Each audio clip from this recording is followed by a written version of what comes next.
A blade embraces its duty, as a jeweler cherishes their gems.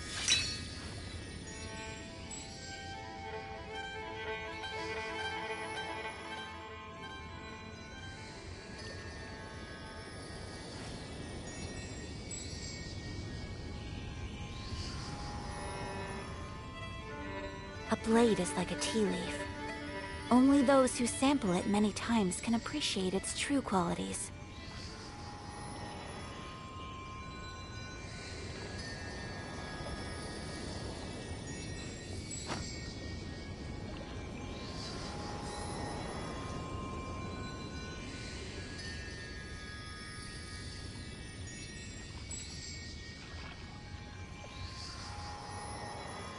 So this is a day in the life of the traveler. I'm learning more about you all the time.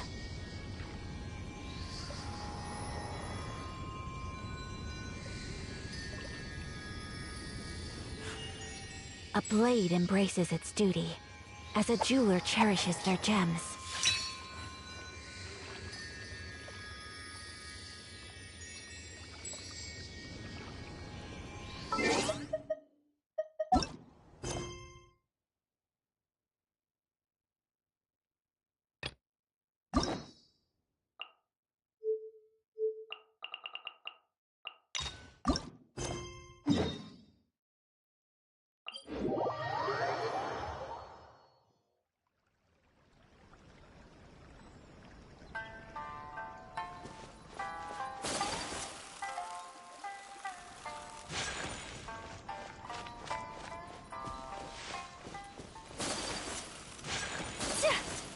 Let's get down to business.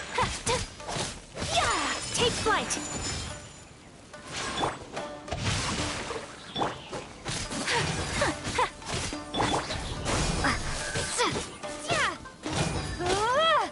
Let's light it up! To the ferry. Yeah!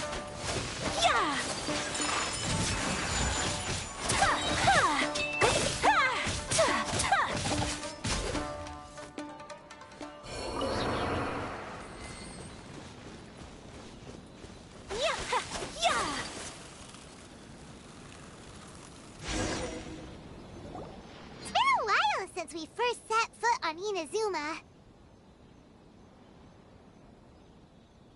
So many things have happened since then. Yeah, we've definitely made some progress on our journey. So, where should we go today? Huh? What's up?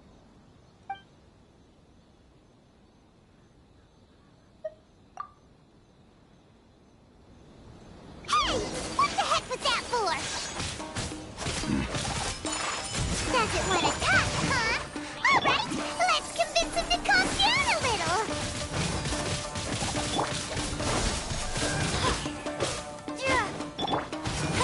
Whirling!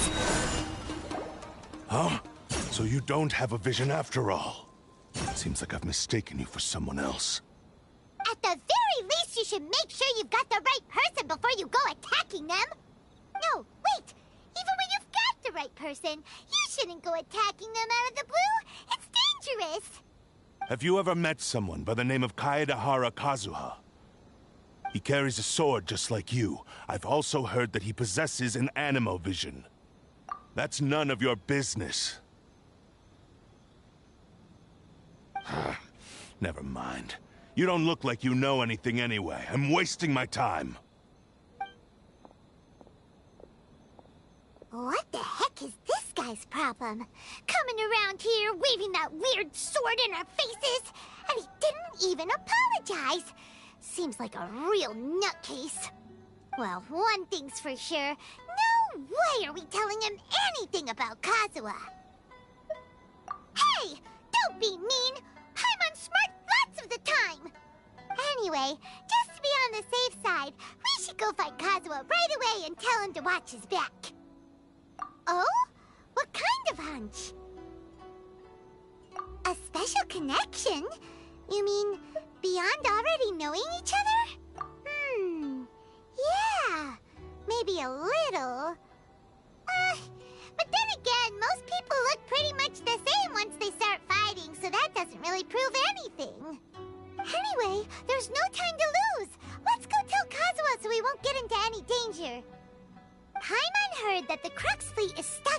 Rito at the moment. Let's look for him there.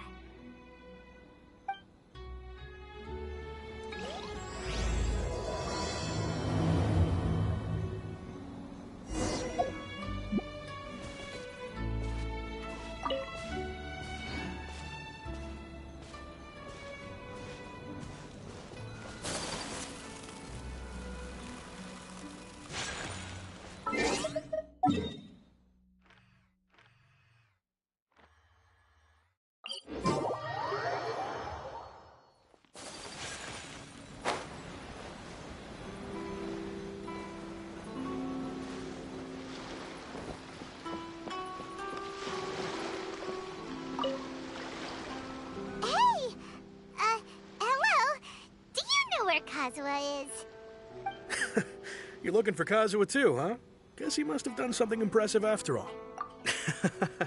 Well, we took the small vessels into Rito on a routine supply run, only this time, as soon as we entered the harbor, we ran into a huge crowd of Inazumans, all of them wanting to know about Kazuha. If it's because of that battle on Nizuchi Beach, Captain Beidou had a great run there too, but I don't see her getting this kind of attention. Kazuha keeps to himself most of the time. In fact, there are times when he doesn't even listen to the captain, but she just laughs it off. Oh, so you still don't know what he did? I've heard bits and pieces. Something about him blocking the Raiden Shogun's Muso no Hitotachi. Is it really as big a deal as everyone's making it out to be? Really? Wow. When you put it like that, it all makes sense. In that case, his newfound stardom is well-deserved. He was called away earlier by some people from the Tenryou Commission. They said they had something important to discuss with him. I thought they'd come to arrest him at first. Turns out they couldn't have been friendlier to him. Seems like they really respect the guy. Just a little while ago, this would have been completely unimaginable.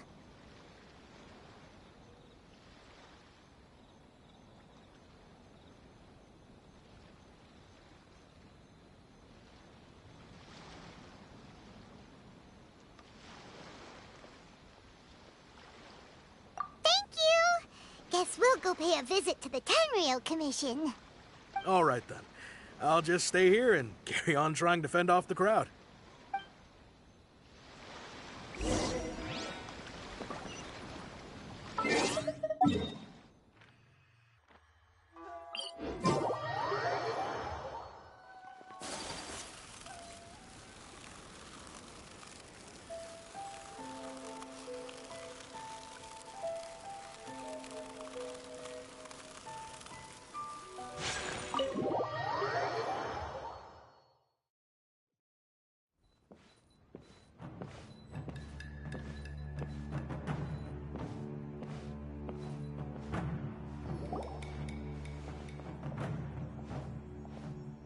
Oh? It's you. Greetings. We were just discussing the repealing of the Vision Hunt decree. Since you're here, you're very welcome to listen in on the conversation. We invited Mr. Kaedahara here to extend a gesture of goodwill on behalf of the Shogunate. Your hard work has secured for us the agreeable state of affairs that we now enjoy. Also, I've been granted the chance to correct my clan's past mistakes, and for that, I'm deeply grateful. The Almighty Shogun has issued a large array of directives aimed at resolving, or at least easing, the tensions that have built up over the years. The Tri-Commission has made the recommendation to use this opportunity to restore the honor of the Kaedahara name. Regarding the history of the Kaedahara clan, I trust that you're already somewhat informed? In short, there was once a group of select bladesmiths who served the Shogun directly, responsible for upholding and further developing the traditional blade forging arts of the Almighty Shogun. The Kaedahara clan belonged to this class. But there came a time when some of these bladesmiths revolted and fled to Snezhnaya. Both the Kaedahara and Kamisato clans were held accountable for lax oversight and entered a period of great turmoil. We later learned that the whole misadventure had been secretly orchestrated by the Fatui. Attributing all of the blame to the Kamisato and Kaedahara clans was neither proper nor just. Considering Mr. Kaedahara has once more made an outstanding contribution to Inazuma, the Almighty Shogun believes he should not only be rewarded for his achievements, but also receive recompense for the excessive punishment borne by his clan in the past. In the interest of preventing further harassment of the Bladesmith clans by the Fatui, we chose not to publicly release the findings of our investigations into these matters. We trust you can understand why this was necessary. This is a true honor. I am delighted to be in a position to receive the goodwill of the almighty Shogun and the Shogunate at large. However, would I be correct to assume that this magnanimous gesture does not come without some strings attached? I can assure you that nothing could be further from the truth. We seek only to correct a past injustice. With the Kaedahara clan's reputation and occupation restored, the Kaedaharas will be bladesmiths once more, and your wanderings will finally come to an end. You will be able to lead a safe and prosperous life in Inazuma City with the almighty Shogun's blessing and full support of the Shogunate. I have grown accustomed to life among the elements. I fear I would no longer feel at home behind the tall walls of a stately abode. Yet my ancestors did indeed take great pride in the name of Kaedahara, and the art of blade making for which it stood. I do have a responsibility to restore their honor. I sense some hesitation in your words. Should you accept this offer, I imagine many of the malicious rumors currently circulating through the populace will disappear. Malicious rumors?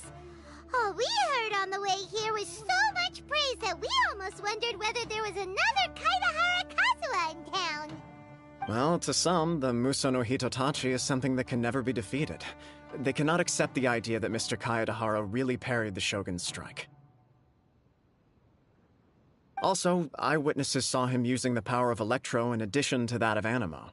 As a result, the falsehood that Kaedahara Kazuha was using a delusion began to spread. What?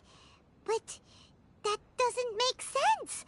Using a delusion turns you old and frail, and Kazuha still looks fine. That is correct. However, to some people, the idea of a single person wielding two elements at once is a more... Very uncomfortable with being the subject of public discussion, no matter whether it brings suspicion or stardom my way. This is precisely why I encourage you to give our offer some serious thought. It stands to benefit all of us. Please allow me some time to consider.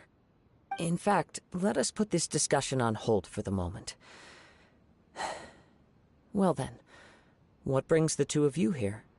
Yikes! We nearly forgot about the most important thing! Why would such a dangerous individual be looking for me? No, this puzzles me as much as it does you.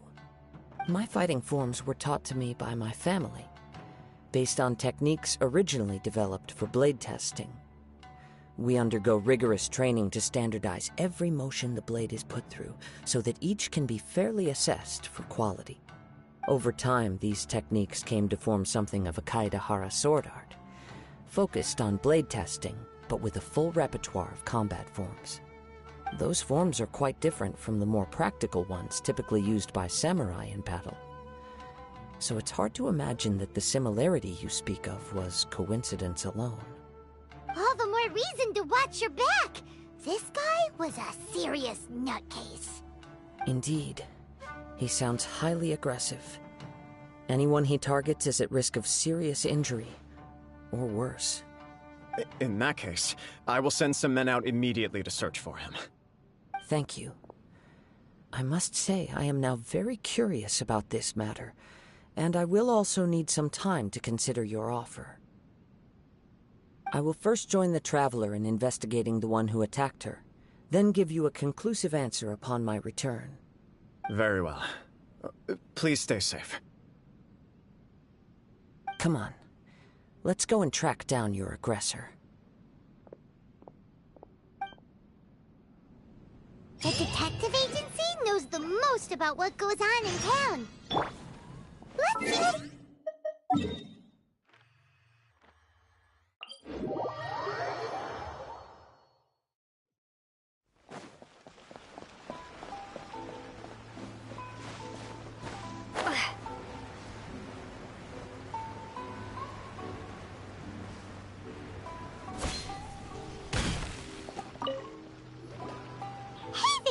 We'd like to ask you a quick question. Do you know if anyone around here has been looking for him?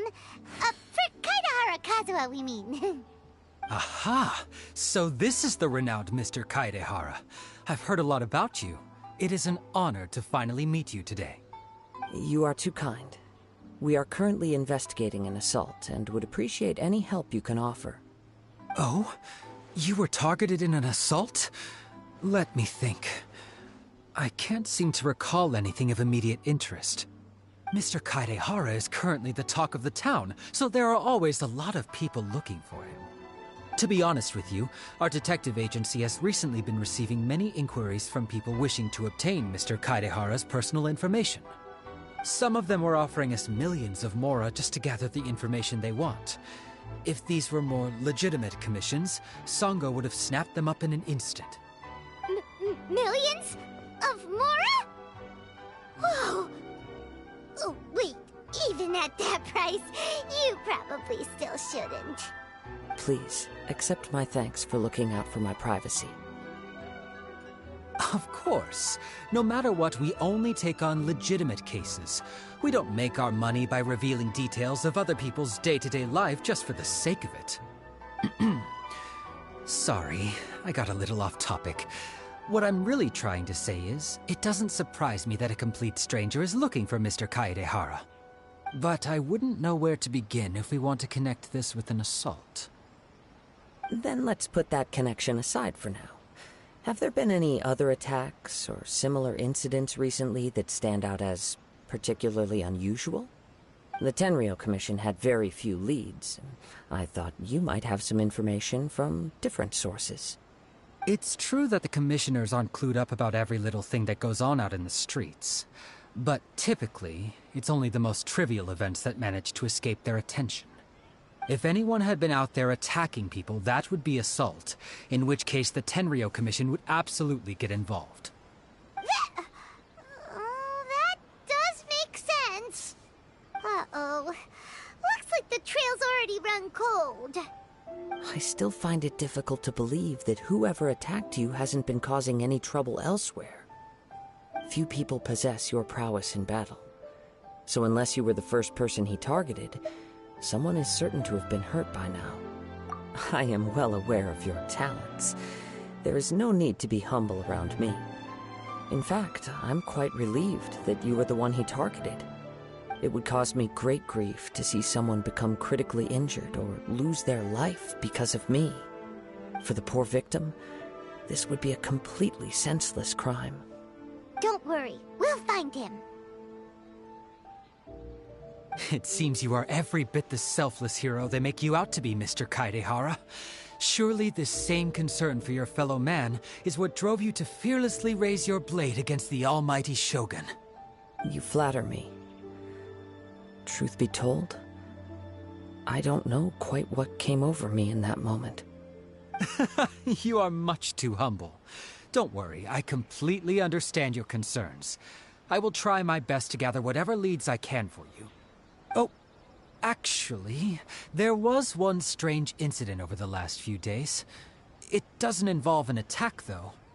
Let me tell you about it just in case. Sure. During times like this, the more information we have, the better. All right, then. Recently, 2 people went missing from the city at around the same time. One of them is a pretty well-known collector, surnamed Nagato. The other, Amenoma Yuya, is a samurai from the Amenoma clan. Amenoma? Now there's a familiar name. Right. Yuya is the nephew of Amenoma Togo, the owner of Amenoma Smithy. 2 grown men going missing at the same time. Their cases are likely connected, but I don't know much in the way of details. I recalled this because Amenoma Yuya is also an accomplished martial artist who is skilled with the blade. Perhaps he is the one you are looking for. Understood, though it seems highly unlikely to me. I neither know this man, nor do I have any idea why he may wish to attack me. Sure, can't hurt. We never know what we might find out along the way. Thank you, Ryuji. We'll start by making some inquiries at the Amenoma Smithy. Sounds good. All the best with your investigation. I'll get moving shortly myself.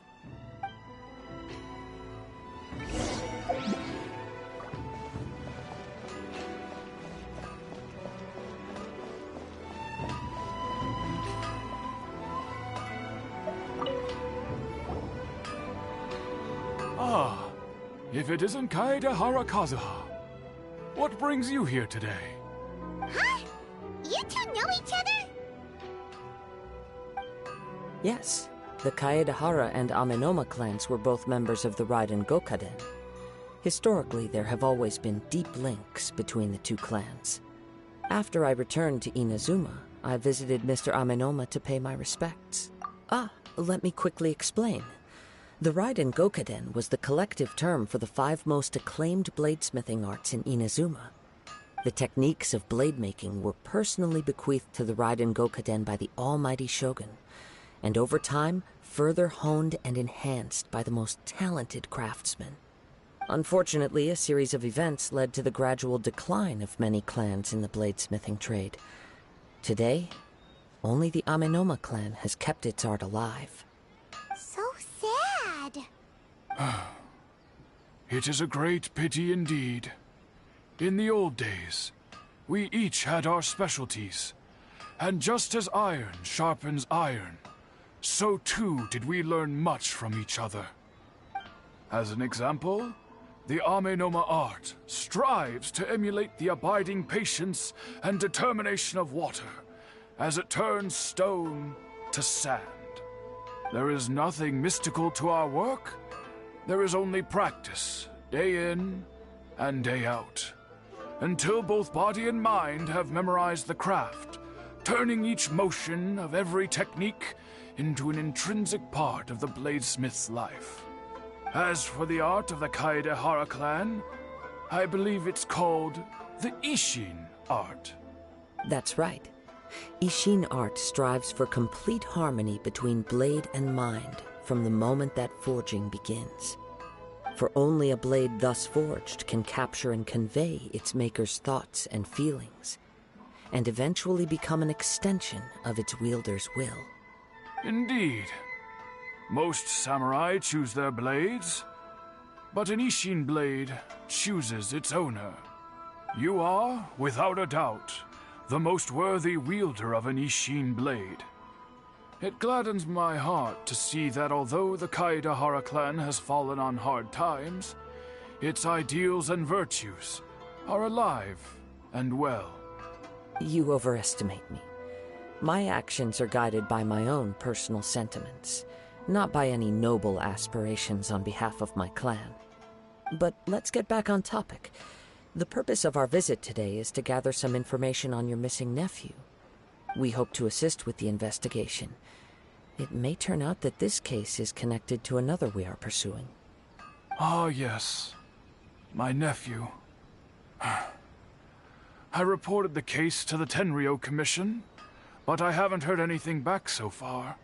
He didn't say a word before he left, which is very unlike him. I'm still completely at a loss on what to make of it, but I've done what I can so far. Worrying is futile. All I can do now is wait for the news from the Tenryo Commission. We heard that there was a collector involved in the disappearance too. Know anything about that? Yes. On the morning that Yuya went missing, he gave me a very cryptic look and said that he was going to give me a great gift. I believe he went to collect the item from Mr. Nagato after that. The next thing I heard was that a fire had broken out at the warehouse, and neither of them came back. Yes, strange, isn't it?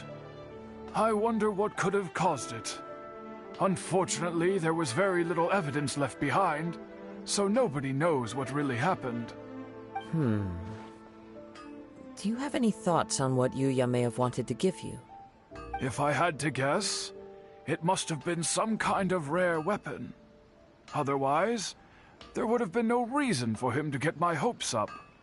He's never been particularly interested in blade forging, but has always had a fondness for blade testing, and can sense even the most minute differences in blade quality. He is extraordinarily talented in martial arts, particularly when it comes to the art of the sword. Truth be told, we have some information that you may find to be objectionable. The person we are looking for, he attacked this friend of mine.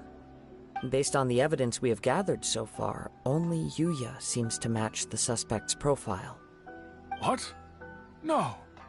Absolutely impossible. Yuya is not that kind of person. He is humble and kind. Even his training is done with the goal of calming his mind.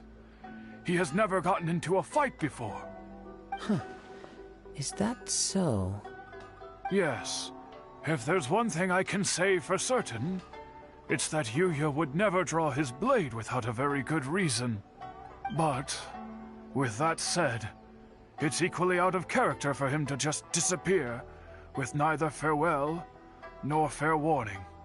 I also cannot know what course of action he might be capable of if coerced, or otherwise compelled by circumstances unbeknownst to me.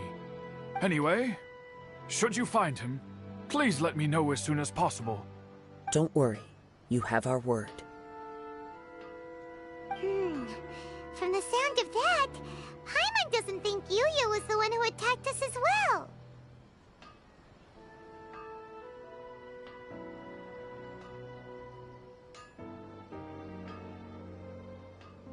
Yes. It sounds as if something happened when the two men met each other. Let's pay a visit to the Nagato household.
I'm very sorry, but we cannot afford to pay what we owe right now. My husband has gone missing, and I'm still trying to find him. No, you misunderstand us. We are here to help with the investigation. We'd like to ask you some questions about Mr. Nagato's disappearance, if we may. Ah, I see. I thought the debt collectors had come to visit again. I'm sorry you have to see me in this dreadful state. Has some new information come out? Do you know where he's gone? I'm afraid we don't have any new information at the moment. We're still trying to find out as much as we can to inform our search. With this in mind, can we perhaps ask some questions about your family's current situation? For example, Paimon's struggling to understand why a collector would be strapped for Mora. That's a long story. Ever since I've known him, he's been an avid collector of all sorts of things. He'd always get so animated when he was showing them to me. I knew nothing about the items myself, but seeing how enthusiastic and excited they made him, I was happy to believe that they were just extremely important to him. Everything was fine when we first got married, but as time went by, things changed for the worse. Uh-oh, what happened? He lost his sense of restraint. He started buying more and more things, and even resorted to borrowing money just so he could pay for them. Our expenses really spiraled out of control when he started getting interested in weapons. It was awful. There were days when he'd spend hours down at the warehouse, admiring his weapons even as debt collectors were descending upon our house. He wouldn't sell them, wouldn't even touch them. Just sat there staring at them like he was in a trance. I'm happy he has a hobby, and I'm willing to support him, but making ends meet has to come first. I've tried talking to him about it so many times, but he never listens. On the last day that I saw him, I gave him an ultimatum. I said, if he refused to sell his collectibles and pay off his debts, I would divorce him and take the children with me. Whoa! And that led to an argument. Actually, it didn't. Generally, he's a quiet man who likes to go with the flow. On most things, he leaves the decision-making to me. You must understand, I never would have dreamed of threatening him with divorce if the debts hadn't pushed our family to the brink. After I said those words, he froze and was silent for a long time. When he finally spoke, he awkwardly mumbled that he would pick out a few items to sell. His voice was so meek and pitiful that I felt an urge to take everything back. But then what? If I didn't draw the line, what would happen to our family?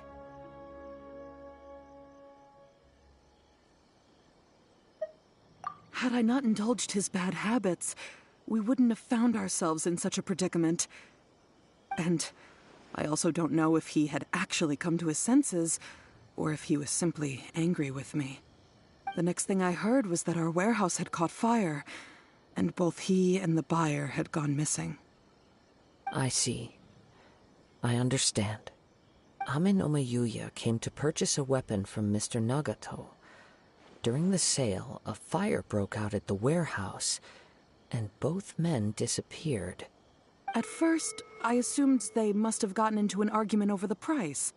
But my husband has never been one to negotiate. He never even haggles when he's out buying groceries, so it's hard to imagine him getting into a fierce argument. Maybe he was feeling the pressure from the debts? I don't know. He just disappeared after the warehouse burned down. Perhaps he's too afraid to come home, now that all his collectibles have been lost in the fire, and he's got no way to pay off our debts. Even though I'm still a little mad at him, we're a family, and I want us to face our family's crisis together. As long as he's willing to turn over a new leaf, I know we can work things out. Please don't get upset. There could be more to this situation than meets the eye. If collecting things is a habit that Mr. Nagato had his whole life, it is quite unusual for this habit to change so drastically over a short period. But the information we gathered from the other side suggests Ame no Mayuya is also a mild-mannered man who would not be likely to start an argument. This situation is getting a little confusing. A little confusing? More like completely mystifying. Let's try a change of scenery and see if we can piece together what we've learned. Rest assured, we'll notify you if we find anything. Thank you so much. I just want him to come home.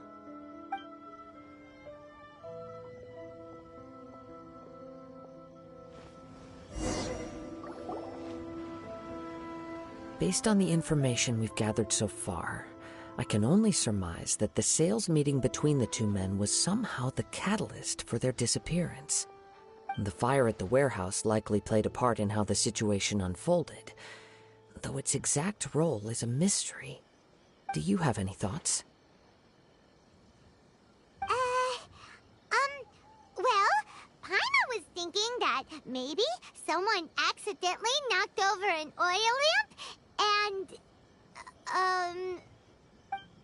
nope, never mind.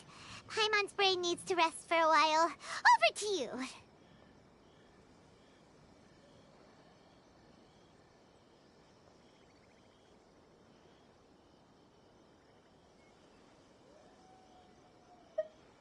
An interesting explanation.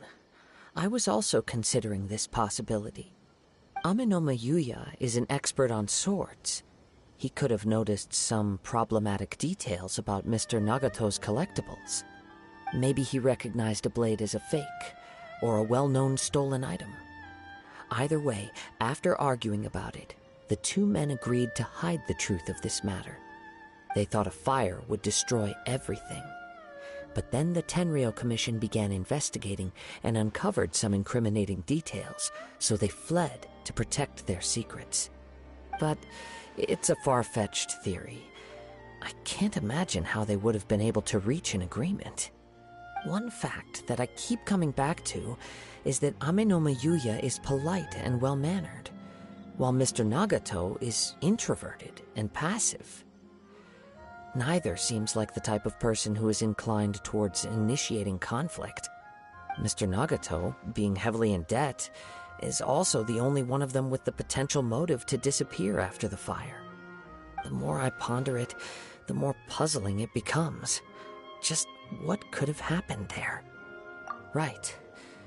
Although the time frame seems to broadly match, no other details that we've learned seem to link the two events together.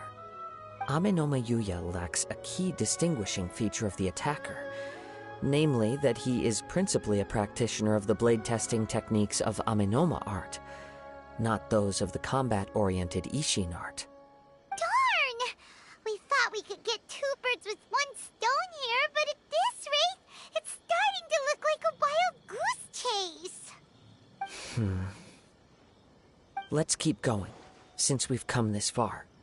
If we can solve the case, both Mr. Amenoma and Mrs. Nagato will be able to get some closure. Okay, but where should we go now? Let's head out of the city and check out the warehouse. There's still a chance we may be able to find some shreds of evidence.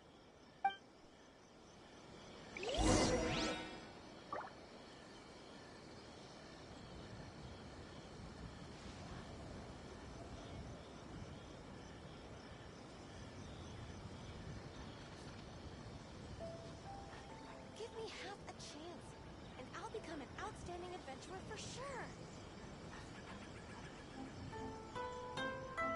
Sakoku Decree, the Vision Hunt Decree. What could be next?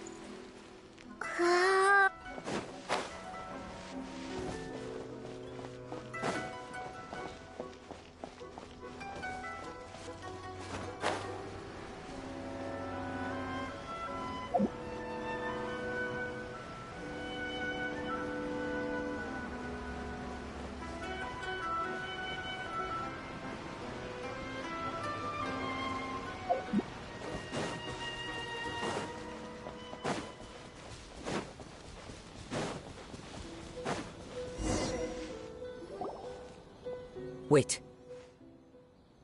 I hear something ominous in the wind. Oh! This must be another one of those sounds that only you can hear. As sketchy as that whole thing seems, you did put it to good use when we were chasing down that vision thief at Beto's tournament, so...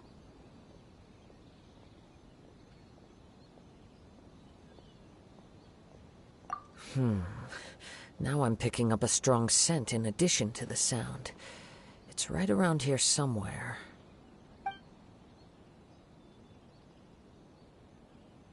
But there's nothing here. It's gone now, but I can still sense the direction it left in. It felt very much like that ancient presence in Inazuma, the remnants of the Tatarigami.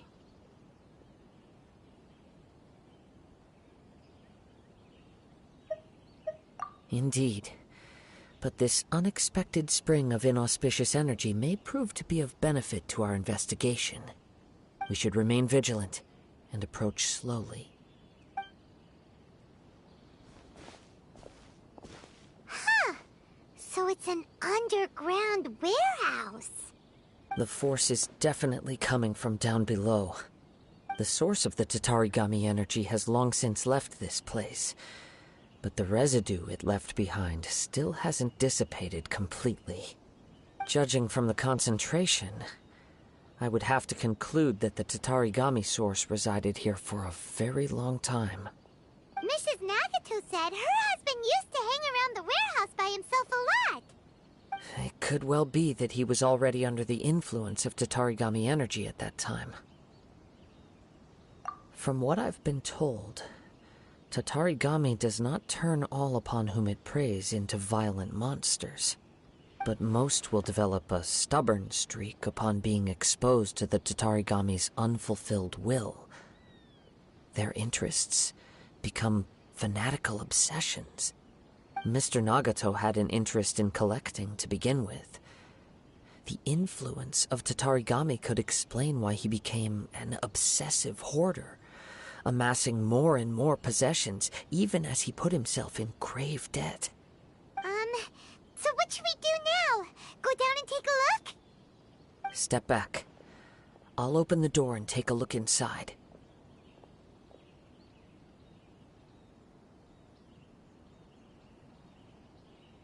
If we don't open this door, we can move no closer to the truth. You needn't worry. Both of us have faced far greater dangers than this. Relatively speaking, the risk here is trivial.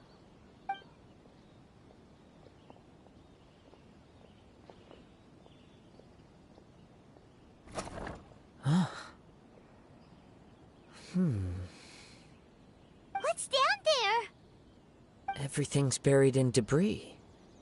I can't see anything. It looks like the fire caused a cave-in, reducing the entire warehouse to rubble. That was too scary! Paimon was so sure that the warehouse boogeyman was about to jump out at us! All we can do now is keep searching in the direction that the Tatarigami energy source left this place. 2 ordinary humans, entangled with the Tatarigami.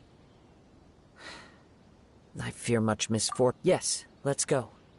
If nothing else, it's vital that we find out where this Tatarigami energy is coming from. Quiet your mind and focus on what you sense around you. Perhaps you, too, will perceive its ominous presence in the wind.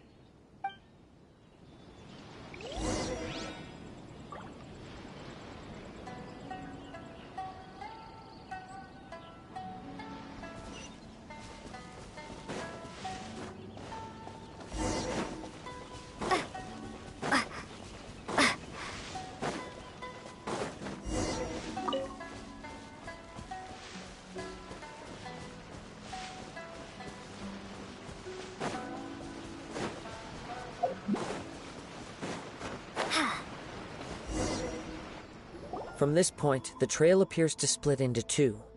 The main source of the Tatarigami energy continued on into the distance, but a small portion remained here, and seems to be dissipating slowly.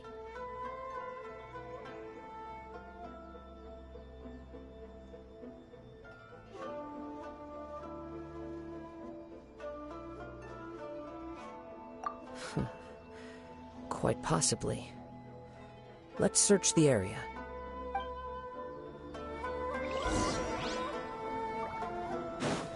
Whoa! Look at all those hilly churls! They're acting really strangely. Something seems to be drawing their attention. Let's take a closer look.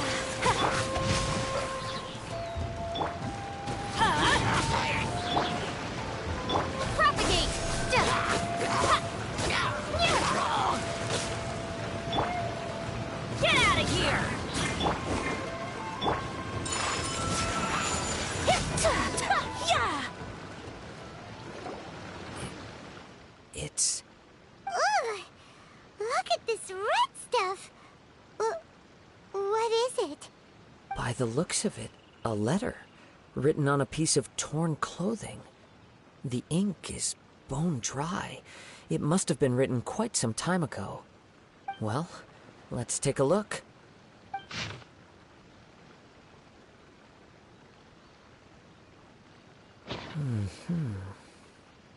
According to this letter, a conflict arose because Amenoma Yuya wanted to seize a blade belonging to Mr. Nagato. Yuya started the fire that destroyed the warehouse and wounded Mr. Nagato in the fight. Mr. Nagato kept chase as long as he could, eventually stopping here to write this letter when his strength gave out. So, where is he? He was not only mortally wounded, but also under the heavy influence of Tatarigami. Add to that the fact that its aura seems to have attracted a horde of monsters, and I'm afraid he may no longer be with us. Whatever traces there may have been of his fate beyond after this point, they've since been disturbed by the hilly churls. There's nothing more. Yes, Right now, we need to uncover some more important truths. If Ame no Mayuya is attacking other people indiscriminately, then the longer we take to find him, the more people risk meeting the same tragic end. Right! So let's get moving!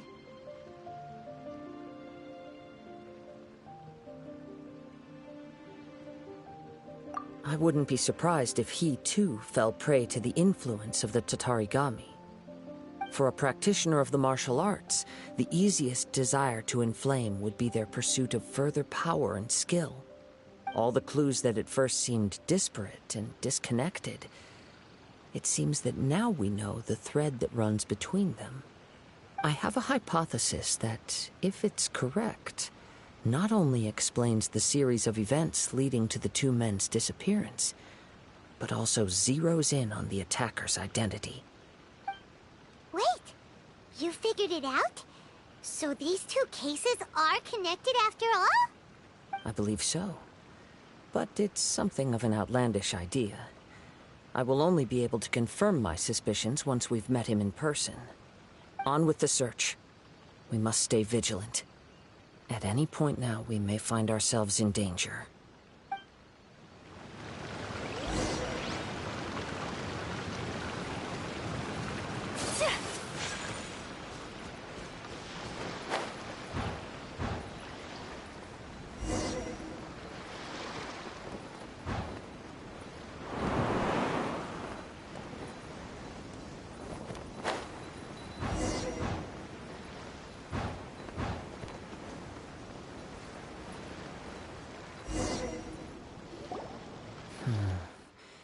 He seems to have stayed here for a long time.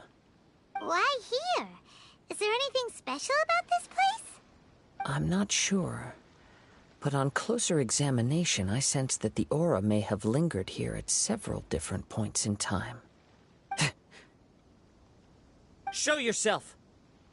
It's no use hiding anymore.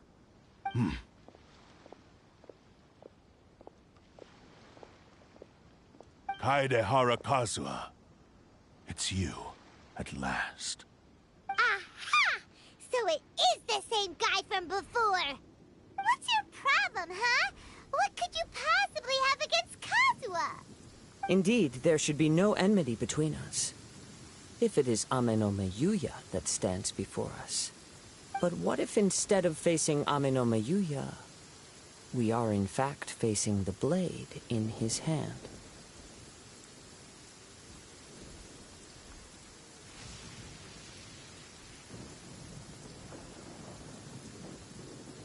Now that you mention it, it is giving off a strange light.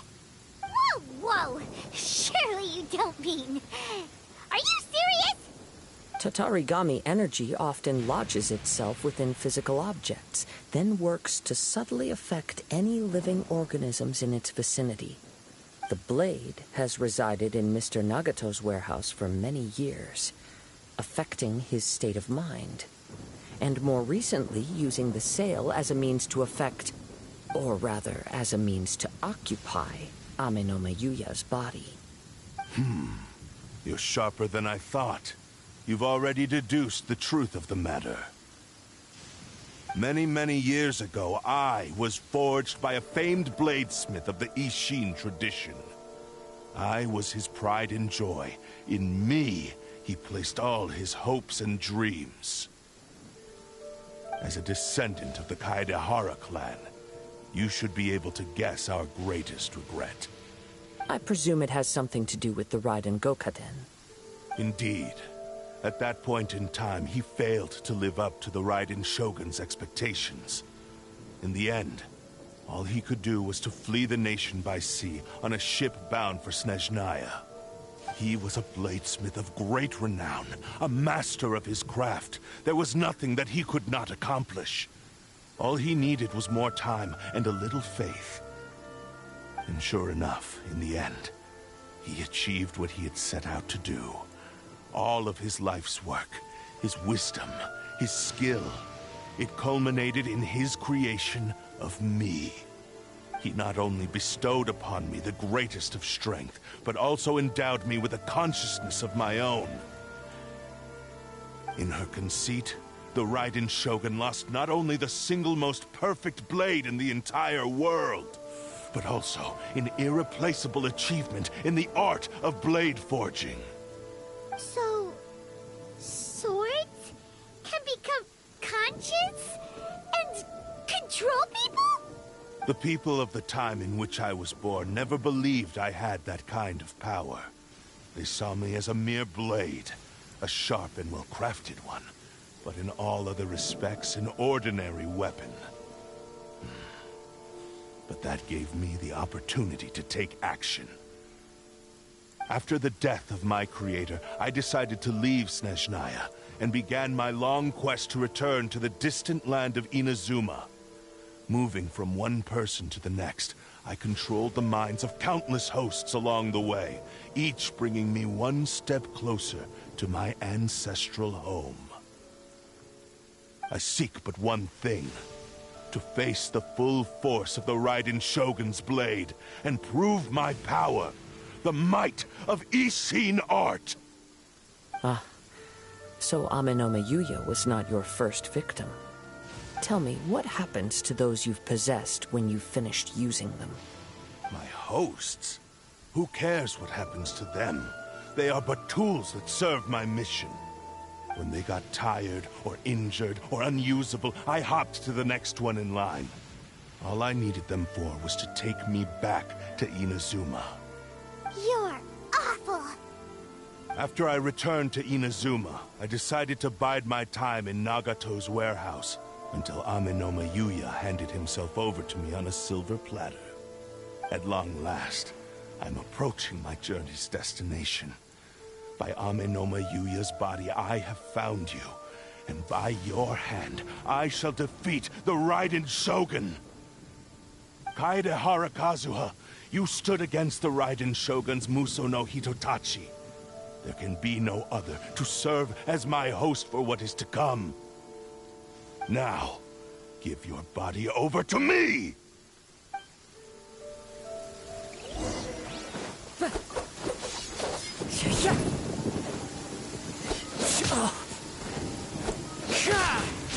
We shall rewrite history! The wind knows me. Time to go.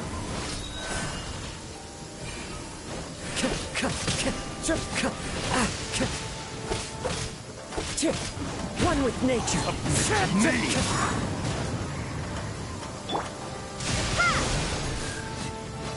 Body and mind.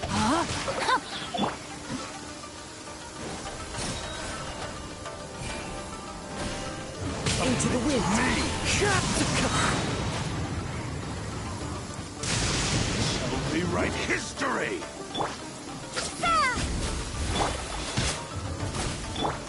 Join me and sever that divine Take light! flight! As one with wind and cloud.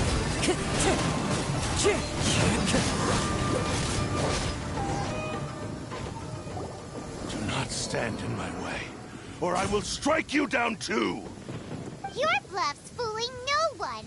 You've lost. Lost? I can never lose. It is this body that has reached its limit, nothing more. Even if you defeat me here, the one who falls will not be me, but this man. He is but a puppet that can be replaced. I can take a new vessel at will. The end result is the same! I will end this wretch's life before you can lift a finger! And even if I were to lose my physical form, it is but a small setback. My consciousness shall endure. By any means necessary, and any medium available, I shall return and fulfill my destiny! Your fighting style. It is indeed the forms of Ishin art. But from your movements, I sense only hatred and arrogance, as well as a thinly veiled mania and despair. Really? You can tell all that just from his moves? As I've mentioned before, the forms of Ishin art convey the user's thoughts and feelings. Since the blade is currently possessing Amenoma Yuya's body, its movements express the innermost thoughts of the blade. If you ask me, the mania is probably due to your desperate, single-minded ambition. You believe I am your only hope. Are you trying to claim that I am helpless without you? On his deathbed, he passed to me all of Ishin Art's secrets. The little that you know barely scratches the surface. In that regard, why would I ever need your help? Because all of that is in the past. I've been wondering why you've not caused more trouble in all the years that you've been in Inazuma. If you are indeed a cursed blade that can possess its owner. Now that I've seen inside your mind, everything finally makes sense. You weren't biding your time. You were trapped. After all the time that's passed, you have grown weak. To the point that you are now unable to acquire a new host without making physical contact. Oh, that's right. Paimon remembers now. Mr. Nagato had a habit of never touching his collectibles. Only when Mr. Nagato witnessed his wife's distress and decided to sell his collectibles did you finally have an opportunity to reach out to Amenoma Yuya and make your escape. And what of it? Well, that brings me to my second point. There's a despair in you that is so strong it threatens to overwhelm you. You were determined to fulfill your maker's ambition, whatever the cost. But this ambition is too grand and too heavy for you to bear. Each step you have taken has come at a great cost. I think you realized your limitations long ago. The more you clenched your teeth and pressed forward, the greater your fear of losing everything you had achieved grew, and the more you wished to run from the truth. But the way I see it, what began as an ambition has long since become a delusional fantasy. What would you know about any of this? I'm just one step away from achieving my goal! You returned to Inazuma to prove the unparalleled brilliance of Ishin art. But to make this arduous journey, you committed countless atrocities and showed a blatant disregard for human life. Even if you were to sever that divine light, is this truly the outcome that your maker would have desired? You... Sure, you inherited the secrets of Ishin art. But even as you made your journey to honor this legacy, you treated the ones who wielded you as mere tools to do your bidding. How could you possibly unleash the full potential of Ishin art when you act in perfect discordance with the principle of harmony between a blade and its bearer? Silence, you blabbering fool! I must achieve my goal. This was his life's dream, and the very purpose for which I was brought into being. I will concede that you are most perceptive. You see my predicament clearly. But you also underestimate my resolve. And you should face reality. Easy for you to say. Facing reality offers me nothing. I have no need of anything that would stand in my way. Not hesitation, not self-reflection, and certainly not your so-called reality.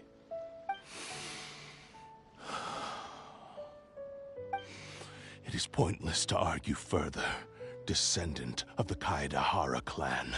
If you wish to save this man, then offer me your body in exchange. How stubbornly you stick to your wayward path. I do not believe for a second that you can challenge the almighty Shogun in your current state. So let us make a bet, and I will put your strength to the test. What? Surely you're not planning to agree to his demands. Very well. Then find yourself some enemies with whom you wish to cross blades. A taste of my power will more than convince you. Once we have dealt with them, we shall proceed to Tenshukaku. And as for your end of the bargain, if you lose, you must release Amenoma Yuya from your control. I accept. Don't do this, Kazuha!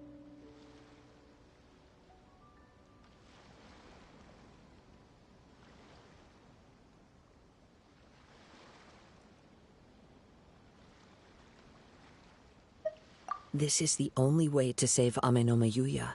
If we don't do this, he'll forever be the Blade's puppet. The Cursed Blade's strength is currently very weak, and I sense he's hesitating. This suggests his heart is still not completely devoid of honor. The power of the Tatarigami lies in intensifying existing obsessions.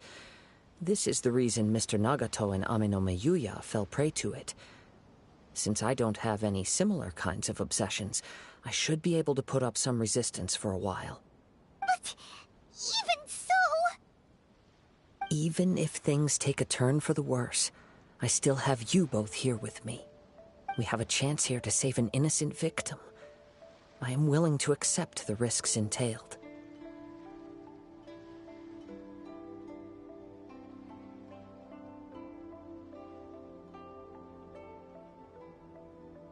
Your disdain for me betrays your woeful ignorance. I agreed to this bet because there are things I wish to learn too. Now, take me in your hand.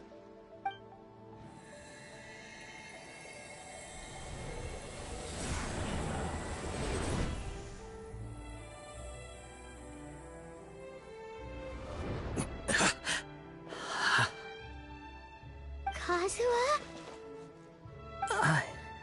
I'm okay. I felt a little dizzy at first, but only for a moment. It's all right. So far, this was as I expected. I will. Thank you. What should we do next? Have you got a plan, Kazuha? We find some enemies. Although this blade has endured much turmoil, it probably hasn't experienced many real fights. If a blade built for Ishin art cannot enter a state of harmony between blade and bearer, it cannot unleash its true power. If he wants to avoid reality, then we need to fight until he has no choice but to face it. He shouldn't last long in an intense combat situation. Wait a minute! Paimon remembers hearing about something from the Adventurers Guild. Since the Takasukasa clan abandoned that secret base, it's been held by Ronin ever since. Ah, all right. Please lead the way. What about Amenoma Yuya? What should we do with him? The blade says he'll let Amenoma Yuya trail us silently. Although he hasn't regained his own consciousness yet, he is not in any immediate danger. Are we sure this is a good idea? It's a pretty treacherous journey. Okay, fine. Just be careful.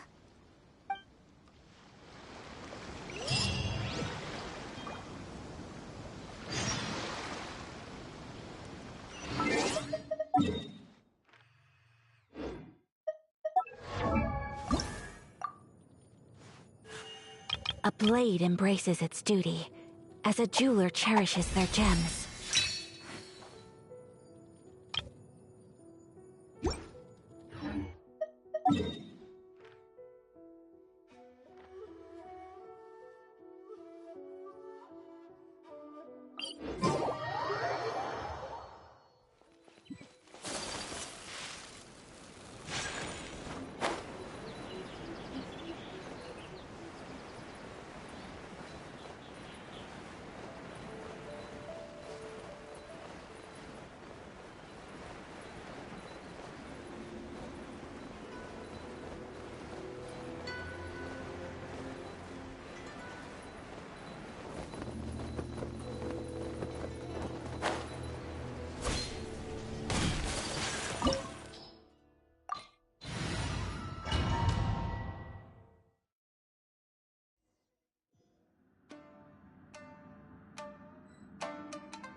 Leave everything on this journey to me.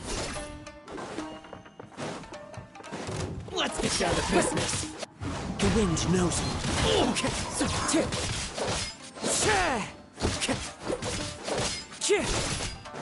How's this? One with nature. Let's get down to Time to go.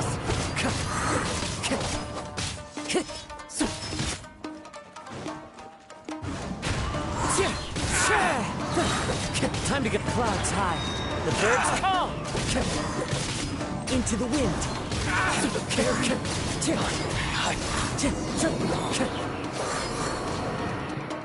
How are you feeling? You okay? I'm all right. The blade is performing largely as I expected. Having gone so long without proper use and maintenance, it's become very difficult to use. Though he's making every effort to persevere, I do not think he can last much longer. Something else on your mind? How strange. Rather than trying to control me, he is instead trying to match my fighting rhythm. Let's keep going.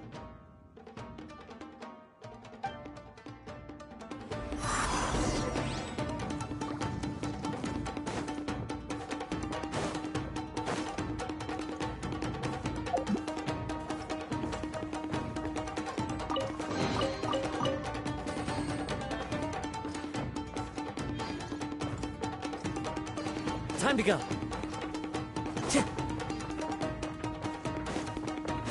Let's get down to business. One with nature.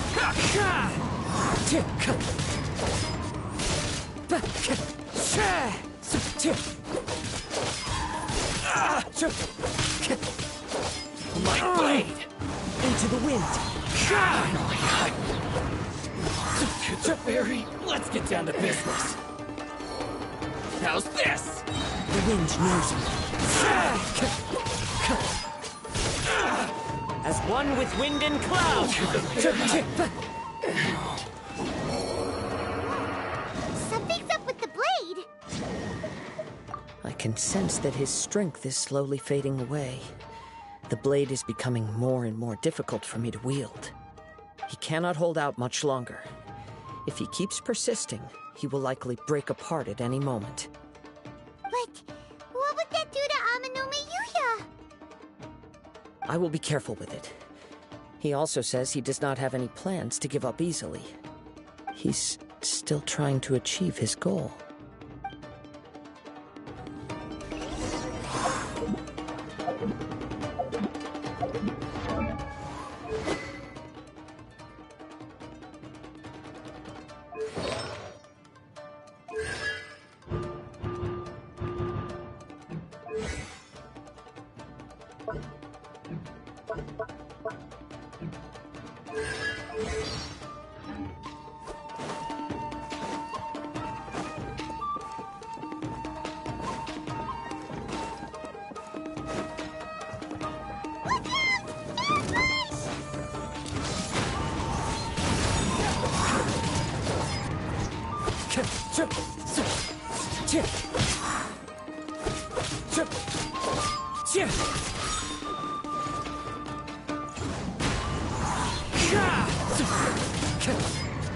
Time to go.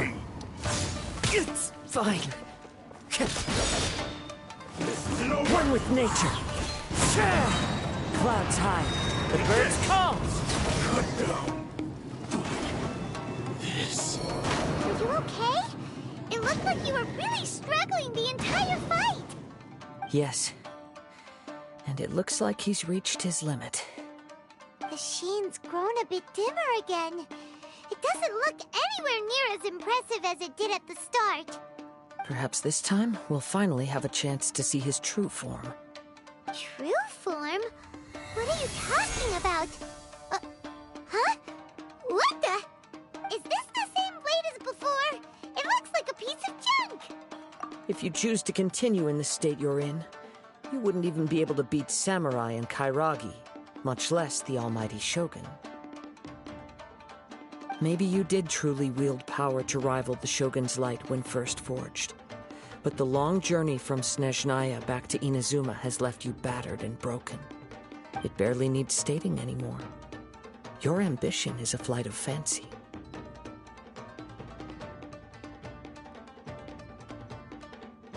I finally figured out why it was that you agreed to my bet. You wanted to reach a state of harmony with me. For perhaps then you would still be able to wield commendable power. But regrettably, we are nothing alike. I will never understand your obstinacy and cruelty, nor can I empathize with the one who made you. The only one who truly understood you had already passed away by the time you were born. Huh? What's that supposed to mean? There they are! Take them down! Where do they keep coming from? Yup, we can help this time. Don't worry, I'll use my own blade. It's just more of the same. It's my lucky day. Time to go. The wind knows me. Hi, Fairy.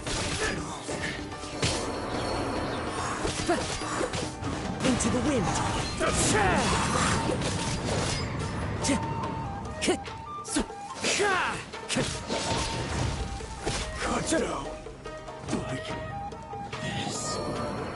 You fought way better with your own sword. You are a true Kaedehara in flesh and in spirit. Though we fought briefly together, you have seen me for who I really am. No one knew anything of my story throughout my travels, nor did I tell it to anyone. You are the first person to know the truth. I thought that if I could achieve Ishin harmony with you, perhaps there would still be a ray of hope for me. But in this too, you have failed. Indeed. No matter how hard I tried, I could not attain that perfect harmony that your personal blade does with you. Too much time has passed. My physical state is poor, and without proper maintenance, I can only disguise my true appearance behind an outer sheen. Yours is the blade that took on the Muso no Hitotachi. And what a magnificent blade it is. Perhaps I shall never reach that level of glory. Actually, this is just a generic blade that I picked up during my travels in Liyue. What?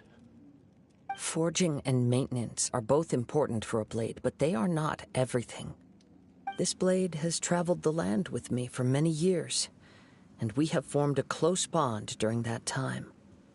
Plus, in the moment that I most needed it, I received aid from another power. Skill, blade, determination, and desire. All these must be aligned in the practice of Ishin art. There is something else I must tell you. Though your maker may not have been aware, your ability to possess your own consciousness derived from the power of the Tatarigami. Tatarigami is a malevolence from the ancient past. It is the source of your mania and savagery. Though you tried to cooperate with me while I was wielding you, the part of you driven by Tatarigami was constantly trying to seize control of my body. I sensed it, but I couldn't change it. It is an integral part of my consciousness. I resisted its temptations because I wanted to save Amenome Yuya. But I do not know whether you yourself have any intention of trying to fight it. I feel a great sense of regret for you. Since you embarked on a journey bound for a destination you were destined never to reach. The moment you embarked on this journey, you lost the only person who could have ever unleashed your true potential. And yet there was no way for you to turn your back on his ambition. You have known this for a long time. It is the true source of your despair. He gave me everything. My life, my form, my consciousness, and purpose. How could I possibly deny him his wish? I said to him, "Do not worry. From here on, I shall forge your legacy." How could I go back on my word? Aww. I believe our bet is now settled. I have nothing further to say. Where are you going, Kazuha? He now has neither the ability nor the motivation to cause further harm. Let's give him some time to reflect on things.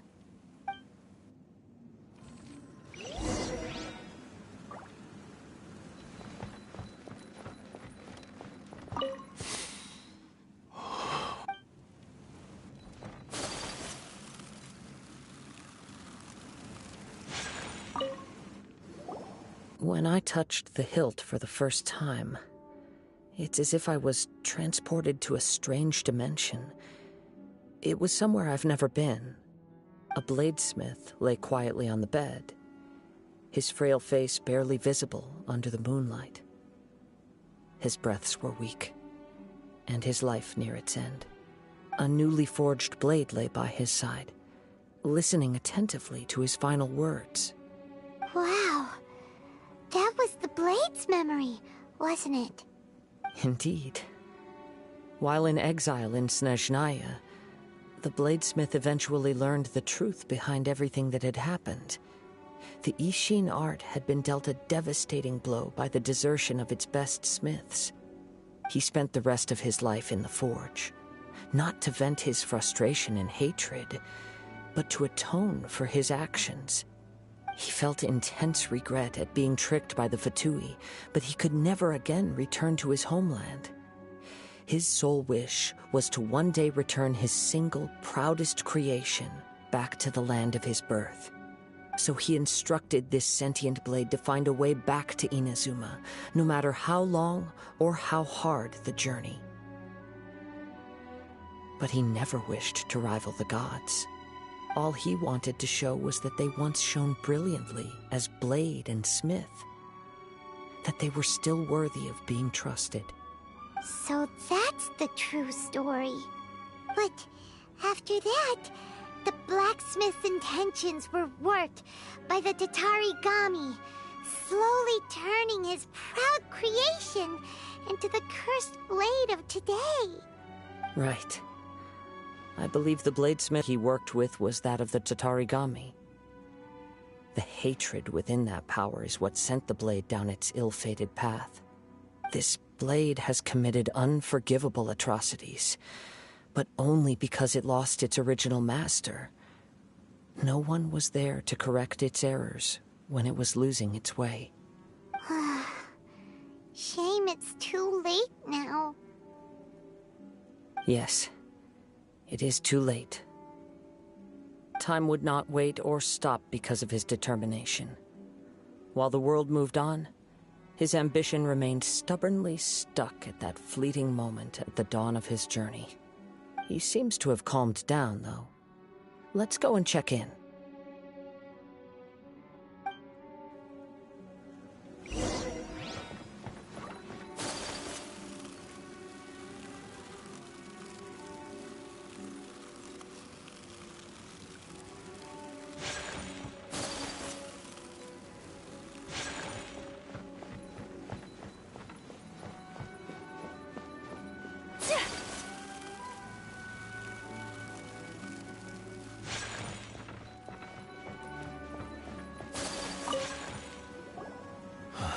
When I look back at the past, I can remember the day of my forging like it was just yesterday. I once told him that I would pay any price to fulfill his wishes. Such was the debt I owed to him for giving me the gift of consciousness. But darkness and slaughter numbed the mind. Over time, I lost sight of the difference between gratitude and grudge. Not only did I fail to fulfill his ambition, I also defiled it. You are finally seeing reality clearly. Since we agreed to the terms of the bet, I will honor the agreement and release Amenoma Yuya. But I still cannot bring myself to forsake his ambition. It is the entire purpose for my existence. So, may I ask you to help me fulfill the ambitions of myself and my creator? Hey! Now you're adding yours into the mix, too? Jeez, don't push your luck, mister. It has to be done in this order. At least hear what I have to say. And if you don't agree, I will still release Amenoma Yuya as promised. My physical form, as well as the knowledge I possess, should still be of some value to you. His attitude has grown a lot milder. What do you think, Kazuha? Should we give him a chance? Let's hear it. Thank you all. When I was first forged, my maker was already terminally ill. He told me that he had wanted me to have the grandest opening battle. Alas, after that, he never rose from his sickbed again. Nor have I ever had the chance to prove myself in battle since. My fights were devoid of any noble meaning. They were merely the next step in my never-ending journey. The next in a long line of transgressions. You are a fine warrior. I would like to request your hand in battle and experience a true duel between samurai. Oh? And who would be the opponent? I will release Amenoma Yuya and restore his consciousness. Perhaps after that, you can convince him to commit to a fight with you. He must have plenty of reasons to both hate me and desire a good fight. Understood. Then let's start by waking him up and seeing if he has the stamina and will to fight. I see. He used my body to inflict harm on others. I utterly despise him and his actions. But since he stayed true to your agreement by releasing me, he must still have some remaining semblance of honor. If a duel can help to set this state of affairs in order, I am willing to put myself forward. I do not wish to be a mere victim in this story. There's no need to worry. We'll vouch for your innocence to the Tenryu Commission. Thanks for your help. Who knows how this would have ended without your intervention? All right, then let's move on. More Ronin could appear at any moment. We can't stay here. In any case, for a final duel, I think we should aim for a greater sense of ceremony.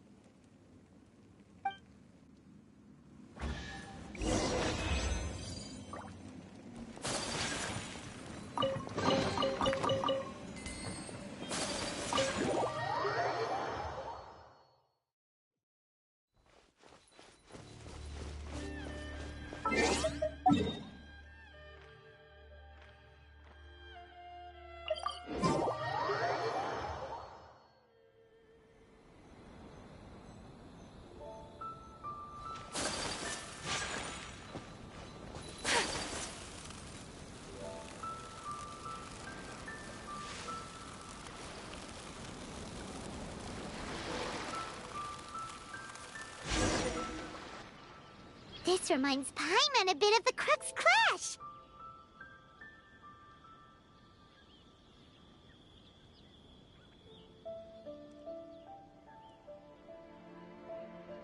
Yep, we still can't let our guard down. Even now, Paimon has a sneaking suspicion that Blade hasn't told us everything. Still, even if he's way past the point of redemption, it's hard not to feel a teensy bit sorry for him. Are you ready? Ready? Okay. All right then. Successor of Ishin art, Kaedahara Kazuha. Successor of Amenoma art, Amenoma Yuya. Honored to cross blades with you. It is my honor also.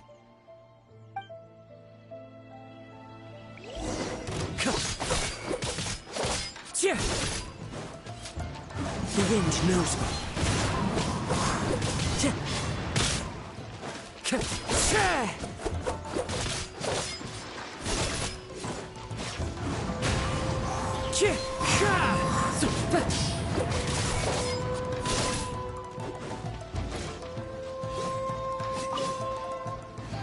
One with nature. That hurt! The wind knows me. Time to get fallen leaves. Adorn my night!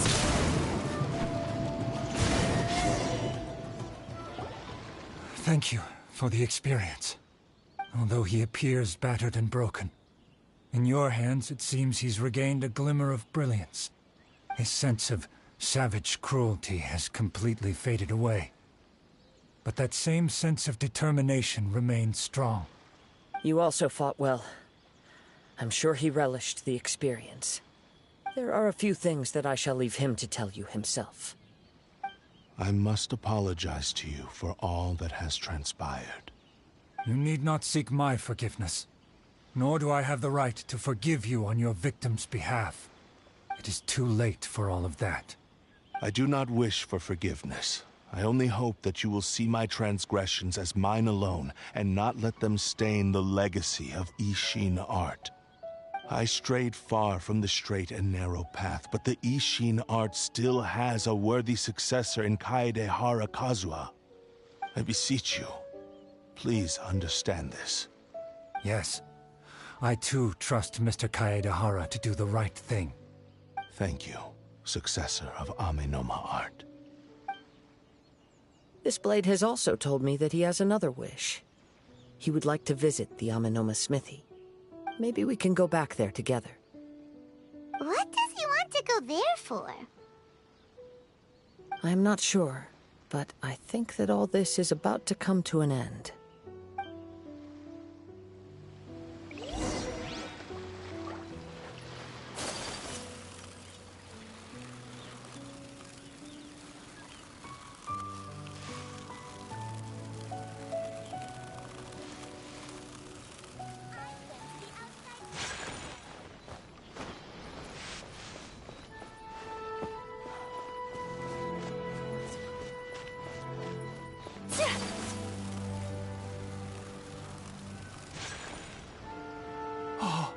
It's Yuya!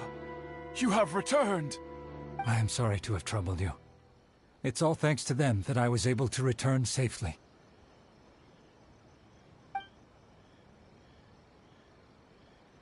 A prized Ishin blade, turned weapon that controls the human mind. Considering their forging philosophy, this was indeed within the realm of possibility. This is a great pity. But I have some good news as well. Ryuji, from the Bantan Sango Detective Agency, tells me that they've found the missing Mr. Nagato. Really? Is he okay? Yes. Badly wounded, but he will live. And now that Yuya is back, it seems like the final ending to this story is a happy one after all. I think I know what you want to do. What's wrong, Kazuha? Is the blade whispering in your ear again? Yes. He said he wants to take control of me for a brief moment.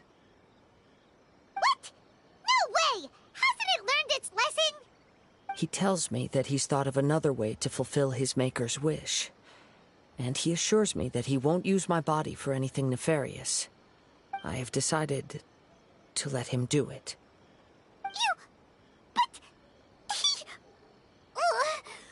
Guess there's nothing we can say to change your mind. Thank you. I will explain my reasons later. Okay. I am ready. Let us begin. Please, stay true to your promise.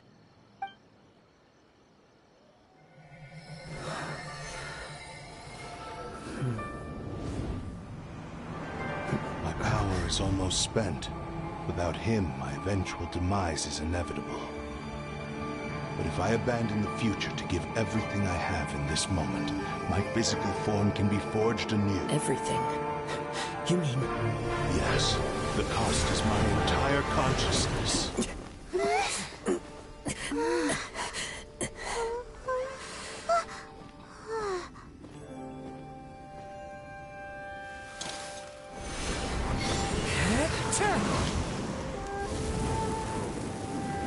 You were right.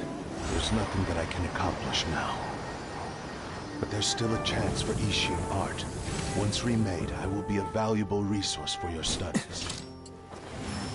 Ishin lives on, and its finest hour is yet to come. Even if I am not the one to prove its might to the Shogun, as long as it is an Ishin blade, crafted by Kaedehara hands, it will still fulfill his final wish. Thank you, son of the Kaedehara clan.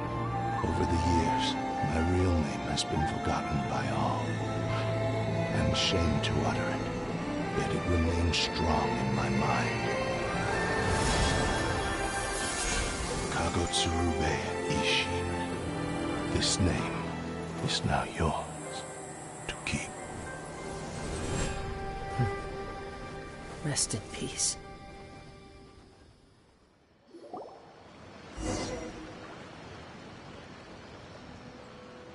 So, that's why he said it had to be done in that order. His consciousness will disappear forever after fulfilling the bladesmith's wish. Kagotsurube Ishin. It was the first time I ever heard his name. It seems like deep down he disapproved of his own actions, and thus chose to bury this name deep within his heart. Only in the final moments, before his consciousness faded, was he willing to entrust it to another. Seems like he really, really wanted to fulfill his maker's wish. The same fervent ambition that gave him the motivation to keep going forward also fueled the stubborn determination that blinded him to the path ahead. Speaking for myself, I'd rather see him recognize and atone for his mistakes than see him punished for them. I understand. Perhaps this is a flaw in my personality. I've always been captivated by grand aspirations.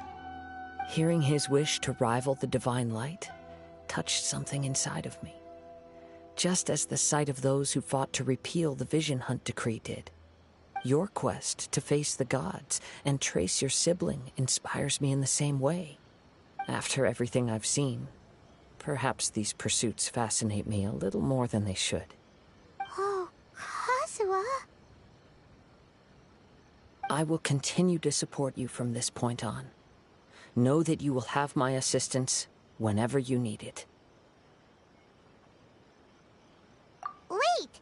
Shouldn't we also go update Kujo Kamaji? Oh, you're right. We need to tell him about the findings of our investigation. And it's also time to give him a response to the offer he made me.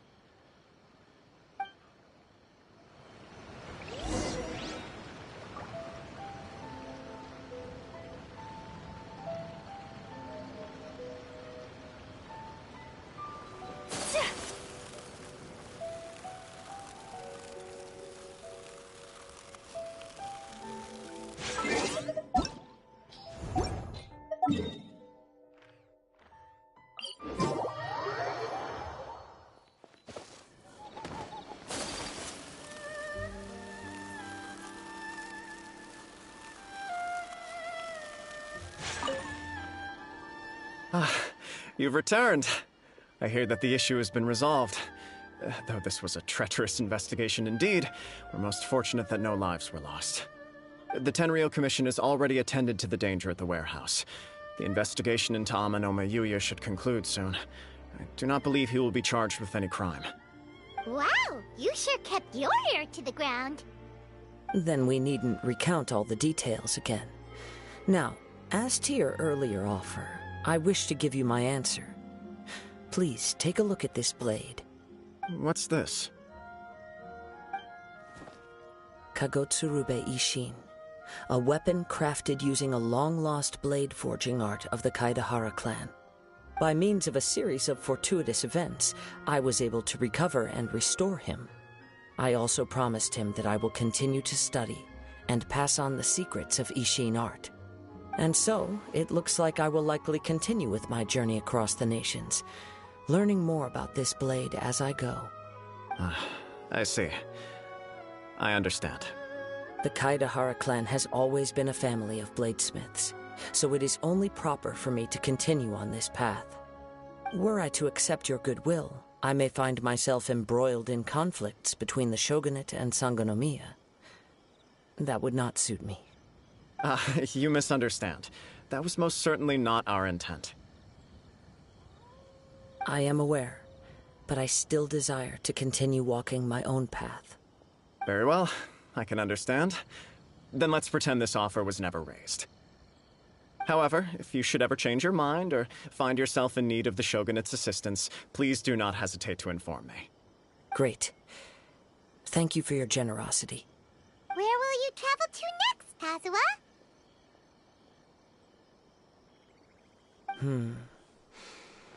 I'll probably take to the seas with Captain Beto again for now. As for my next destination, let's see where the wind takes me.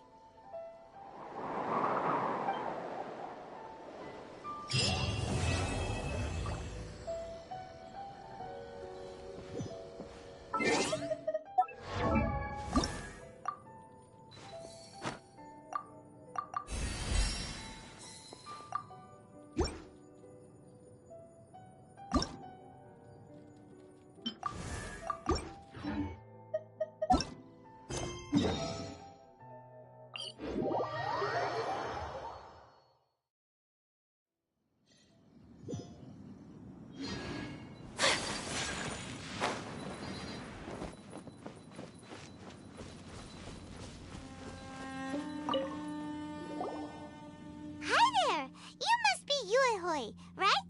We've been sent by the Adventurers Guild. Ah, great. Good to meet you. Yes, I was the one who posted that commission. Wait a second. You look kind of familiar. Are you a famous adventurer or something?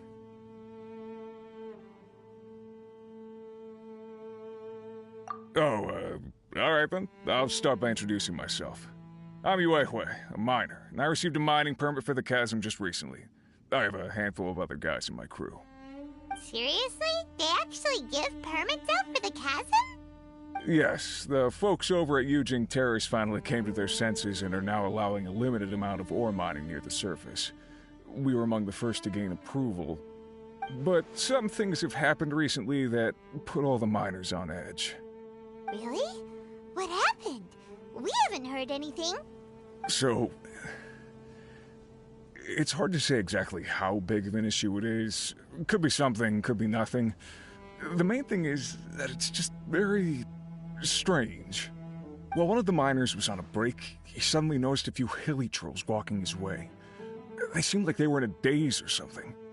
They walked right by him without giving him a single glance. They just made a beeline for the depths of the chasm. After that, the miner started observing his surroundings more closely and noticed the same thing happening time and time again. Are the hilly trolls just curious? Maybe they just want to take a peek inside. Not likely. The strange part is that in all the time this miner's been watching the hilly trolls, he's never seen any of them come back out. It seems to be a one-way trip. Once the hilly trolls go in, they never emerge again.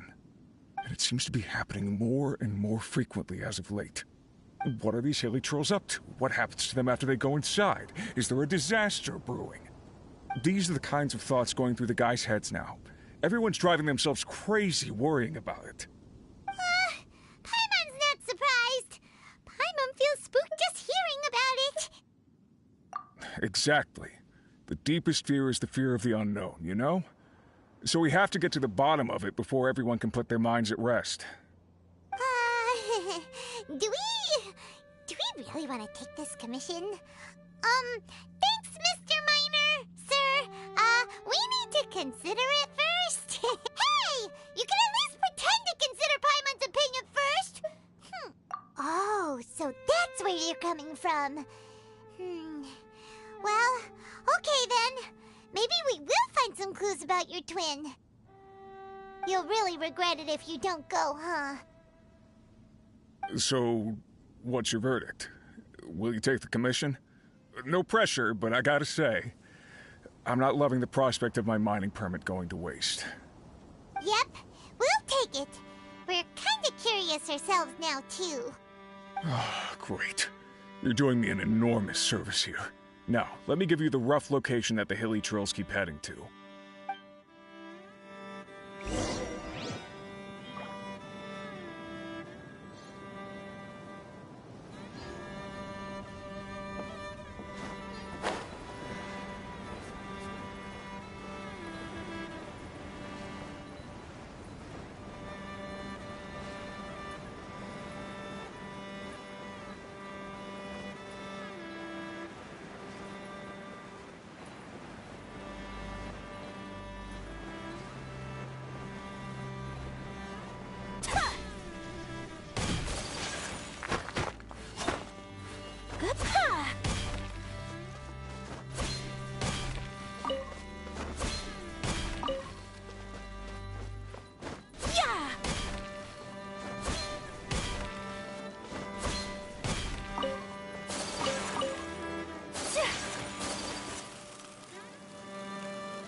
Off we go!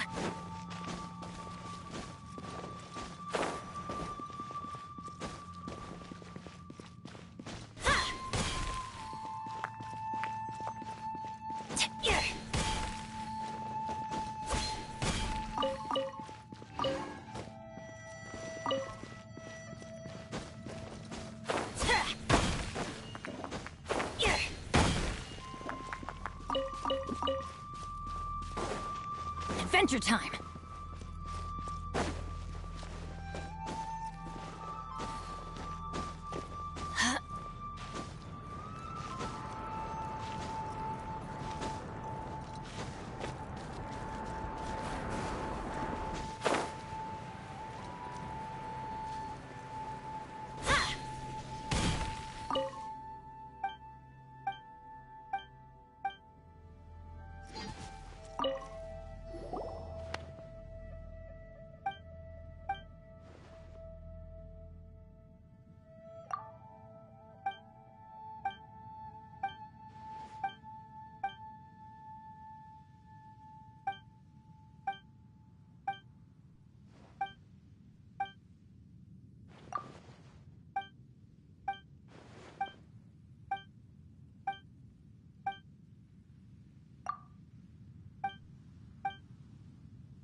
What the?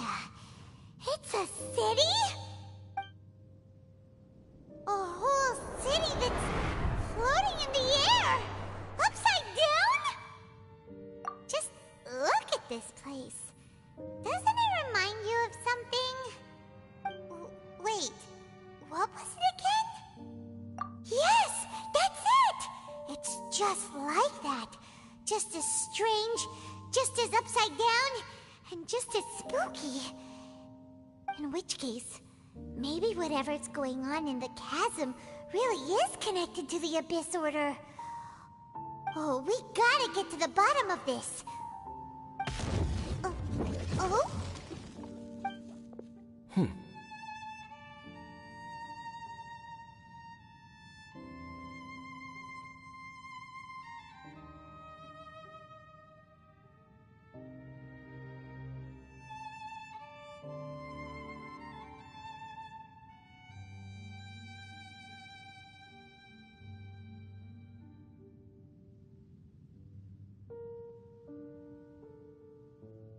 The feeling is mutual. I certainly hadn't expected to meet you here either. Long time no see, Dane. Wait, but chasm. The chasm? So we're in the depths of the chasm, are we? Interesting. This is one place where I have never set foot before. I understand how you must feel. Last time we met suddenly and parted hastily. Now our paths cross again. Fate, it seems, owes you an explanation.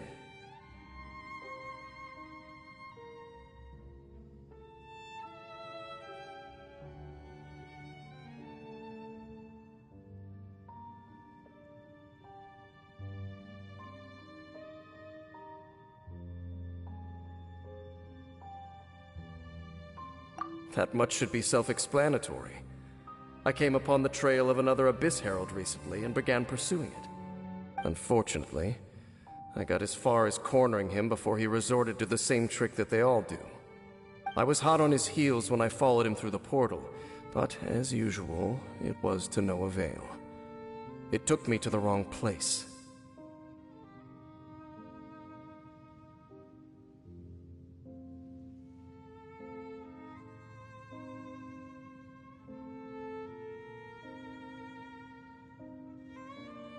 Correct.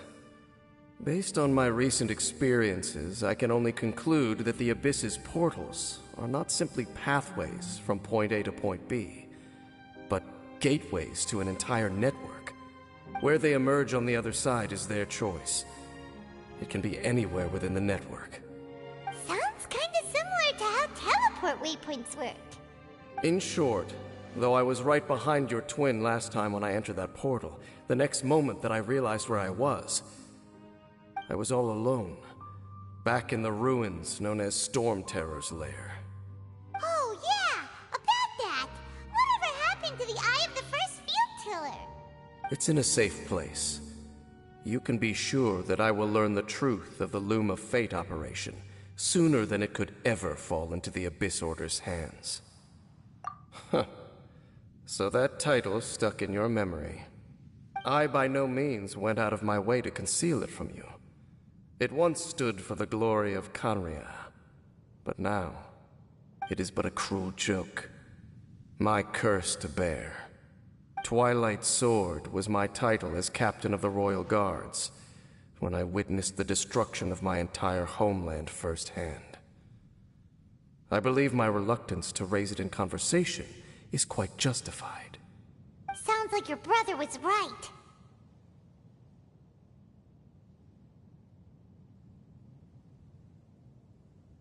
We were travel partners. We both partook in a painful journey of searching for our fate. But regrettably, we did not make it to the journey's end together. Before you continue questioning me, I ought to warn you. If my suspicions regarding the portal network are correct, then the fact that there is a portal leading here tells us that the Abyss Order has their eyes on this location. You mean the Abyss Order is plotting something here? Actually, Paimon and the Traveler suspected that too. I mean that it's highly likely that even as we speak, the Abyss Order is watching our every move. Don't say that! You're giving Paimon goosebumps. A wise choice. There appears to be light from a fire coming from near that rocky wall. Let's take a look.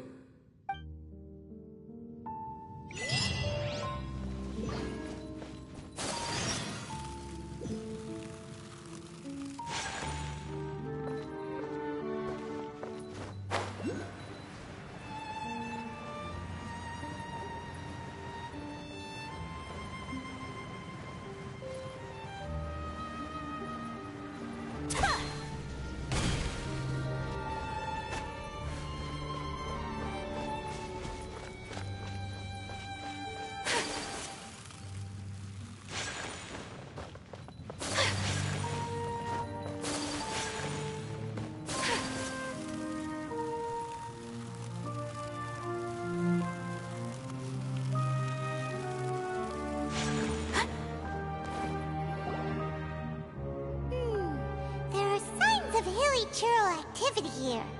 Could these be the hilly churls the Requester was talking about? Requester? In fact, hold on. You still haven't told me what you're doing here. I doubt that most travelers would have any reason to venture down this way. We took a commission from the Adventurers Guild to investigate the chasm. Apparently a whole load of hilichurls have been gathering here, and the requester wants to know why. And now it looks like we finally found our first clue. Do you want the answer? Huh? You mean, you know something about this? As it happens, I do. It's understandable that you did not perceive anything unusual. What makes this place so strange is that the environment here weakens the effect of the curse. The curse? Oh, Paimon remembers! Last time you guys were saying that Conria's people were cursed to immortality or something. For centuries, I have suffered daily from the curse that was laid upon me. But here, I suddenly feel a small amount of relief from this suffering. And right here, right now, I can feel my body sending a strong message to me. It is telling me, stay. So, this place weakens the curse? That's pretty incredible. But how? That I shall need to investigate. But to the best of my knowledge, the Abyss Order does not have the technology to achieve this. Indeed. Do you know why hilichurls wear masks?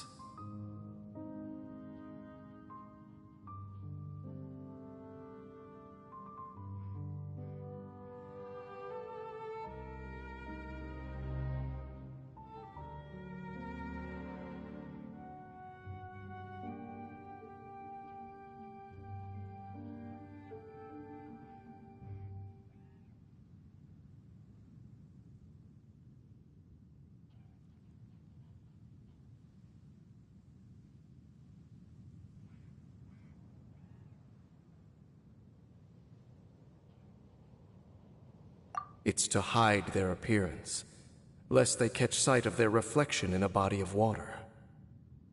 Compared to how they remember themselves, it is a terrible sight to behold, one that causes them great despair. The curse of immortality denies death to those afflicted with it, and yet, it does not truly mean that they will never die. So, you mean, there's a way to undo it? No. I mean that the body and soul will continue to be eroded until they are virtually non-existent, even if death is not the form that this erosion takes.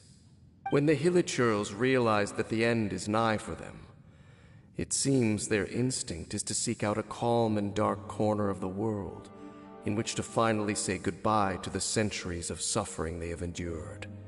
And of all the places they could lay down to rest, one that can ease the effects of their curse would surely be their first choice.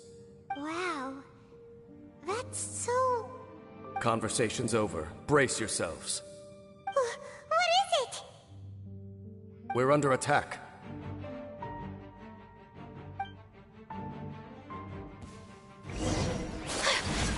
Whirling snow! No, my sword!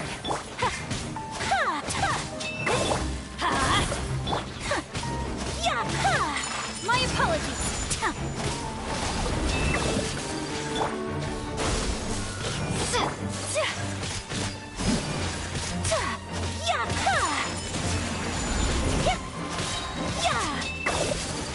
Embrace the ice!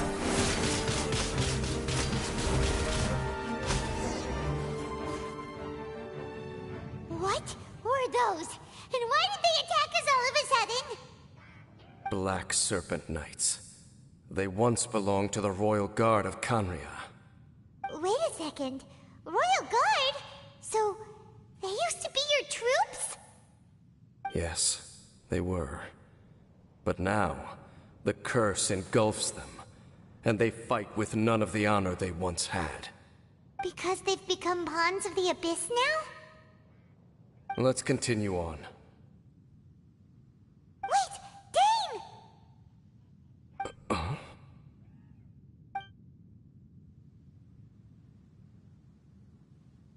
Seems we missed one.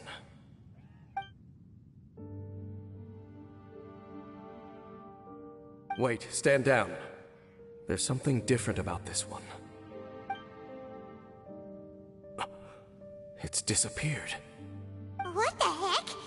What was going on with that one? Was it trying to say something? How is this possible? How could he have retained self-awareness for 500 years without it? But more importantly, why did he seem so familiar? That would be a miraculous outcome indeed for a cataclysm that brought total doom and destruction. Or perhaps it was just a coincidence. We should press onward to the city.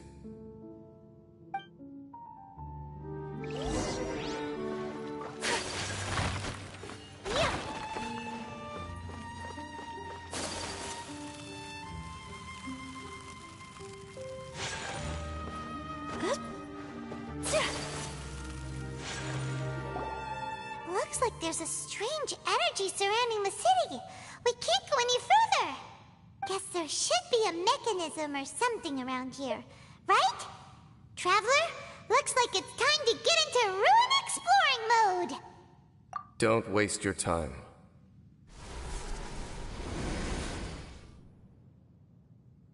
Huh? Kanria's technology, abyssal power. Two things I couldn't be more familiar with. They're just cheap tricks to me. Okay, so the Abyss Order really is trying to hide something here, right? Dan seems like he really understands what's going on here. No wonder the Abyss Order doesn't want him around. Not necessarily. The closer we draw, the more I am inclined to conclude that these ruins belong to a more ancient civilization still. The Abyss Order simply got to them before anyone else. Even older than Kanria? Whoa, Paimon can't even imagine back that far. That said, the architecture here does somewhat resemble that of Kanria. At least, it would if it were the other way up. Let's head toward the light over there. Mind your footing on the way ahead. It's a long way down.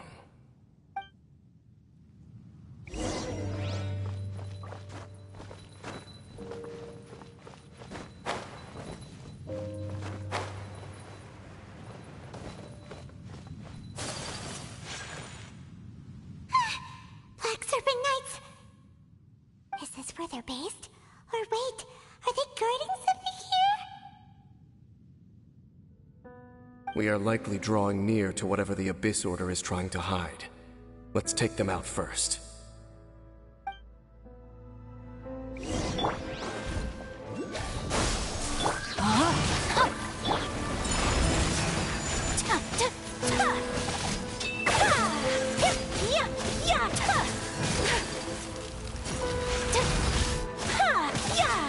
Whirling snow!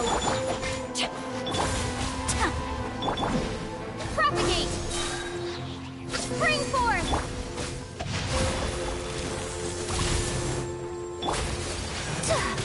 Take flight!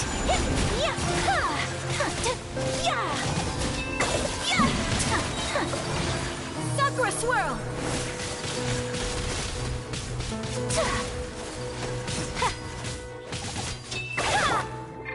No, my soul! Hey, look! Vines! You should be able to climb up, right?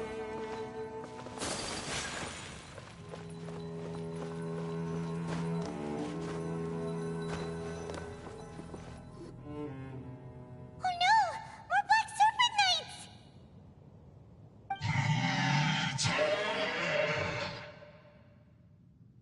Huh? They're not coming after us! Are they just trying to scare us off? Huh. These knights seem like they're hiding something behind them. Hold on, I think they... Ah!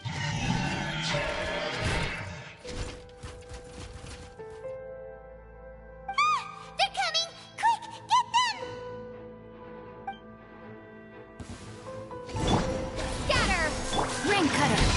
Rain outlines you! My apologies! Everybody stand back!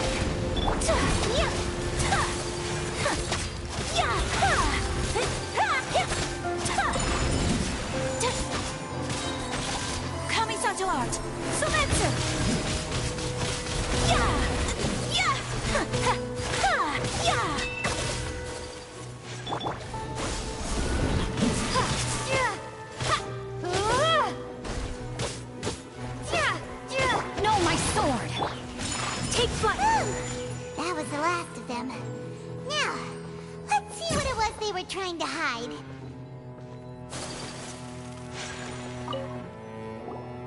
Huh? What's this? So, the Black Serpent Knights have nothing to do with the Abyss Order's secret. Huh. I should have guessed. So, what exactly is going on with these hilly churls? As I said, for these hilly churls, the end is nigh. They have grown old and fearful of the light, even become one with the darkness. And yet the curse continues to corrode them. But why would the Black Serpent Knights want to stay here and guard them?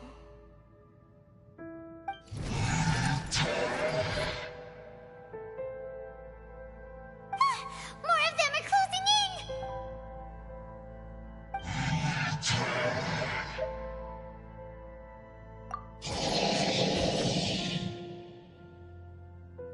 It's him! The guy that came out of nowhere and disappeared again! And now they're retreating! Did he just order them to do that? Halfdan? Whoa, whoa! What? You recognize him? Could it be? If it's as I suspect, then this is a truly tragic state of affairs. Dane? You want to know why they were gathered here guarding the hilly churls, don't you? It's because as far as the Black Serpent Knights are concerned, they're simply doing their duty. The one who ordered them to retreat just now, I suddenly recognized him. I knew him as a young man, an elite in the royal guard of old. His name is Halfdan. So, he's from 500 years ago too? To this day, I still remember the final orders I, the Twilight Sword, gave to Halfdan on the day of disaster in Khanria, before I made haste back to the palace. Inform all Black Serpent Knights to protect the people of Khanria at all costs. Because we, of course, were royal guards. But this would mean nothing in the events that followed. Royals, gentry, common folk, these identities made no difference. Against the might of the gods, the only identity that mattered was being from Khanria. These Black Serpent Knights have lost their intellect, but perhaps, in whatever remains of their minds, they are still protecting the people of Khanria. If you see these ruins as Khanria in the throes of disaster, and these hilly churls as the people crying for help, then suddenly I can make sense of what I'm hearing. Their growls are less of a threat and more of a warning. Then, what are they saying? Though it is barely discernible, I can just about make it out. They keep repeating a word from the old language of Khanria. Run. Even I have to admit, the fact their will is strong enough to survive 500 years of erosion. It is nothing short of a miracle, born from hopelessness. Oh, so Paimon had them all wrong. It doesn't matter. Even I took them for enemies for a moment. Let's keep heading toward the light at the top. I believe the Black Serpent Knights will no longer try to stop us.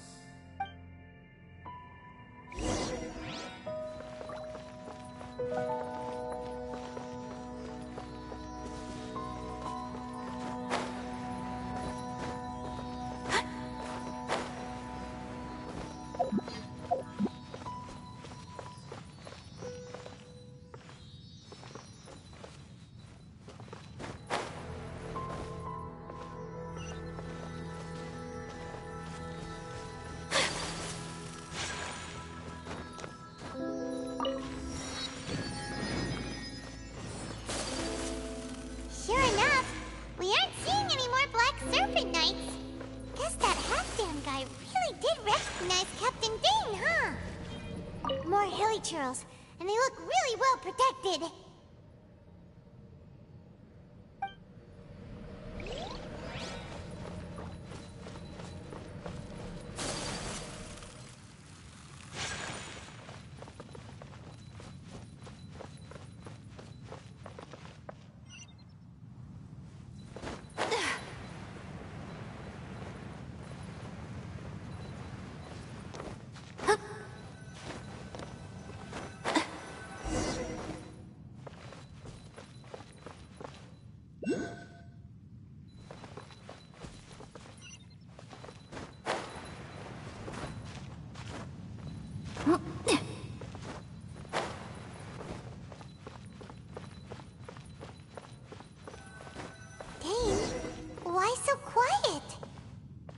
I'm just thinking, nothing more. If you're trying to console me, I can assure you there is no need. Fine.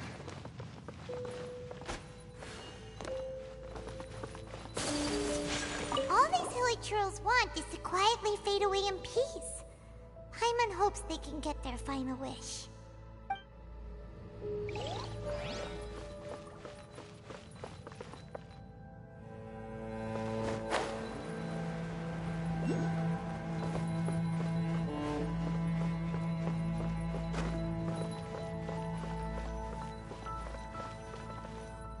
Hey, look!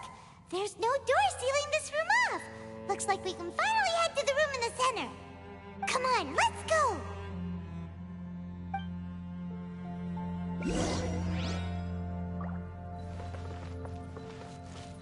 My apologies!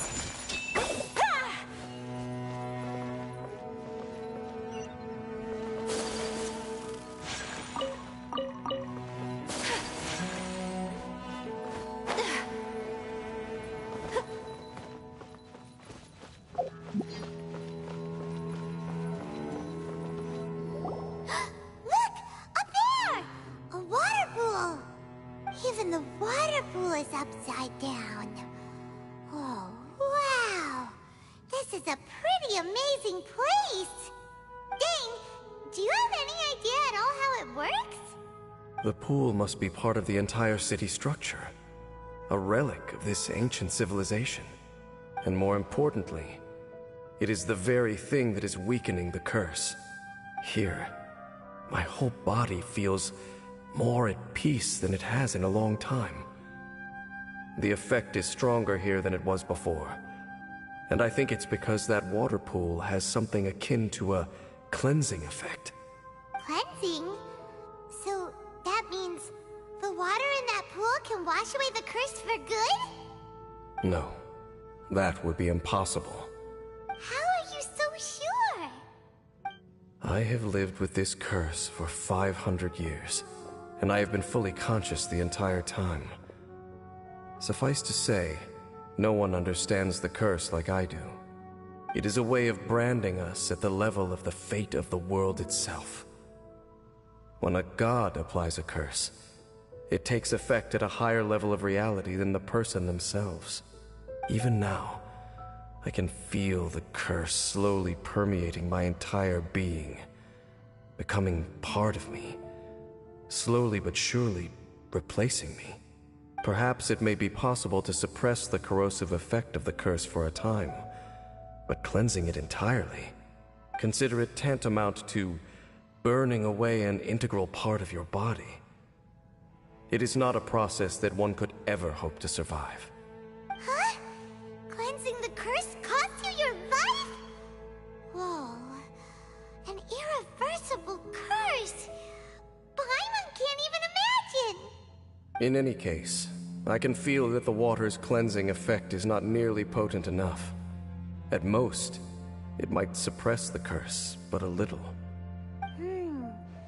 So, what's that contraption there? It looks kind of out of place. Frankly, I have never seen a device of this design before either. It is not unreasonable to suspect that it could belong to the Abyss Order. But what could they be planning to do here?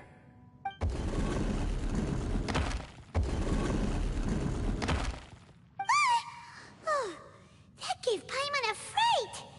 So, all the doors are open now?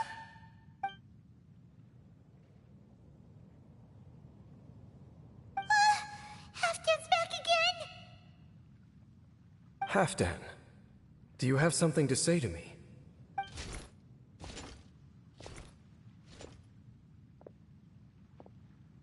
He ran off, but he didn't disappear like last time. He's indicating that we should follow him. Are you coming? True. So,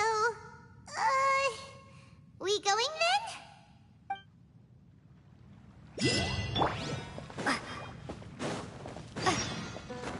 Halfdan jumped down over there. Let's follow him.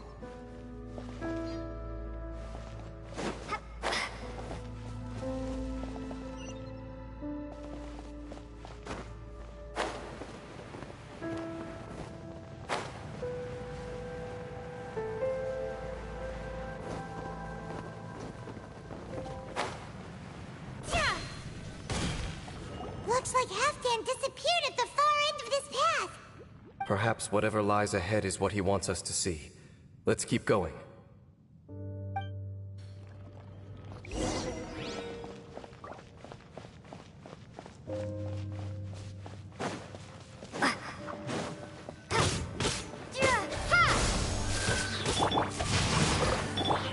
Whirling snow!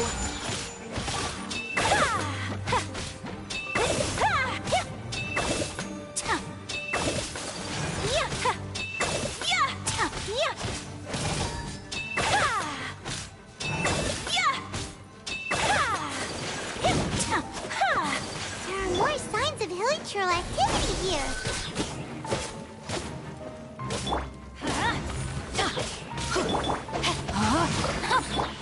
Take flight!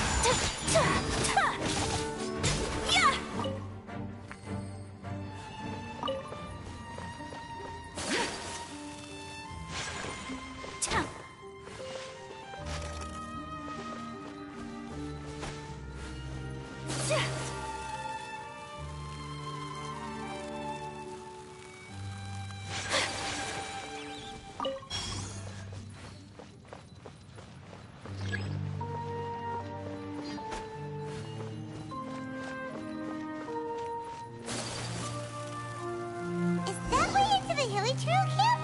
Let's go see. It's a humble hilichurl camp. Oh, these hilichurls look like they're in pretty bad shape, too. Some of them look like they've already taken their final breath.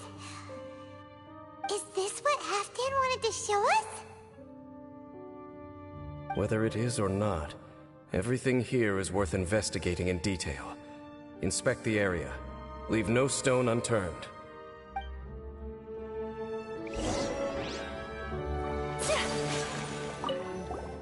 Seems like these hilichurls have no life left in them at all. Before long, they'll become one with the darkness.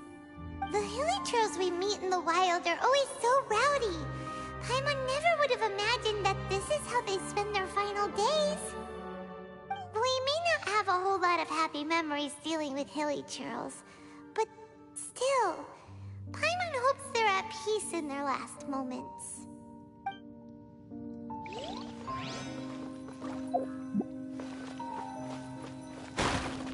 Hilichurls usually store food in crates like these, right? But these seem pretty much empty. Is it because they're so near to the end that they don't need to eat anymore? Even if they don't need to eat anymore, Paimon bets they still miss food for the flavor.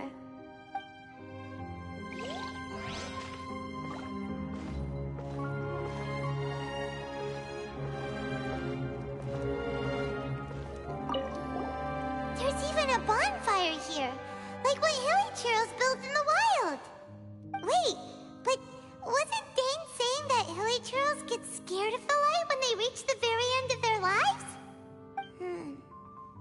Maybe, in the very, very end, they still want to feel some light and warmth. Oh.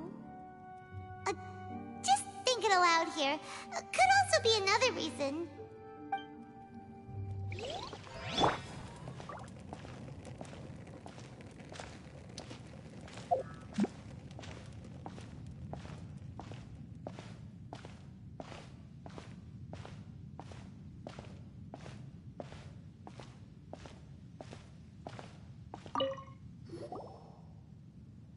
How did that flower get this far underground? Did someone bring it in memory of the deceased hilichurls? Hey, now that you mention it, Paimon thinks it looks kind of familiar too. It is the national flower of Kanria, the Intivat. It once bloomed all over the nation. It would only last 2 weeks before wilting. But if you were to pluck one and take it out of Kanria, the petals would stop growing and turn hard. Only when it finally returned to its home soil would the petals grow soft once more, and finally turn to dust. So the Intivat is a symbol for a wanderer far from home, signifying the tenderness of the homeland. So for this flower to get here, it must have been brought from...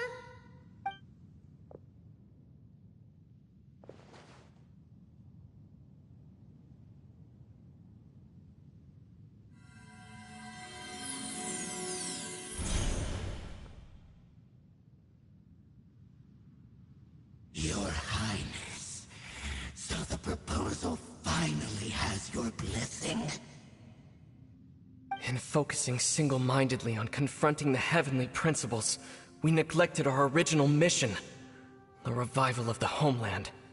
I should not have been so indecisive. The device is almost ready. We await your command. What are the chances of succeeding? Theoretically speaking, approximately. Forget it. Even a 1% chance is enough. For too long have we dwelt in the abyss.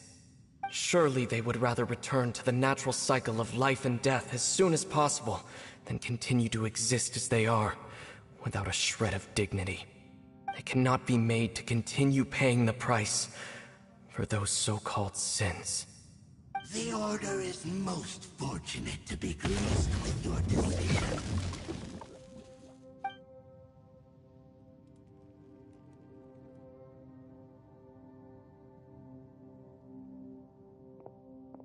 Ether!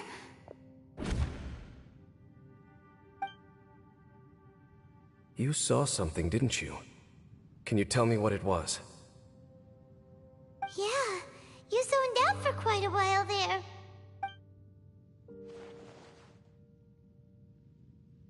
Huh. Well, people do say that twins have a special connection.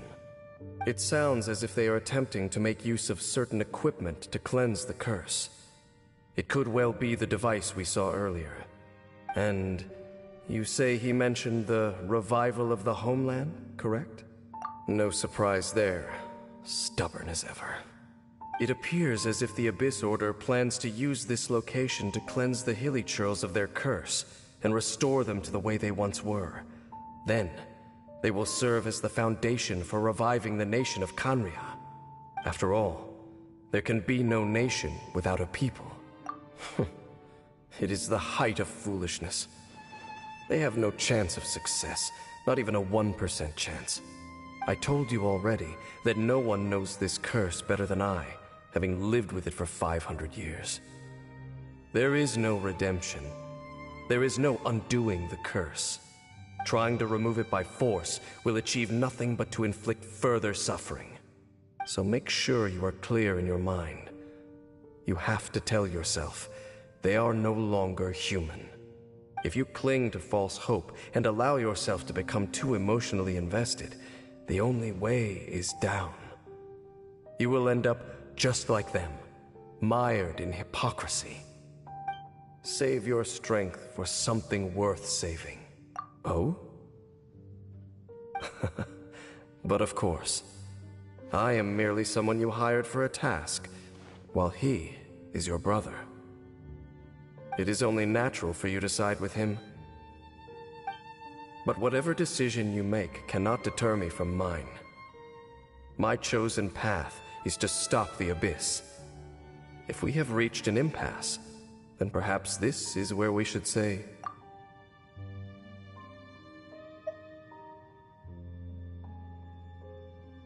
I see.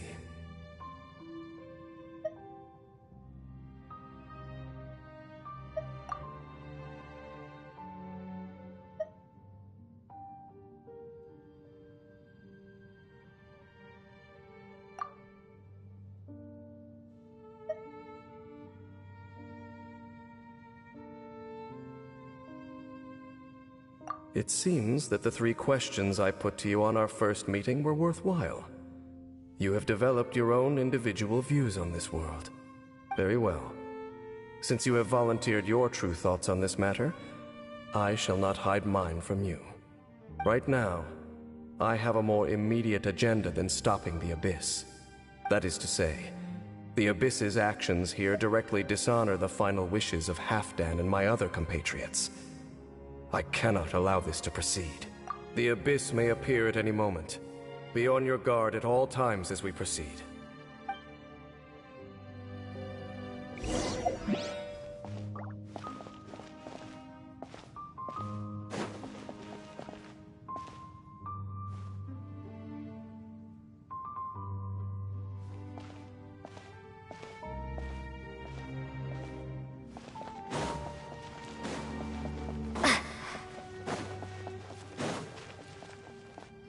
We can see the Upside Down City from here, too. Wait, watch out!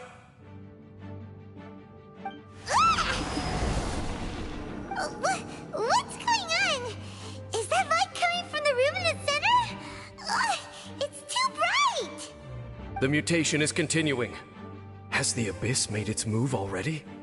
Dame Sniff, I see your incessant meddling continues, and that you have once again joined forces with our Highness's kin. Regrettably, I was not in time to control your exit from the network, and it sent you here of all places. This was a catastrophic error. I am surprised that you dare to face me. You ran like a coward last time. Our Highness's will must be done. All interferences must be removed, whatever the price to pay. This time, the curse that torments our people must be undone, once and for all. You are the only ones who torment them. There is nothing else left of those hilly churls. Nothing besides the curse itself. Say what you wish. I am going nowhere, Dainsliff. Then you will give your life just to delay the inevitable. How absurd. But since you wish to persist, then so be it. You really think you can use that device beneath the pool to cleanse this curse? Do not underestimate the ways of the Abyss. That device cannot provide a cleansing effect of the water not tenfold, but 100-fold.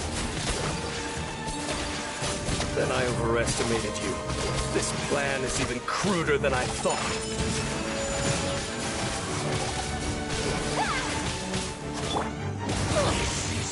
I'm going in! It's futile! No, my sword!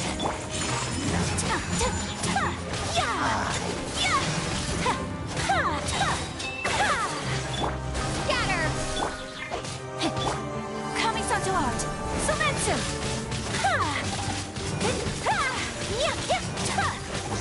Take flight! You've been hunting this Abyss Herald for ages! Now you finally got him!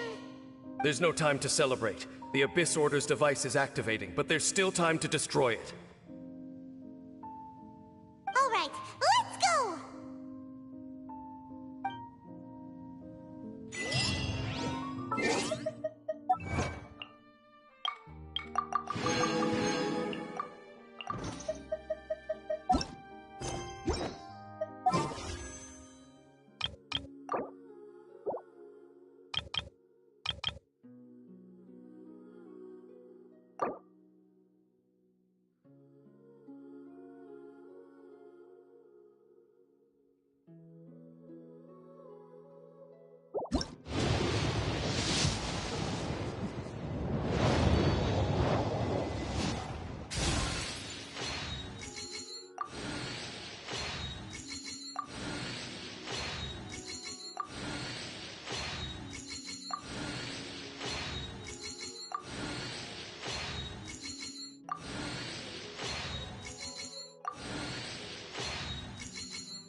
Misato Ayaka, present.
Today is a lucky day.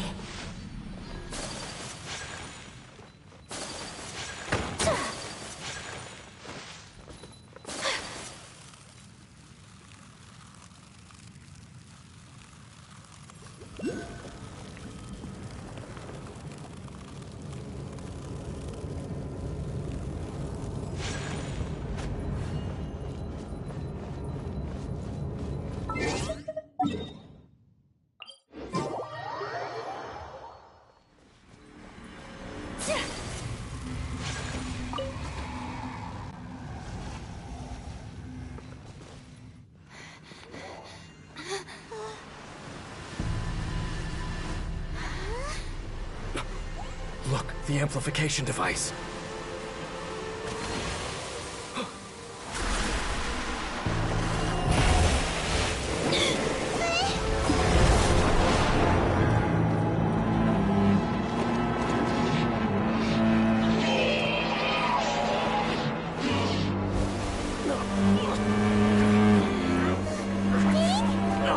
Am I too late? They're in agony. This is no way for them to meet their end. Find a way to stop that thing.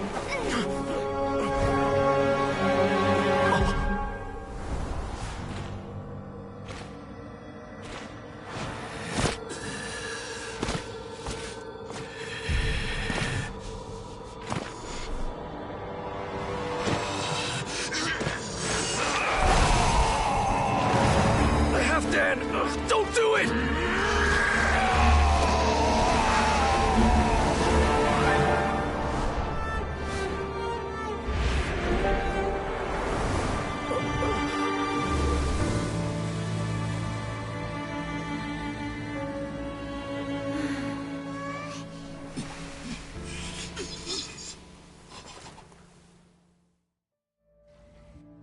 I thought he would have been turned to ashes in an instant.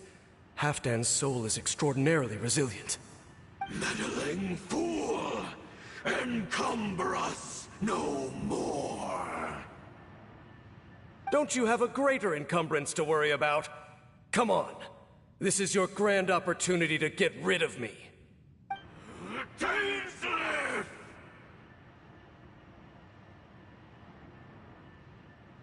Take him out and deactivate the device.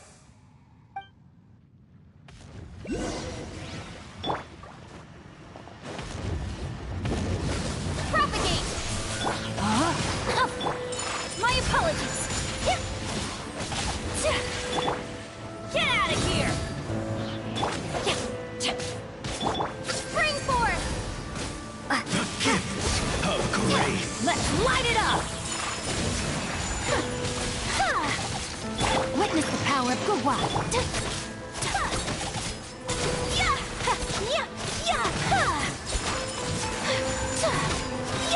Sakura swirl!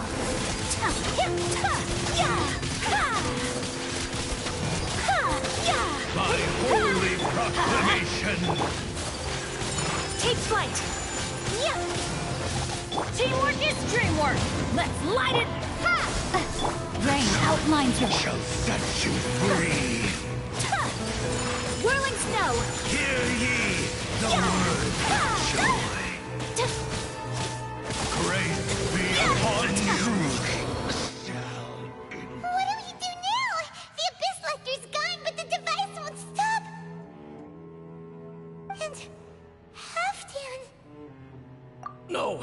As long as the device is active, the cursed are rendered powerless. Only you can take on the Abyss. If you value his sacrifice, then do not waste any more time here. See all these rays of light and portals? They must have installed several of these energy devices in various locations. Find them, quickly! So, we have to go through these Abyss portals? Hey! Wait for Paimon!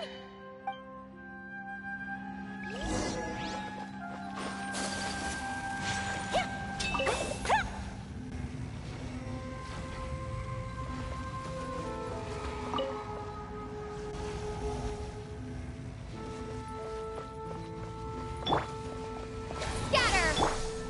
No, my sword!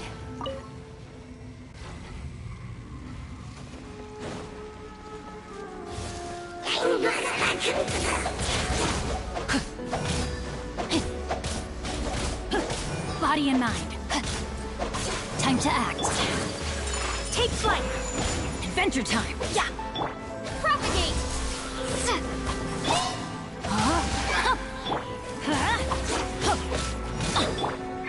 My apologies.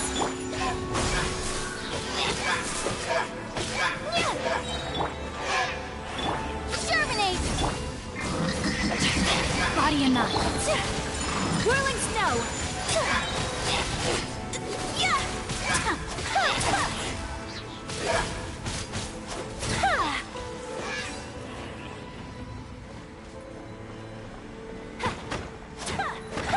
Village trolls are really suffering. Oh, wait! Dane, this must be unbearable for you too, right? Never mind that. Halfdan and the others are enduring far greater...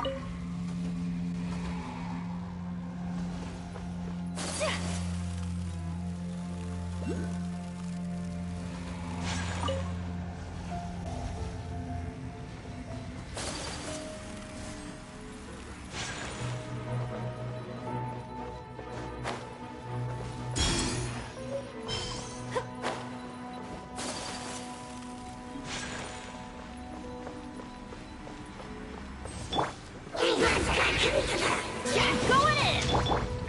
Take flight! Kamisato art! Sumetsu! Rain outlines your... Yeah! Yeah! Yeah!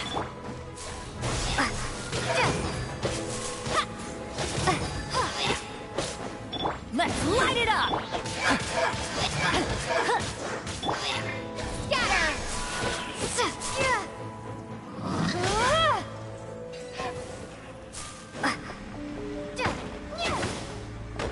Quick! Destroy the devices and put an end to the hilly...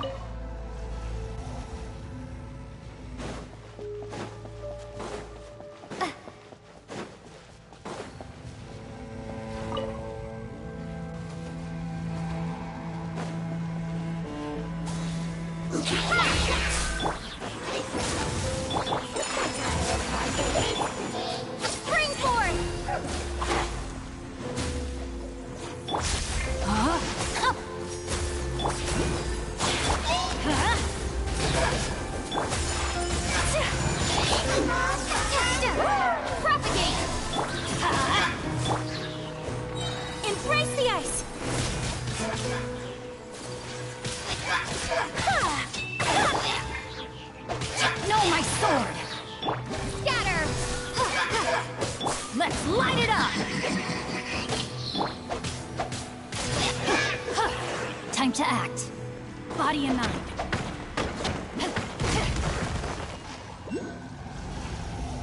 Time to act.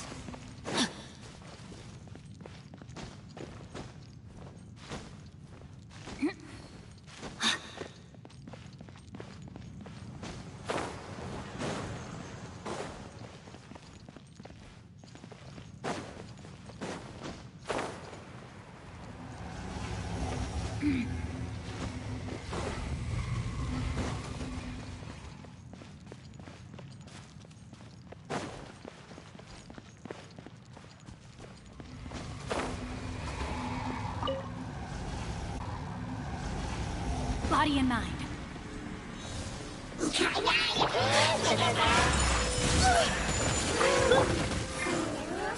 Let me weave you a verse. Rain outlines your fate.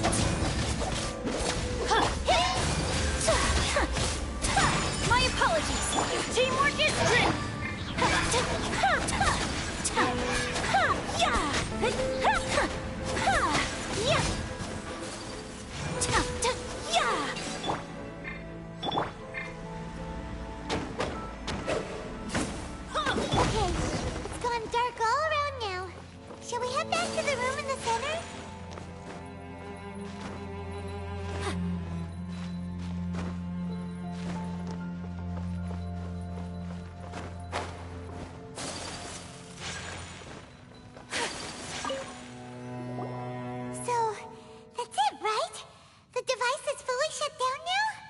The burning sensation has indeed stopped.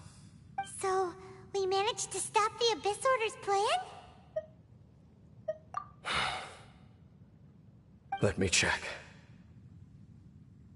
Dane must be really upset. Of all the ways to be reunited with one of his former comrades after so long, this is rough. Let's go.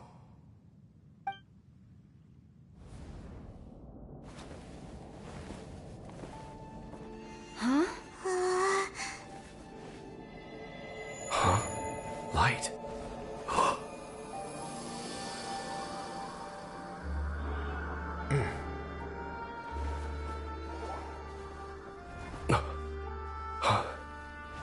Apologies, Captain Dainsleif, Twilight Sword. Back then, I failed you, and failed to protect our people. No. For 500 years, you have faithfully done your duty. To this day, I am proud of you all.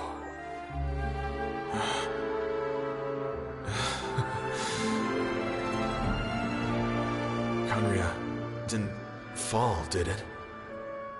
Since you're still here. Correct.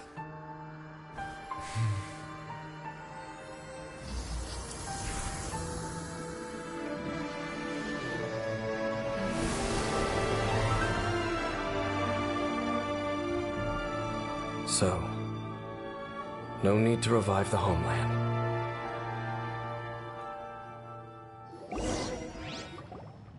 That was Halfdan's soul.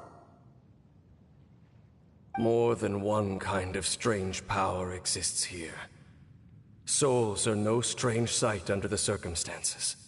Still, if you intend to venture deeper in and continue your investigation, you ought to be careful.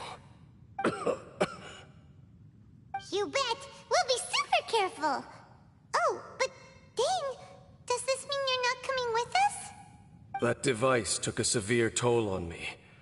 It will take me some time to recover. Oh, right. Well, actually, Paimon already knew that. You've clearly been pushing through the pain this whole time. You've earned a good rest, Dane. Oh, you should take a vacation! Vacation? The very notion. This word has no business being in my vocabulary. There are more important things that demand my attention. The Loom of Fate operation is still underway, and I suspect that these amplification devices are connected to that plan. Thank you for understanding. I only hope that next time we meet, you know whose side you're on. Sheesh. He sure knows how to hold a grudge. Saving that snide remark right until the end. Well, shame that we didn't get to see your brother again. But at least we learned some useful info, huh? As long as you keep pressing on with your journey, you guys will definitely meet again. And everything will be back to normal. Right? Oh, Paimon almost forgot. The real reason we came here was to investigate what was going on with the hill trolls, wasn't it? We've probably seen enough to report back to the miner now. But, how are we going to explain it to him? This is all way too complicated for regular people to understand. We'll figure it out. Just don't forget about the commission when we're done here.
I wish life could be as leisurely as this a little more often.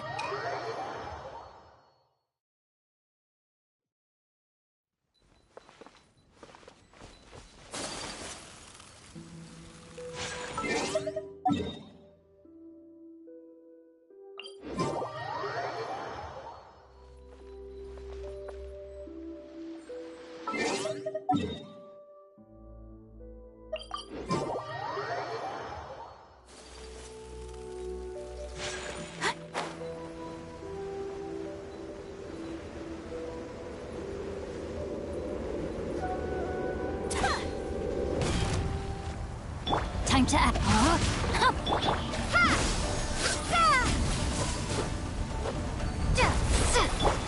Whirling snow! Yeah!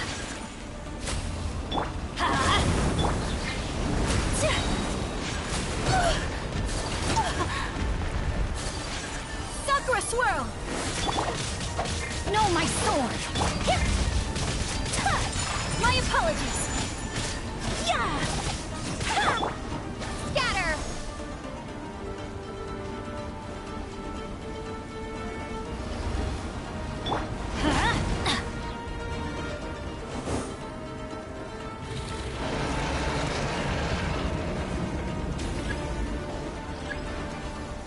Let's light it up! Body and mind.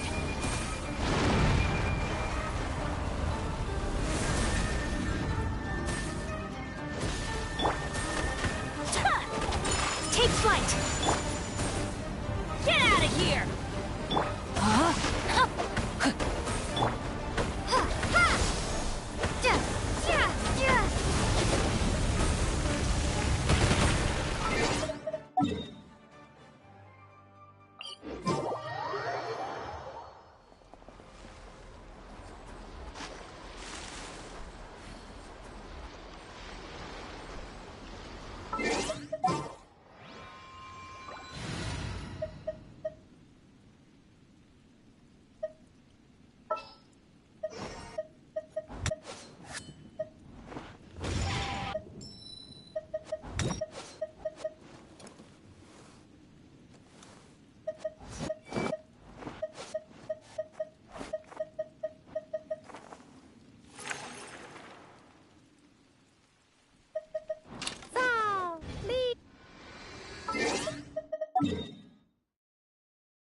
My apologies. Yeah! Ha!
Take flight! Ha! Spring forth!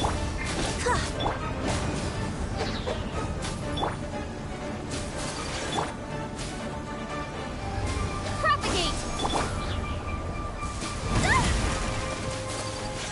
My apologies! Yeah! I'm going in!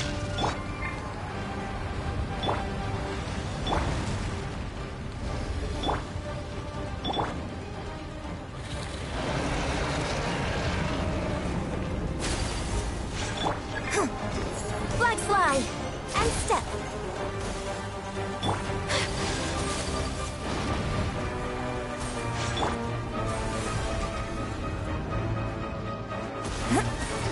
Flags up!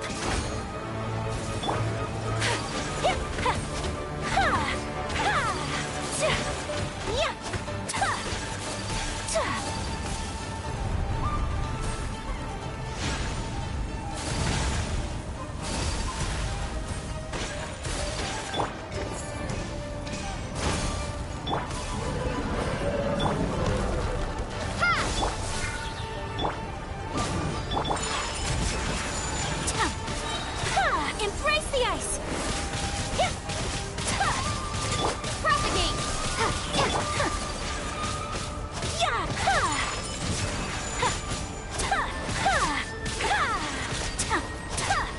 Your grand finale! Observe! Take flight!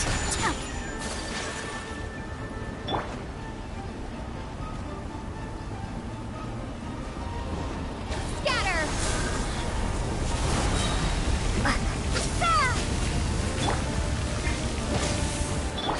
My apologies! Kamisato art! Sumetsu! Observe!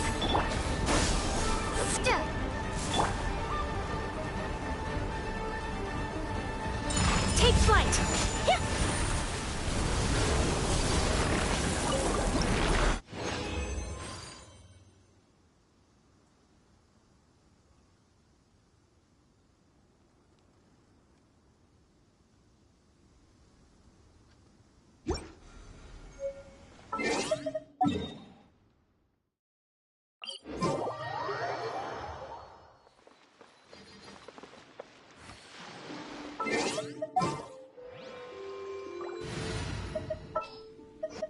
For justice.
outlines your...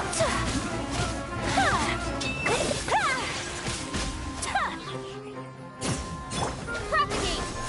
Germinate! Whirling snow! Embrace the ice!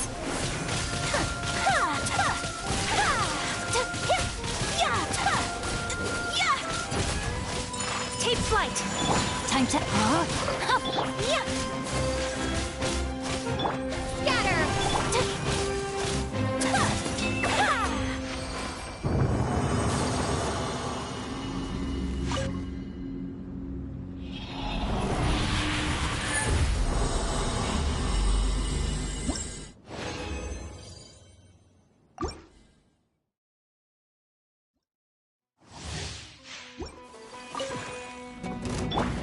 Propagate!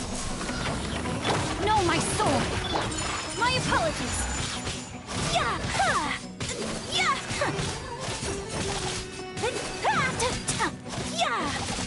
Yeah!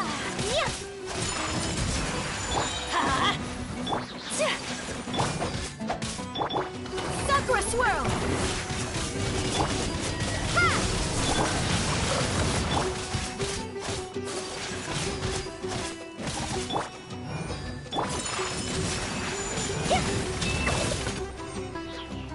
Spring force! Yeah! Ha! Whirling snow! Yeah! Rain outlines your... Take flight! Kamisato art! Sumetsu!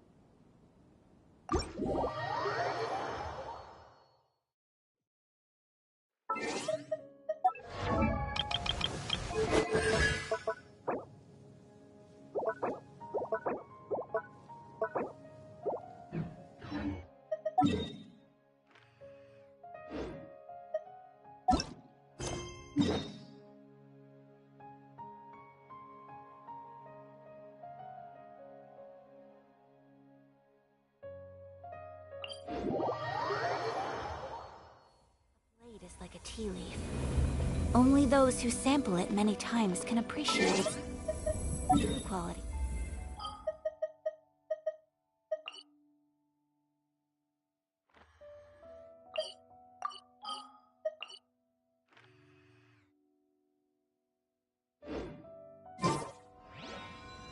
A blade embraces its duty. As a jeweler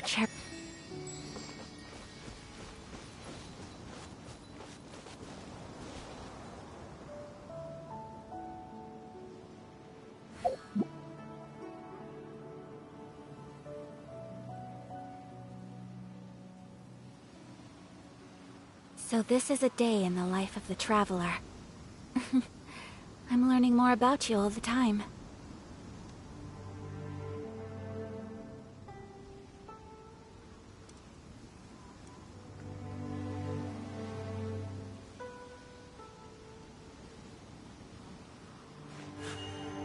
A blade embraces its duty, as a jeweler cherishes their gems.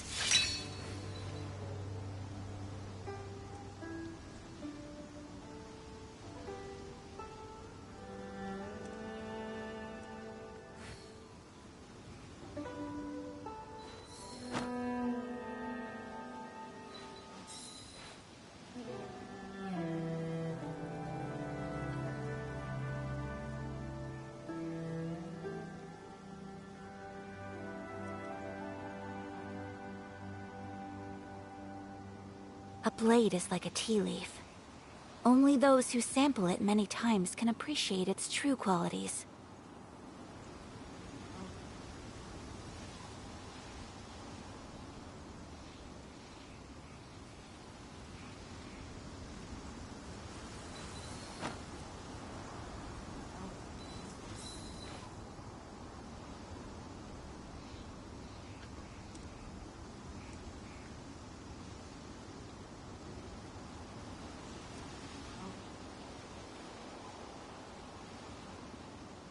So this is a day in the life of the Traveler.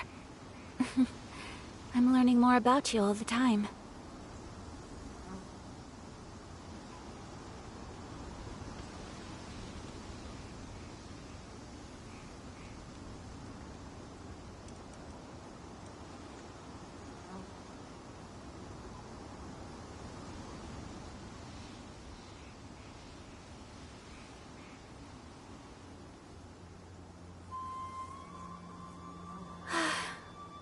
I only wish life could be as leisurely as this a little more often.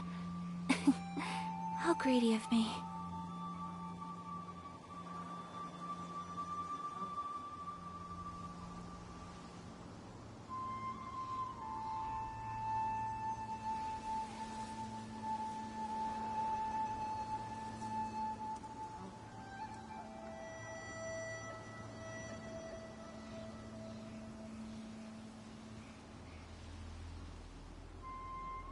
A blade is like a tea leaf. Only those who sample it many times can appreciate its true qualities.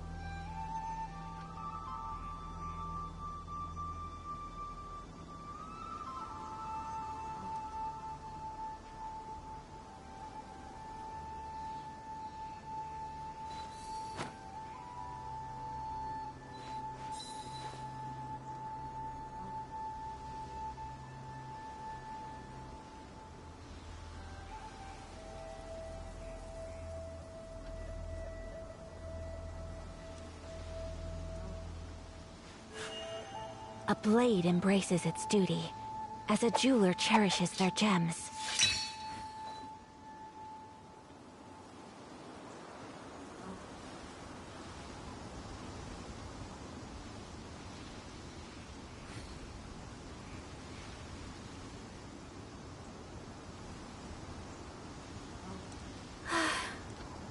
I only wish life could be as leisurely as this a little more often. How greedy of me.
To Sumeru, our next objective should be to head to Sumeru City and find a way to meet with Lesser Lord Kusanali. And speaking of Lesser Lord Kusanali, even though we haven't heard too much about her, she doesn't seem to be the same deity who abducted your brother. But even so, people call Sumeru the Nation of Wisdom, you know. If we can get a chance to meet the God of Wisdom, maybe she can give us some useful information.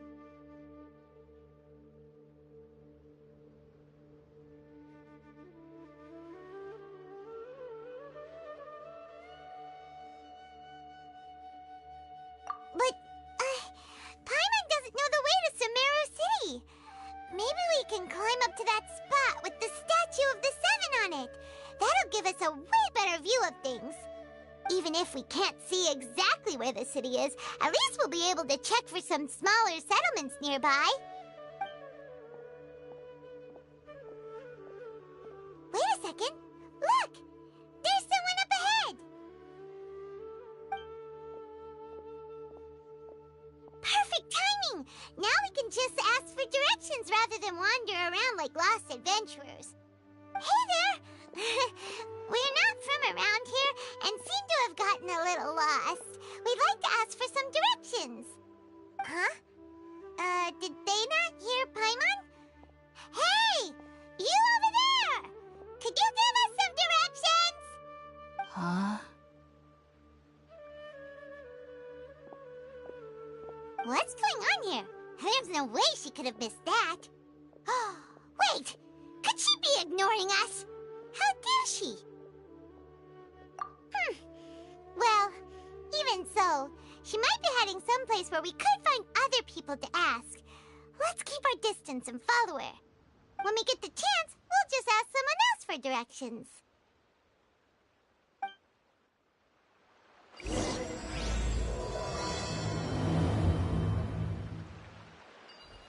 Come on, let's follow her.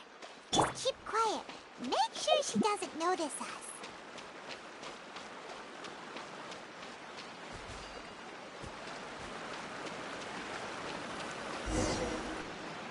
Huh? She just walked near that small waterfall and then suddenly vanished. Let's go take a closer look.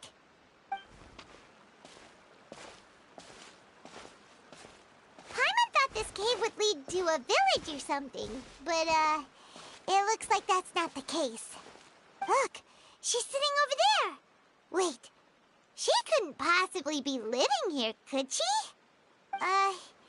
What should we do now? Do we try asking her for directions again? Alright then. It's not like we have anyone else we can ask. Even if she's not very friendly, we just need her to point us in the right direction. That's all. Oh. What a lovely smell. It's coming from that sensor over there. This is definitely not your typical place to call home, but at least it smells nice.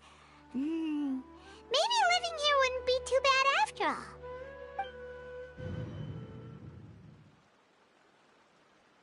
Huh? What's the matter?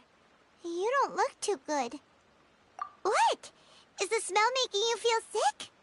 Strange. Paimon doesn't feel anything.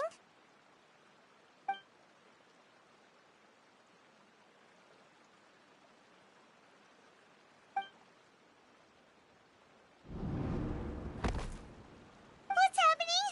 Traveler? This is no time for a nap. Oh, come on, wake up.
Traveler's been out for a long time now. Yes, you can relax. Believe me, Master is extremely knowledgeable. If he says that she's going to be alright, Then there's absolutely nothing to worry about. Oh, are you awake now? Oh, thank goodness! Traveler, you're finally awake!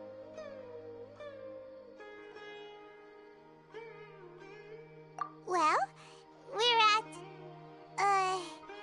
Good question. Where are we? Hyman was in such a panic when you passed out that she even forgot to ask what place this is. This is Gandharvaville. It was originally built by scholars from Sumeru as a place to rest in the rainforest. Now it's mainly used by the forest rangers as a base of operations. My name is Kale. I'm a trainee forest ranger. My master and I found you passed out during our patrol, so we brought you here. Oh, no things are necessary. I didn't do anything, really. By the way, how are you feeling now? Any discomfort? Oh, that's Master's herbal medicine you're tasting. He gave you some while you were unconscious. Before I forget, Master mentioned you should take more medicine once you wake up.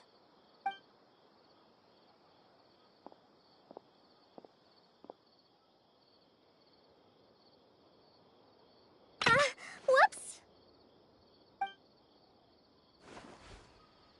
Kale, what's the matter? Were you trying to retrieve the medicine?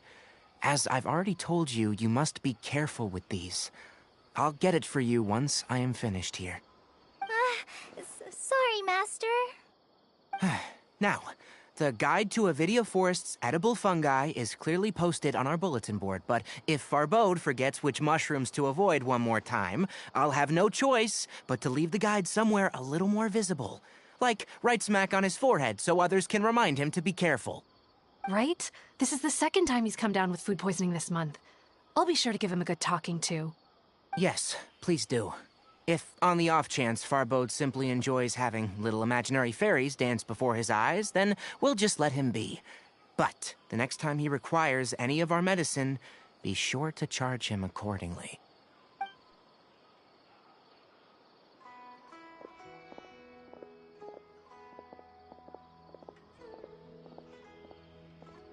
So, how are you doing? Feeling better? Oh, this is my master, Forest Watcher Tainari. He is chief officer over all the rangers here in Gandharvaville. I already informed Paimon about the reason you fell unconscious earlier. But now that you're awake, let me explain it for you as well. It is common practice for Sumeru scholars of certain darshans to dedicate themselves to training in meditation in isolated areas, particularly the nearby forests. While meditating, they use a certain incense known as Spirit Borneal to help calm their minds as they enter a state of deep rumination. In hopes of asking directions, you two followed a scholar named Hypatia into her cave. The incense you smelled inside was the Spirit Borneal I just mentioned. That incense typically has no effect on most people, but for a very select few, it can have profound effects on one's cognition, as you experienced firsthand. Does that make sense? Very good. Now, answer me this. Did you feel anything after passing out? Say, any out-of-body experiences, or did you see anything while unconscious?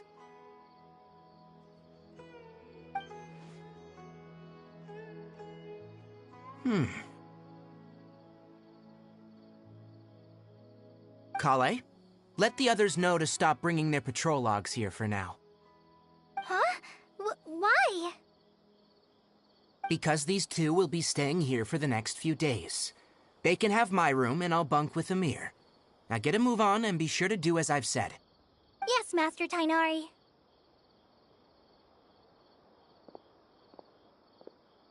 Wait, hold on a second. Can you tell us what's going on? Sure. Let me fill you in. I originally planned to send you on your way once you finished your medicine. However, it appears now that you should stay a while longer in Gandharvaville for further observation while you recuperate. Further observation? No need to be hasty. As long as you have the capacity to judge between right and wrong, I promise that you'll understand the gravity of the situation once I explain everything to you. Based on what you saw after smelling the incense and losing consciousness, we can conclude that you experienced a powerful hallucination, which suggests your mental state is not in the best of shape. If you're skeptical, have a whiff of this. Whoa! Are you okay? You're experiencing a similar sensation as when you passed out, aren't you? So even though your condition is stable as of now, if I were to haphazardly let you leave, it's highly likely that you'd suddenly pass out again somewhere else. The rainforest is home to many fierce animals and hazardous areas. If something were to happen to you again, I'm afraid you might not be so lucky. For now, I suggest you continue taking your medicine each day and avoid wandering off on your own, at least until you stop having adverse reactions to this kind of smell. Okay?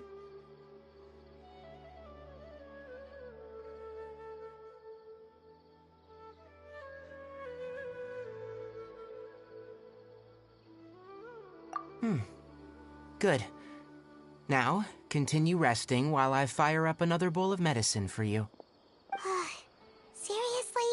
We just arrived in Sumeru and we're already having problems left and right! Paimon knows we're set on meeting Lesser Lord Kusanali as soon as possible, but you really don't look too good. It'd probably be best to let you recover first. Hey! Are you even listening to Paimon? Paimon's over here worrying about you, you know. What's weird? You mean how you're feeling now? You mean the vision of tree roots and red skies you saw? But if those weren't hallucinations, what could they be?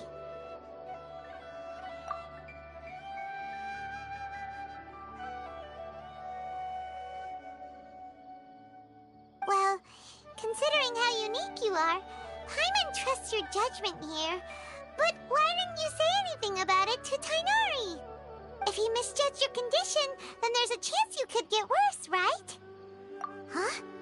You mean that Tighnari already knows that what you saw weren't hallucinations? But if that's the case, why would he try to hide that from us? Oh, Paimon gets it now.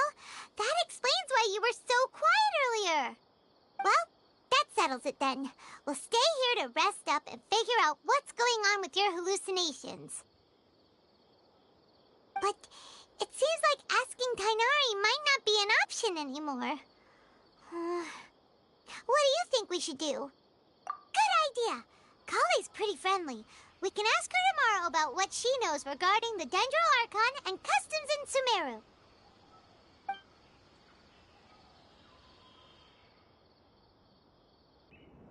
Rise and shine! Come on, it's time to go find Kale!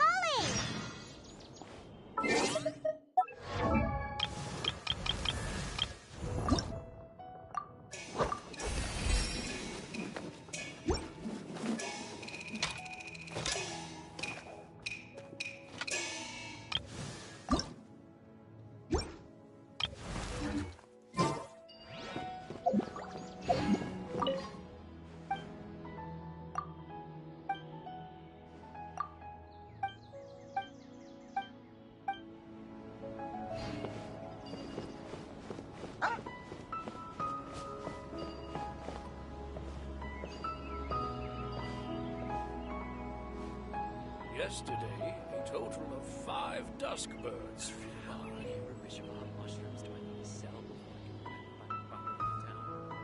Our recent catch was great. Definitely have enough for a grand feast this time.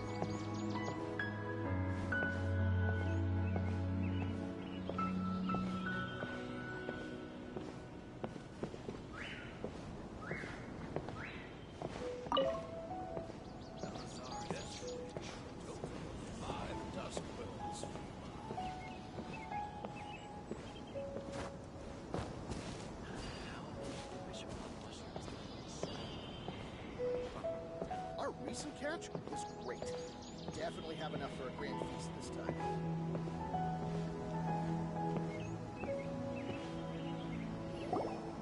All right, next let's see your right hand. Not bad. But please remember that you still need to be careful, understand? Yes, I will. By the way, Master, I still haven't received the patrol route for today. Look, Kale, Today's patrol will be a long one, so you won't be coming along this time. Besides, there's a chance we may encounter... well, you understand.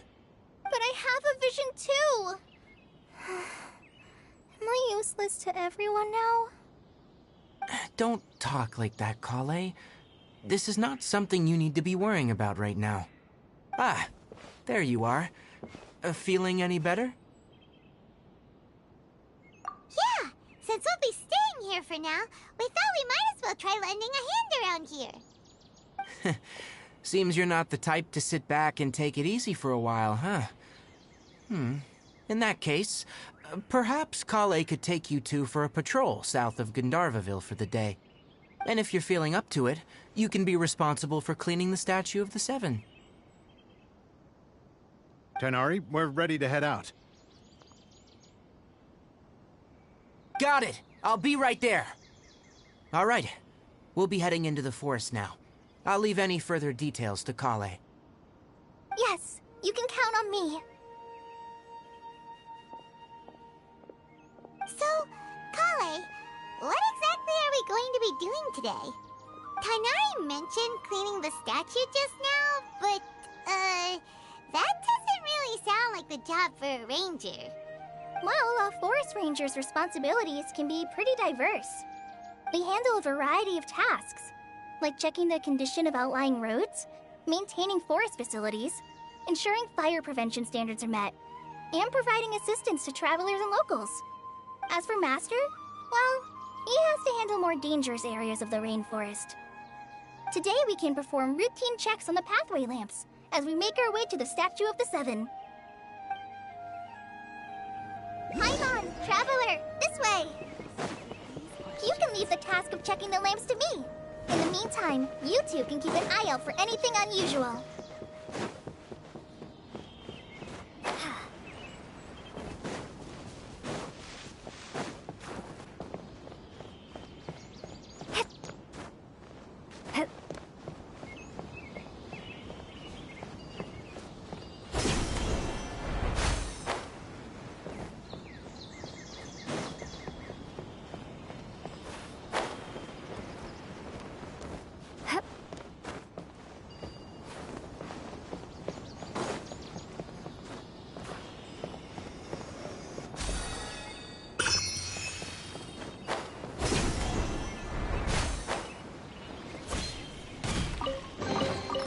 Reward on the road.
few lamps. Let's move to the next ones.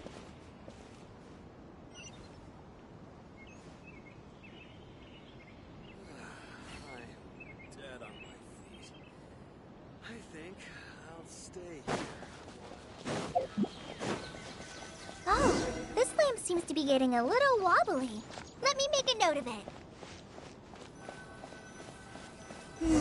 No problems with this lamp. Good.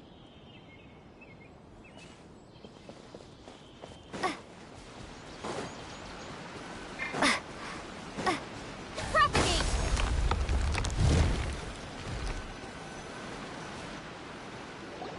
The statue of the Seven is up on top of that large rock formation. You must have seen it when you came down this road before. It's pretty high up there, isn't it? Don't worry.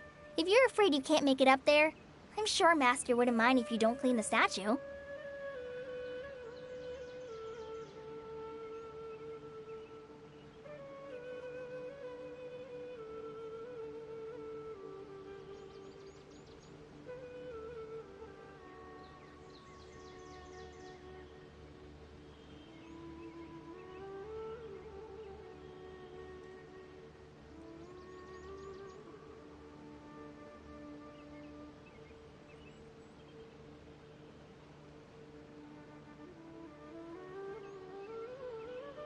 Oh?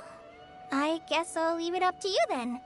There's not much footing once you reach the statue, so be careful up there. Paimon will fly up with you and help you with those hard-to-reach areas. By the way, Kale, do you know anything about the Dendro Archon? You know, what's she like? That depends. Are you referring to Greater Lord Rukkhadevata or Lesser Lord Kusanali? Huh? Greater Lord Rukkhadevata? Oh, is that the name of the former Dendro Archon? Uh-huh. Greater Lord Rukkhadevata was Sumeru's first Dendro Archon. She created the rainforest as well as the wall of Samiel around the desert. Her works provided a means of peaceful living for everyone. To the people of Sumeru, she's not only a symbol of wisdom, but also of power and kindness. Unfortunately, she disappeared in a great calamity that occurred a few hundred years ago.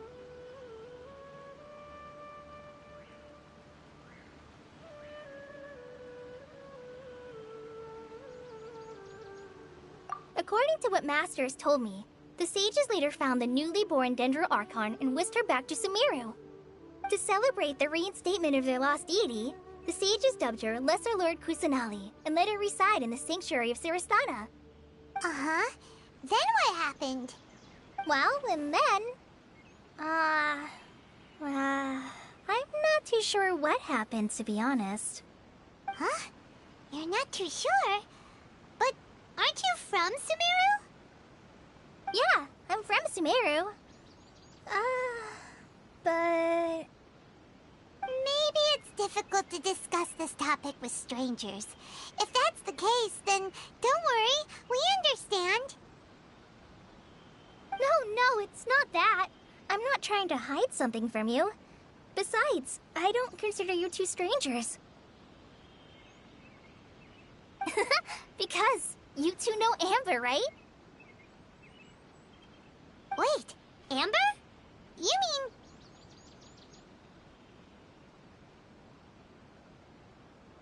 Yes, that's her. I once lived in Mondstadt for a while, and she helped me a lot during that time. You could even say that she helped me become a new person. There's no one like Amber. She lives life to the fullest while always adhering to her strong sense of justice. She's ready to answer the call for action at any moment, but is also very understanding of others. She's like the spark that lights the fire in everyone's heart around her. If you ask me, she's a prime example of a true outrider. She's the first person anyone coming to Mondstadt will meet. You can't help but be enthralled by her charm and enthusiasm, causing you to fall in love with the lands of Mondstadt and...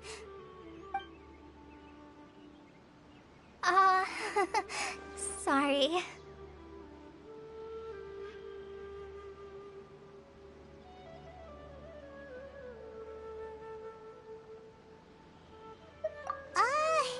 Paimon thought the work of Outriders was a little different from what you just described, but one thing's for sure, you really like Amber.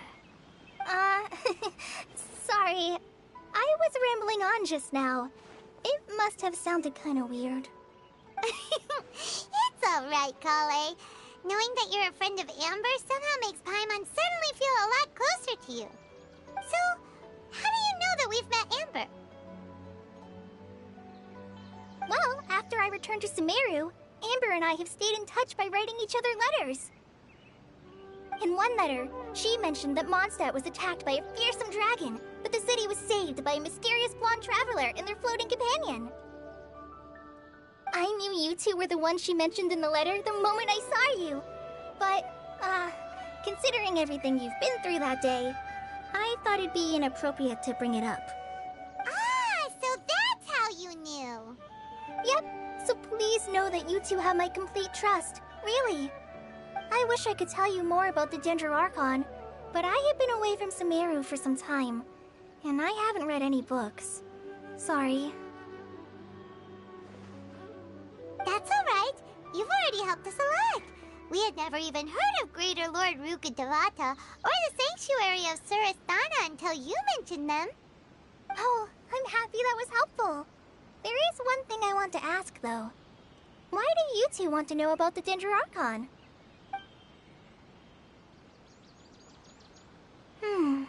So that's why you're here. Thank you for telling me your story. Don't mention it.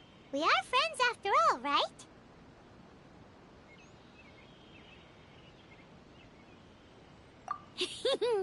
Alright, we have a statue to clean. You both have my thanks.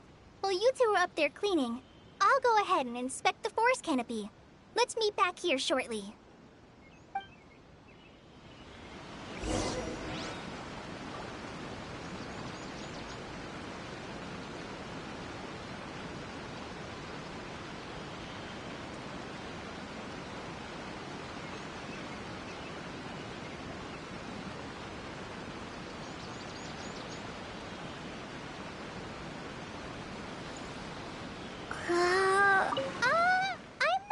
Good climber, so I'll just let you handle the statue. I'll go check the facilities up ahead. By the way, once we're done with our work here, would you like to chat some more?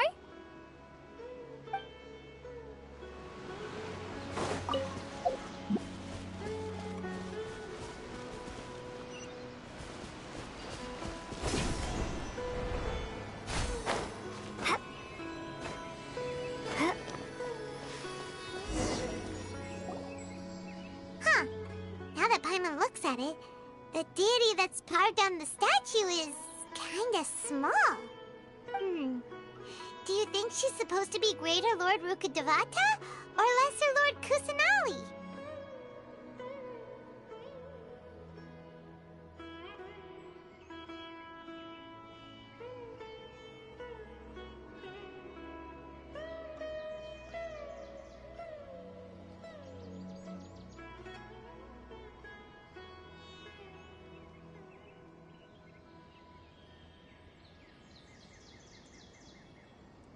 You might be right. The statue does look kinda old. Well, anyway, we'll have to figure that out later. Let's get started on cleaning the statue. Paimon will fly up and take care of the top, and you clean everything below.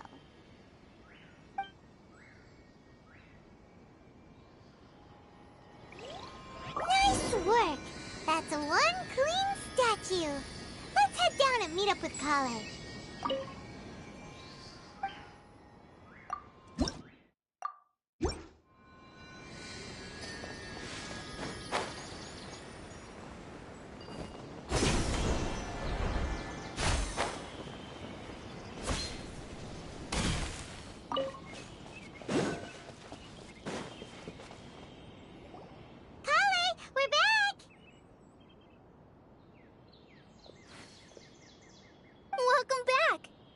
Tired after all that climbing. Let's take a little break. I brought some fruit and water for us. Yay! Food! What kind of goodies did you bring? Hey, don't be a party pooper. It's not like Kale is a stranger or anything. Besides, the best way to compliment a chef is to show passion for their food. Xiangling taught Paimon that. I prepared a nice portable dish that forest rangers like to eat called pita pockets. I hope you'll like them. Whoops! Ah, no! You dropped it on the ground! Not to worry. I wrapped a few layers of oiled paper around each pita. They should be fine. Oh, whew. Paimon nearly had a heart attack there.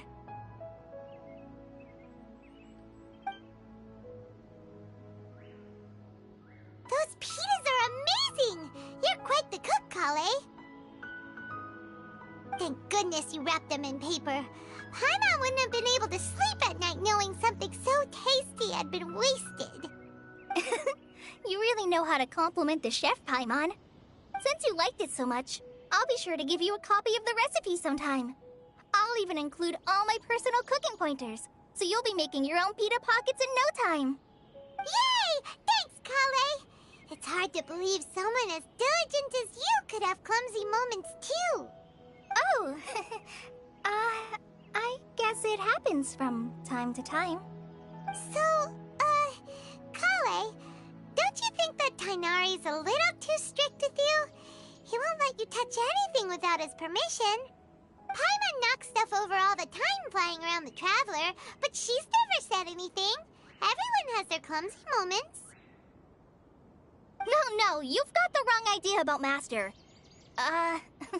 Sure, he may seem a bit harsh at first, but with some time, you'll see that he's actually very kind-hearted.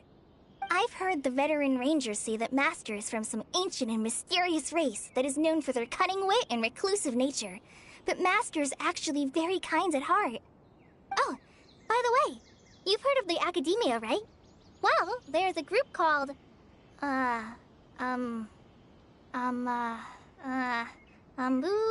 something? Well, anyway, because Master does a lot of research on plants, sages from the Academia have written him many times, inviting him to take up an official position there. But Master declines their offers every time, saying, Sumeru City is too noisy. It'd be bad for my ears.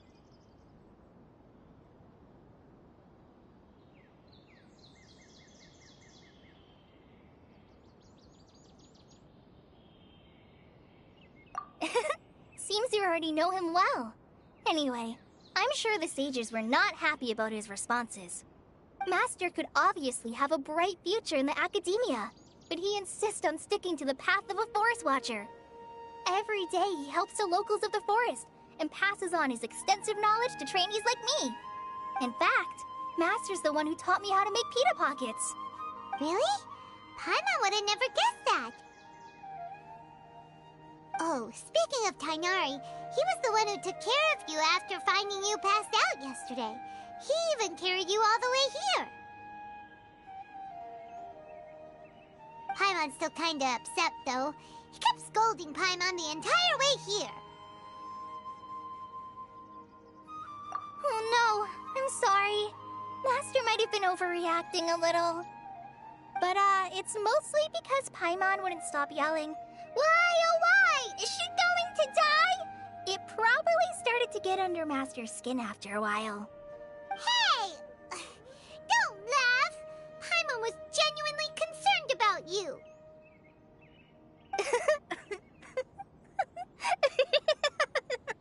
Hey!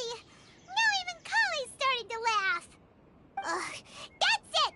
Paimon won't forget this! It's time for some Paimonial wrath! No! Don't touch me!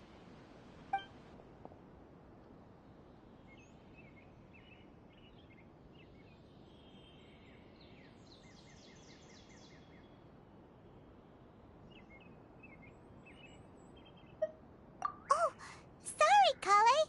Paimon didn't mean to scare you. No, I just... I didn't mean that. Kale, are you okay? What's the matter? No, I'm fine. I'm sorry. I must have startled you both reacting like that. Oh, well, it's getting late now. Let's hurry back to Gandharville. I think Master and the others should be back by now, too.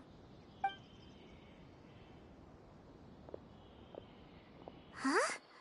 What was up with Kali just now? And why is she in such a hurry all of a sudden? Look, she's practically running back.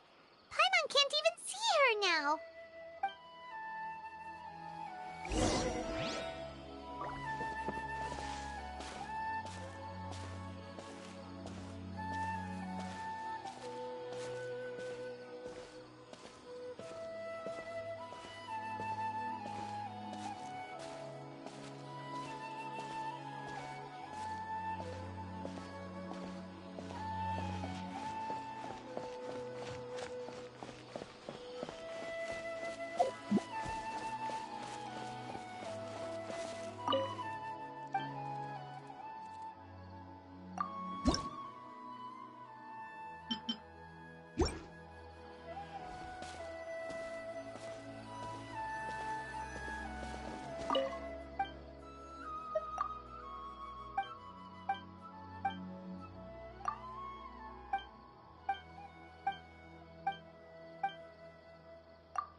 Dead on my feet.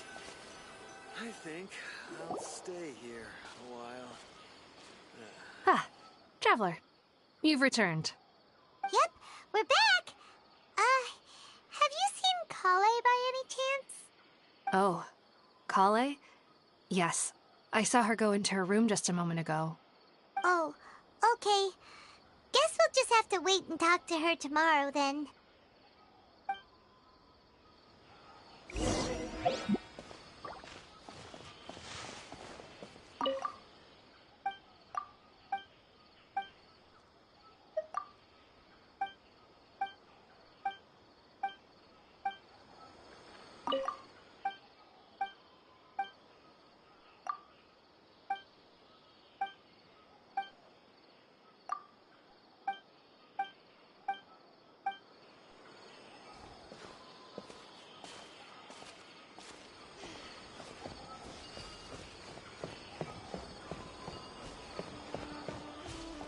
Elazar is a truly troublesome menace.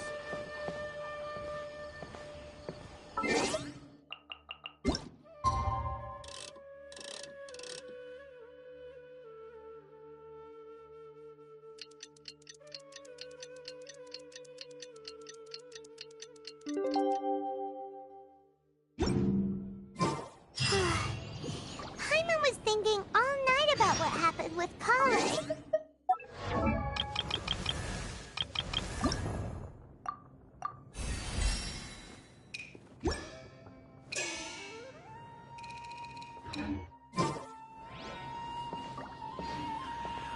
Maybe she's in a better mood now.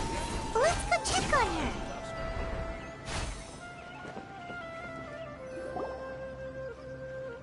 Ah, it's you two. I was just about to go look for you. Huh? Tighnari? What are you doing here? Where's Kale? I came to check on Kale's condition. To put it simply, she's not well. You mean she's sick? How could she be... Oh, wait a minute. Could it be because of what Paimon did yesterday? No, no need to worry. Something as small as you could never harm her. This sickness is something that Kale has been dealing with for some time. Kale has been more excited than usual since you two arrived. A little too much so, to be honest. She hasn't remembered to take care of herself. I suppose it's understandable, though. She hasn't been around anyone she considered a friend for some time now. It must have been refreshing for her to have you two here. So, Tighnari, what's really wrong with Kale? Let's take this conversation elsewhere. Kale just fell asleep after taking her medicine. She needs some peace and quiet.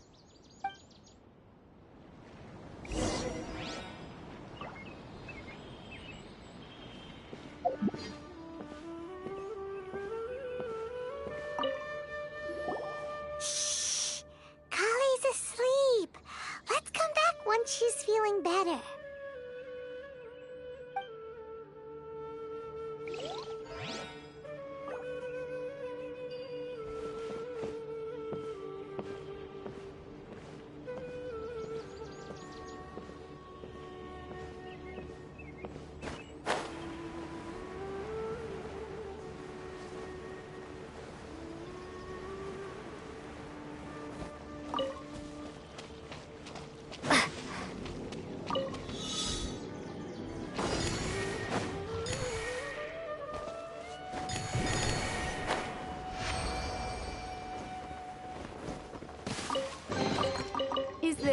An answer from this world?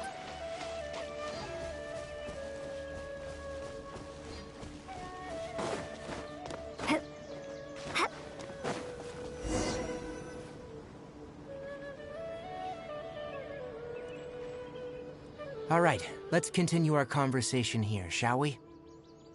To be honest, I hadn't realized you're that honorary knight from Mondstadt until Kale told me just now. I've also heard all about your deeds in Liyue and Inazuma. So just to clarify, what I'm about to tell you about Kale is not because of who you are or your past feats. Instead, I am going to tell you because, well, because Kale asked me to. And honestly speaking, I was against Kale revealing her past to you. But she insisted, saying you two treated her with sincerity and as a friend. So now she wishes to reciprocate the gesture. So, Tainari, what exactly is wrong with Kale? You said this is something she's been dealing with for some time. Just how serious is it? Right. Ever since she was a child, she's been afflicted with a disease called Elazar. Elazar? Yes. It's a disease unique to the lands of Sumeru. It is characterized by dark and hardened scales that form on the body. At first, the afflicted may only feel mild numbness on affected areas of the skin. However, as the disease progresses, one may begin feeling fatigued and even experience peripheral paresthesia. In its final stages, the disease strips a person of the ability to control their own body, and they effectively become completely immobile. That sounds terrifying. Wait, hold on. So when Kale seemed to be acting a little clumsy earlier, it was because... Correct. That would be the effects of Elazar, which is precisely why I do not want her carrying or holding anything, lest she ends up hurting herself.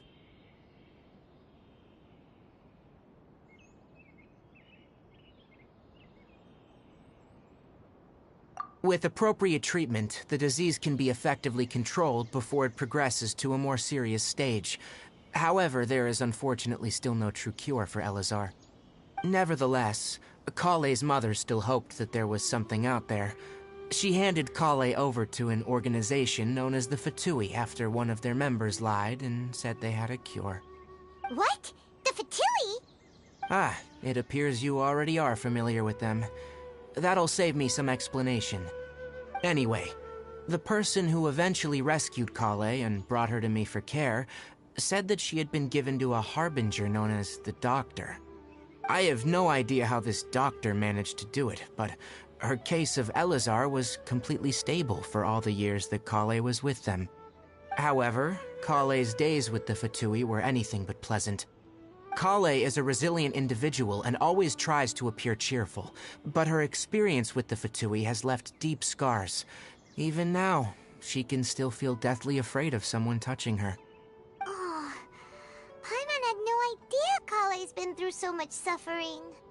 Oh, by the way, Paimon, Kale wanted me to tell you that she's sorry for scaring you yesterday. She also wanted both of you to know that she's sorry for hiding her illness. She doesn't need to apologize. None of this is her fault at all. Well said. I hope you'll get a chance to tell her that in person the next time you see her. Kale once thought that it would be impossible for her to have any real friendships. I trust that you two will never let my trainee experience such emotional pain again. Don't worry, Tainari.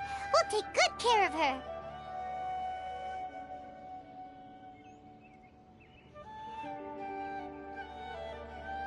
Well, it's not too serious at this point. She overexerted herself the last couple of days, which is what led her to break down this time. As long as she has taken her medicine and gets plenty of rest, she should get better. Though I must admit that Kale's condition was much more stable when she first arrived here in Gandharvaville. She was interested in the work of the forest rangers the moment she saw us. I could see that she was serious about learning, so I felt compelled to ask her to join us. Her stamina has gotten much worse recently. Though a moderate amount of physical exercise is always necessary, I'm afraid the long-distance patrols are a little too much for her now. Alright, now that I've told you about Kale's past, I think I'll head into the rainforest to find some ingredients needed for her medicine. I'll see you two later. Yeah, we'd like to do something to help Kale too. All right, but I must warn you two. The rainforest is a dangerous place, especially for someone who's still recovering, like the Traveler. You must follow closely and listen to every instruction. No problemo! Let's go then. We'll be looking for a plant known as the Nilot Pala Lotus. It's often used to help those afflicted with Elazar recover their energy. Hey, Tainari? Where exactly are we going to find this plant? Nilot Pala Lotuses can be found all over the rainforest, but it often grows right here around Gandharvaville. Given the name, it sounds like we should be looking for it in the water.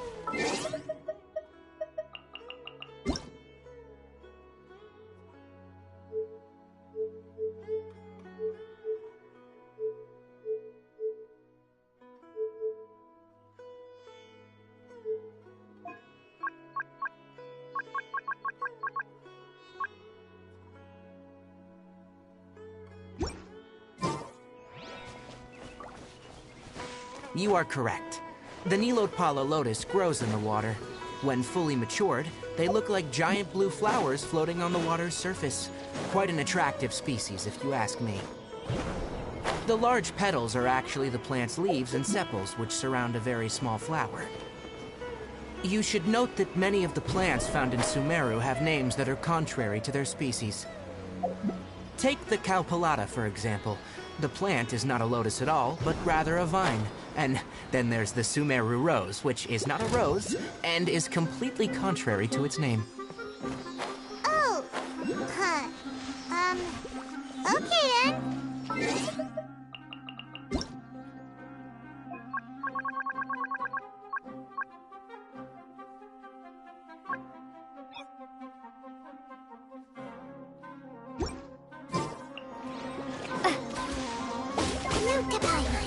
Never bring up the topic of flowers with Tainari.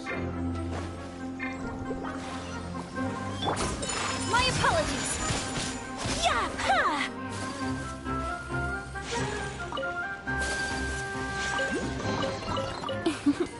Today is a lucky day.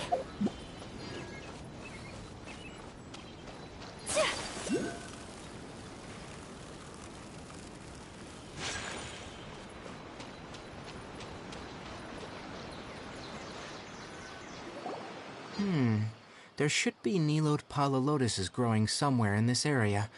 Let's split up and begin searching. If you could manage to gather 4 of them, that would be sufficient. We'll rendezvous here once you've gathered the needed amount.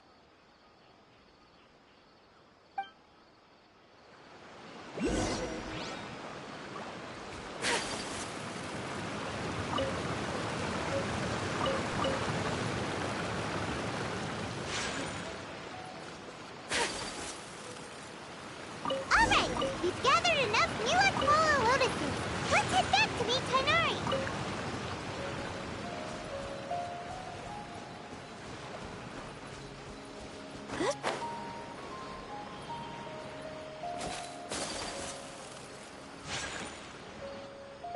Hey, Tainari! We found the lotuses you requested. Let me have a look. Good. Very good. These are all excellent quality. I'm glad you two came along. Your exploration experience helped save me a lot of time here. It seems we even have enough time to stock up on other things I need. Hey, Tainari!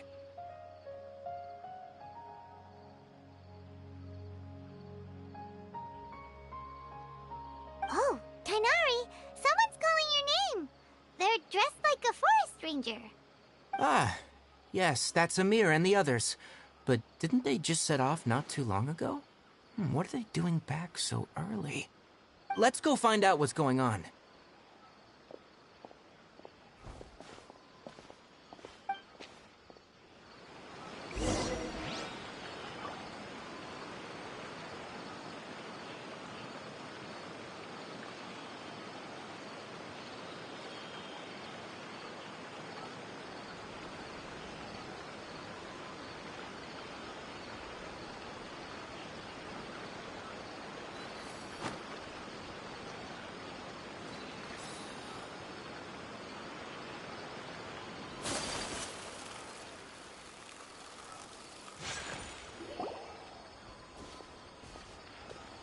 Tainari, thank goodness we found you here. We were just about to head back and find you at Gandharvaville.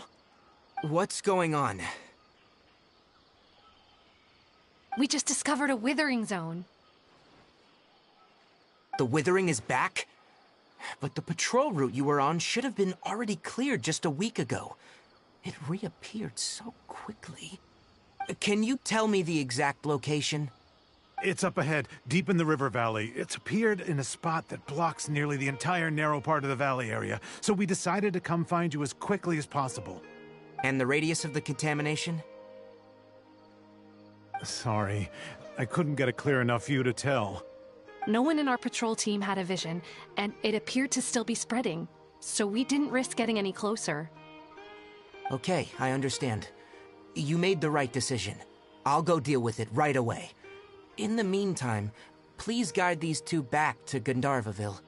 Wait, Tainari, why don't you let us help you? You two have only just arrived in Sumeru. You're still unfamiliar with many things in these lands. There's a unique type of anomaly that occurs in the Sumeru rainforest. It's called the Withering. The affected areas not only cause nearby vegetation to wither, but it's also lethal to wildlife and even people. If you don't carry a vision, then you should think twice before approaching such places. Yes, Amir is absolutely right. I wasn't kidding when I said the rainforest is a dangerous place. As Amir said, only someone with a vision, that is, the power to manipulate elements, will be able to resist the withering's corrosive effects for a time. That's right. If any of the forest rangers without a vision come across a withering zone, we first make a record of the location and then have a ranger with the proper abilities deal with it, like Tainari here. Only someone with a vision can venture within a withering zone and find a way to deal with it. But you don't seem to carry a vision. Don't worry, she may not have a vision, but she's a real pro at using the power of the elements. Don't sweat it. We've helped others deal with similar situations before. Wait, you've met other forest rangers before? I was planning to properly show you both how to identify the withering before you left Gandharvaville. Anyway, since you two are experienced adventurers, come with me. I'm sure you'll both be able to help.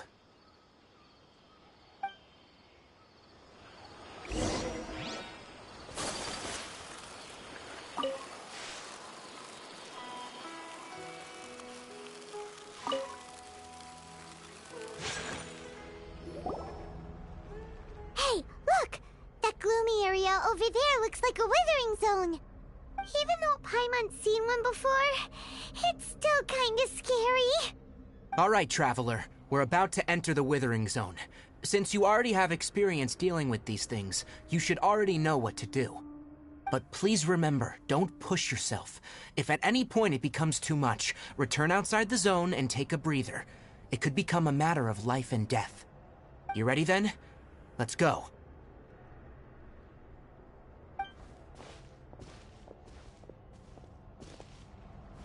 First, we must locate any branches sustaining the withering zone.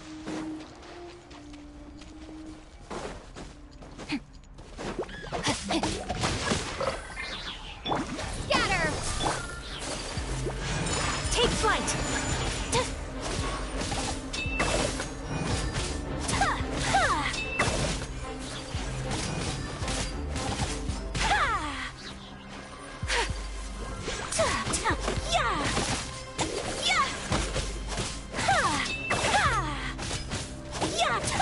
My apologies. No, my sword!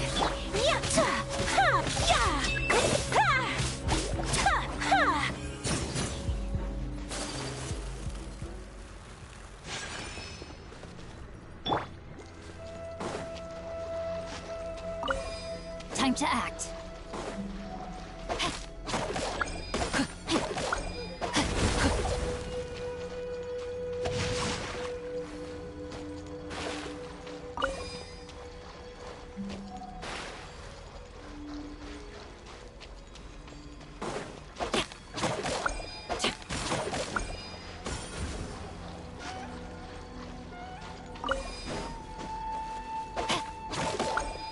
Great work. Now that all the branches have been cleared, we'll need to take care of the tumor. Whirling snow! Propagate! Let's light it up! Now! Destroy the tumor of the withering! We did it! Everything's returning to normal now! Yes. Thanks to you two, we were able to quickly restore this area back to normal. Tainari? You make it sound like we did well, but why does Paimon have the feeling you're worried about something? It's that obvious, huh? Alright. It's like this. Recently, the rate at which withering zones appear has been increasing. Even though we were able to quickly clear that withering zone, it won't be long before another one appears. If that simply meant more work for me, then that wouldn't be an issue. But it's far more severe than that. The withering is leaving lasting effects on the rainforest itself. For instance, even though we cleared out the withering zone, many of the plants that were affected will not recover. This presents a crisis for the ecosystem itself. Many plants in the rainforest are already in decline, directly impacting the wildlife that depends on those plants. And most disturbingly, as the appearances of withering zones have started to increase, Kale's case of Elazar has also become more serious. Huh? But why's that? I'm still not sure of the exact reason. However, I've received word from acquaintances at the academia that similar cases are being reported for patients with other conditions. No, none that we know of. The withering has been recorded in Sumeru for millennia. It's said that it originates from the depths of the world. Oh, by the way, have you heard of Irminsul before?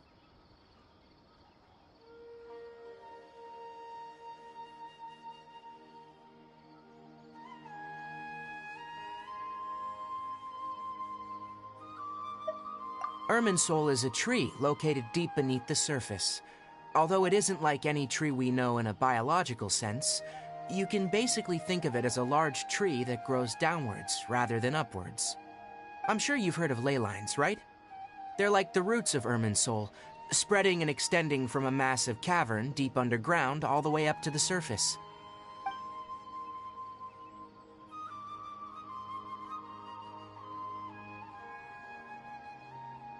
Ley lines continually absorb the memories of this world, which are then funneled into Irminsul, allowing it to collect knowledge and wisdom from ancient times to present day. The Dendro Archon is known as the God of Wisdom because her consciousness is directly connected to it. It is also said that the Dendro Archon's power is a manifestation of Irminsul. And as for the Withering, its emergence is related to a disease that's affecting it. That's right. My ancestors learned of this from Greater Lord Rukkhadevata's familiars a long time ago, but even those mysterious creatures did not know of a cure for Irminsul. I'm afraid we Rangers will be battling the Withering Zones here for a long time, until a cure is found. Alright, that's enough on this topic for the time being. Now that we've taken care of things here, it's time for us to head back to Gandharvaville.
Tighnari, you all made it back.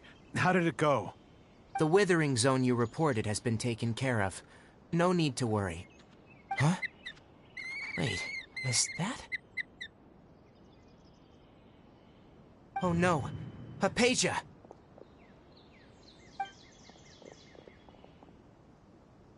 Huh? What's wrong, Tighnari? This Duskbird is Hypatia's designated courier for urgent news. You do remember her, don't you? She's the scholar you and Paimon were following when you first arrived in Sumeru. Oh, her? How could we forget? So did something happen? Let me see what's written in the letter first. So what's it say? And what's with that weird expression on your face? Just let Paimon read it. Huh? All Paimon sees are 3 squiggly lines. Yes. Allow me to explain. After we brought you from Hypatia's cave to Gandharvaville, Hypatia resumed her meditation. She must have just finished. It's been nearly 3 days since she's had anything to eat, and it appears she's forgotten to prepare some rations. This letter is her asking us for help. We need to go. What? You mean she's been sitting there for 3 days? Hey, wait, how did you know all that from just a few lines on the paper? Well, obviously because this has happened before. Last time she drew 5 lines, and by the time we found her... Well, I'd prefer not to remember that. Needless to say, Hypatia's been through worse, but we should still get to her as quickly as possible. I've got some emergency rations set aside for times like these. Paimon, Traveler, could you two bring these to her? Wait, you want us to bring her the rations? But will the Traveler be okay if her cave is still filled with that funny incense? Let's find out. Here, Traveler, take a smell and see. So, how do you feel? Huh? Really? You're not feeling even a little drowsy? But wait, how'd you know that she'd be okay this time, Tighnari? Back when we were clearing the Withering Zone, I observed that she could adeptly manipulate the Dendro element. I knew then that she would be fine. And if I may ask, when I was telling you two about Irminsul's ley lines, was what I described similar at all to what you saw when you were unconscious? That's correct. Those weren't hallucinations at all, though I don't intend to apologize for deceiving you. Because what you saw is of significant importance.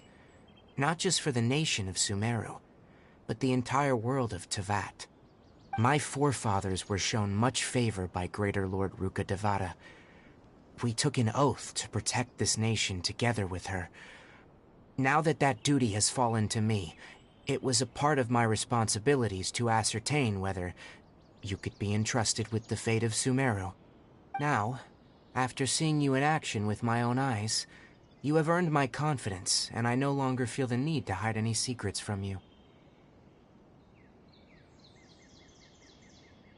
When you passed out, your consciousness had connected directly with Irminsul.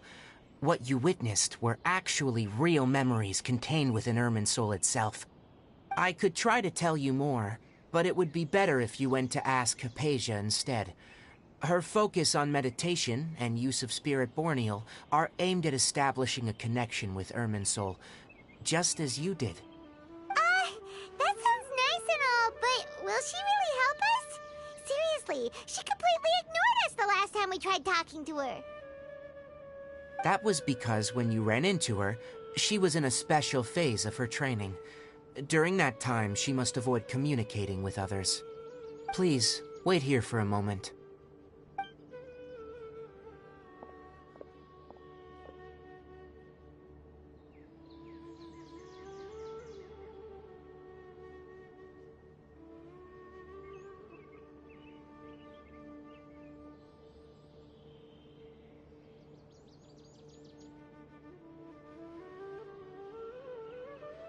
Here, take these. It's a meal I packed for Hypatia, as well as some other ingredients. I'm sure it'll come in handy. Also, here's a letter that I would like you to give to her. Just show it to her, and she'll answer any questions you may have.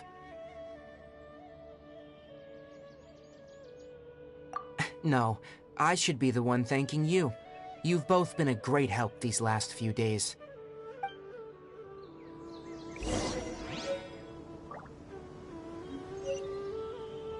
Anyway, please take good care of Hypatia. I'll go prepare Kale's medicine now. Using the Nilot Palo Lotuses while they are still fresh will significantly boost their effectiveness. Rest assured, Kale will recover quickly as long as she has her medicine.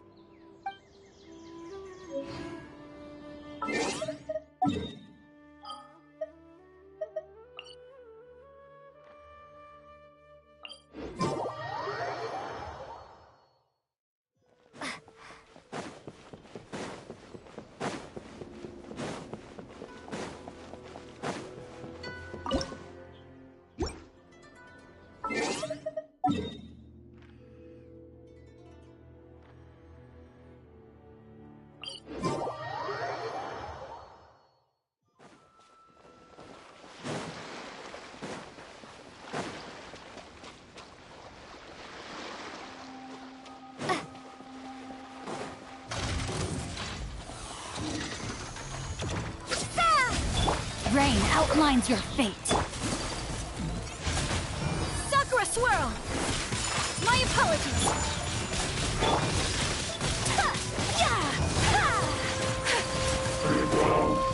Unthinkable! Scatter!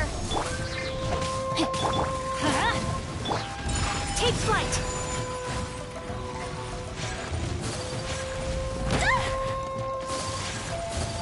Teamwork is dreamwork! Know my sword! Whirling snow! Embrace the ice! We have to end this.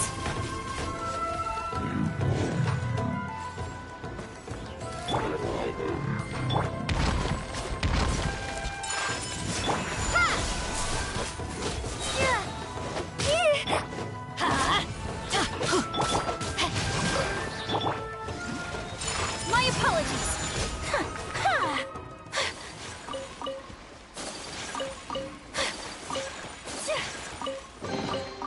I shall treasure this good fortune.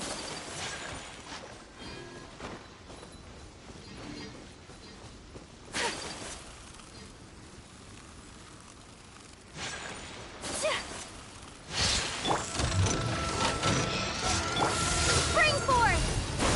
Rain outlines your fate. Whirling, everybody stand back!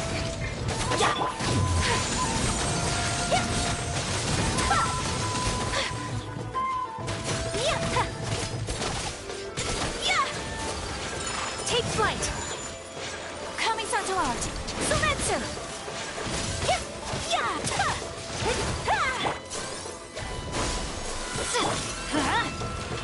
Know my sword!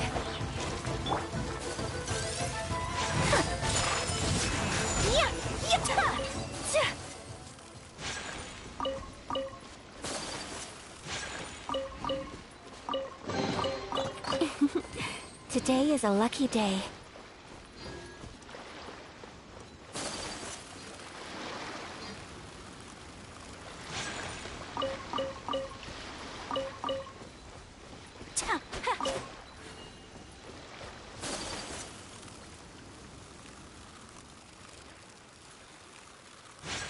Rain outlines your fate. My apologies.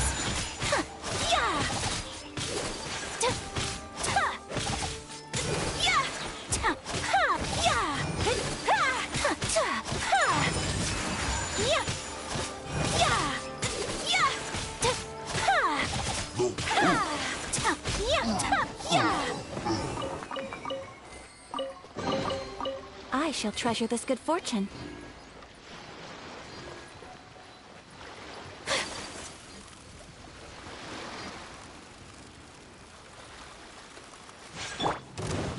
Propagate! Time to act. Take flight.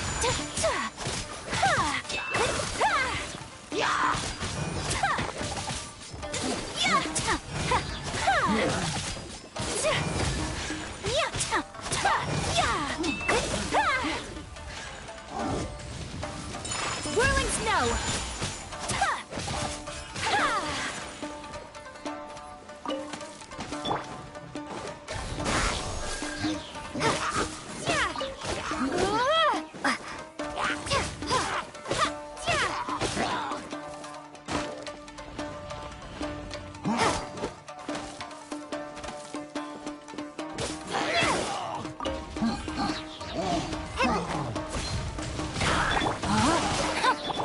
Take flight!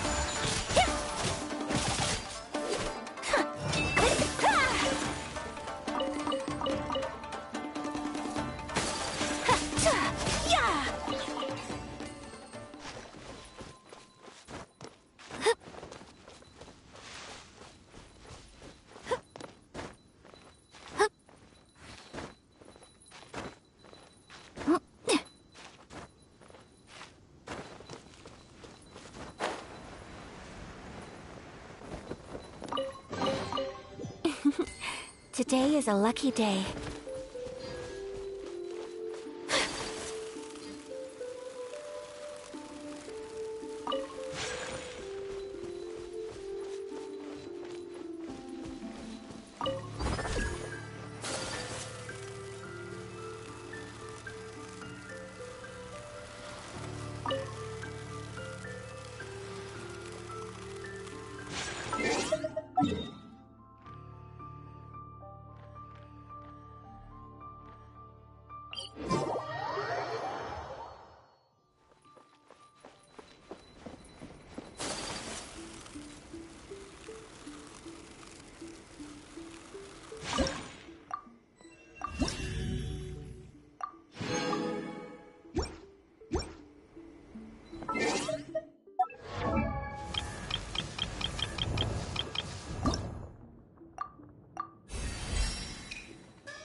Sakura swirl!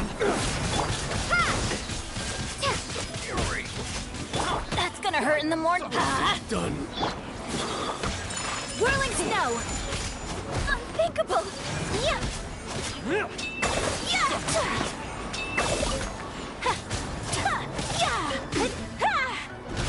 So... Suffocate! Come again! Rain outlines your face. Take flight!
I'm Aloy.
Kamisato wa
Let's...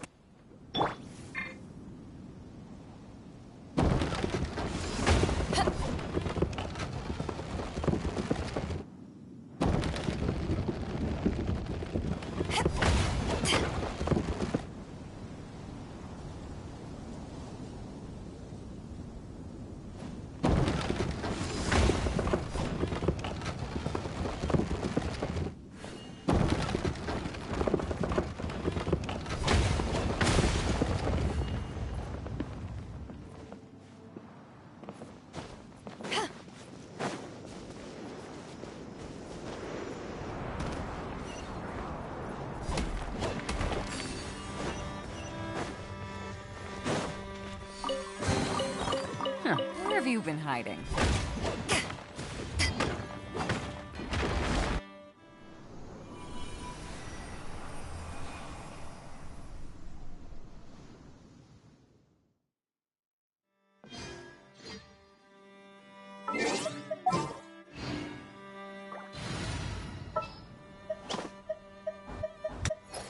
Kamisato Ayak.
Rain outlines your...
Rise up and leap. Ta.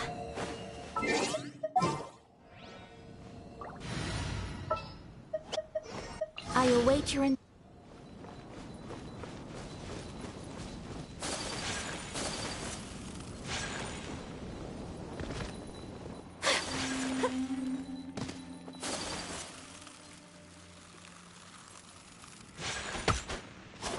Take flight!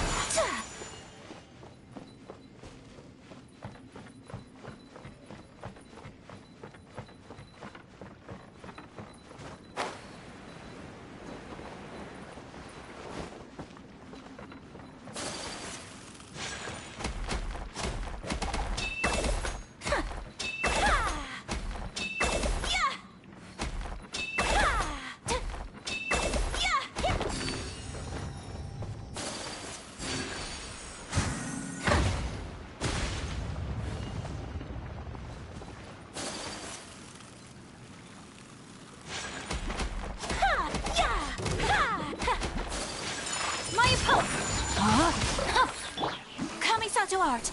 Sumetsu!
Scatter!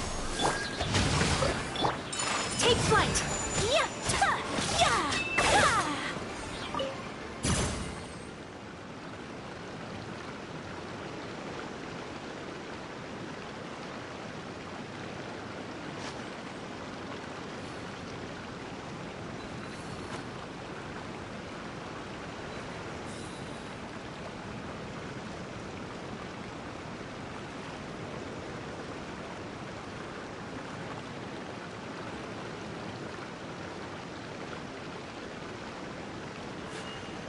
A blade embraces its duty, as a jeweler cherishes their gems.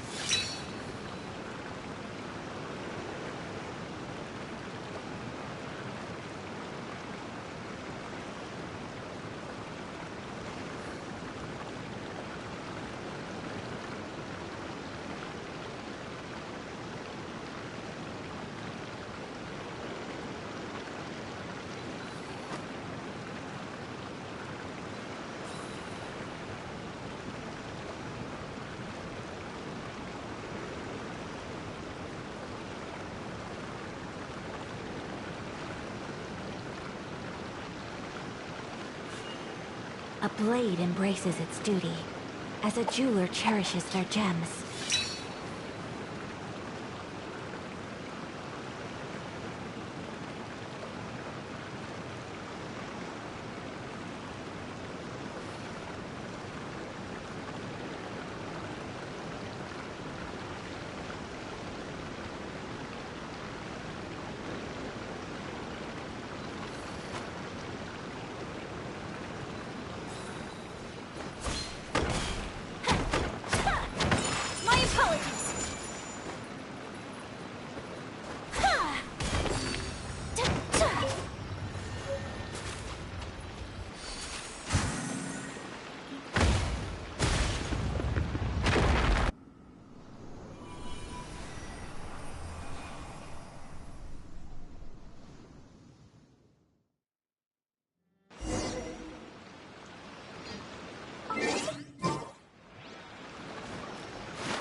I shall treasure this good fortune.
This time.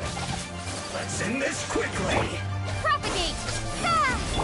Stay right there. This is bad. Embrace the ice!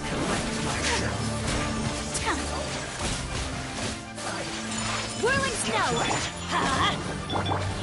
I will end you. Witness the power of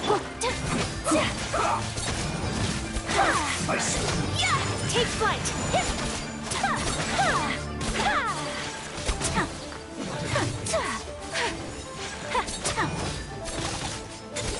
My opponent! Scatter!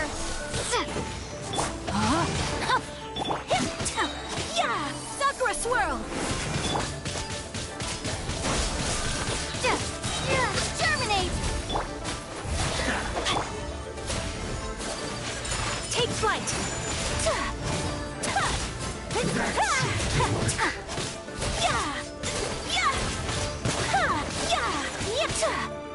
Whirling snow! rain outlines your propagate!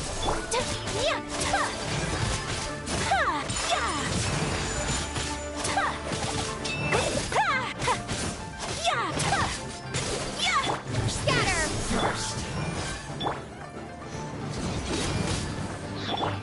My apologies!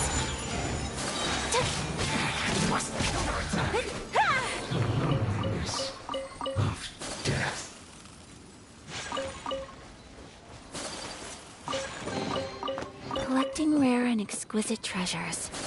Yes, this seems suitably sophisticated.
A blade and break.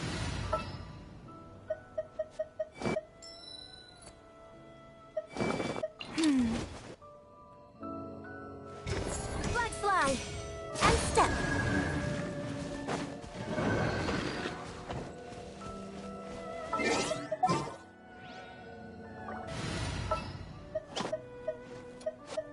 Don't disappoint.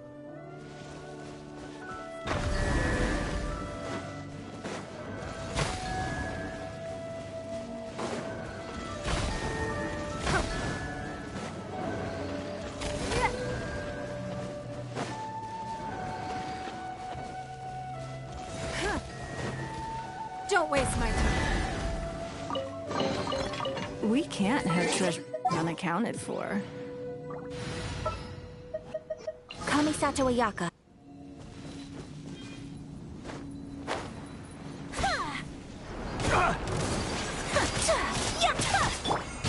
time to act.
Hypatia should still be in the cave.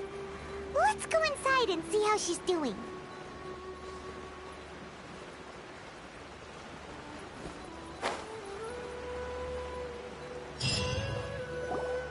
Hello? Hypatia? Hey, there's nobody here. Maybe she went out to look for some food. Let's try looking around the area.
Hypatia, are you alright? So hungry. There's no way we can get her to eat in her current condition. Let's try finding some water first. Huh? Wait, why does it look super foggy outside all of a sudden? Anyway, let's go look around.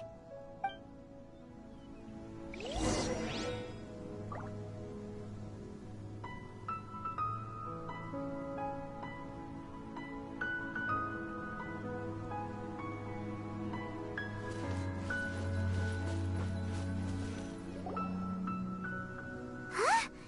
How'd things out here end up looking like this? What happened? And where are we?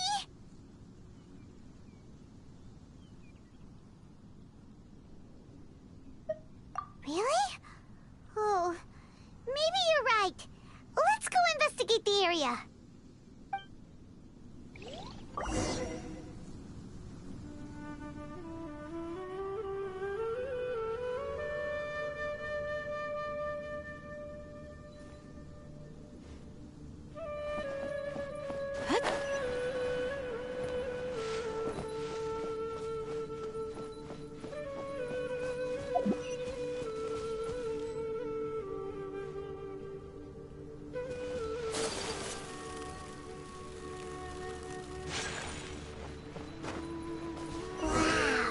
This place is huge! Paimon knew there's something off about that cave. Let's think of a way to get over there and have a closer look. Who knows? Maybe we'll find a lead of some kind.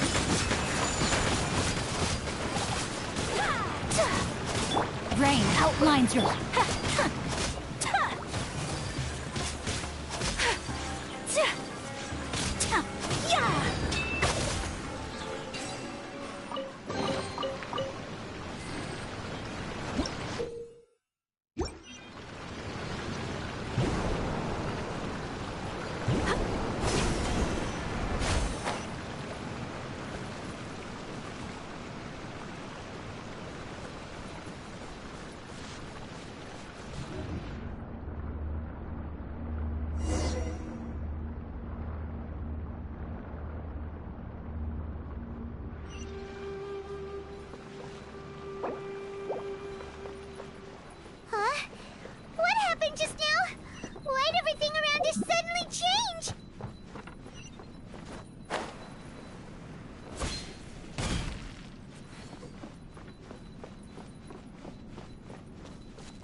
flight!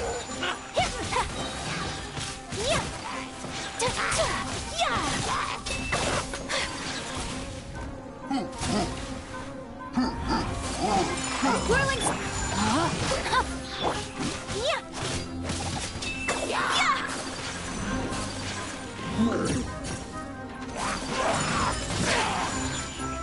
Embrace the ice!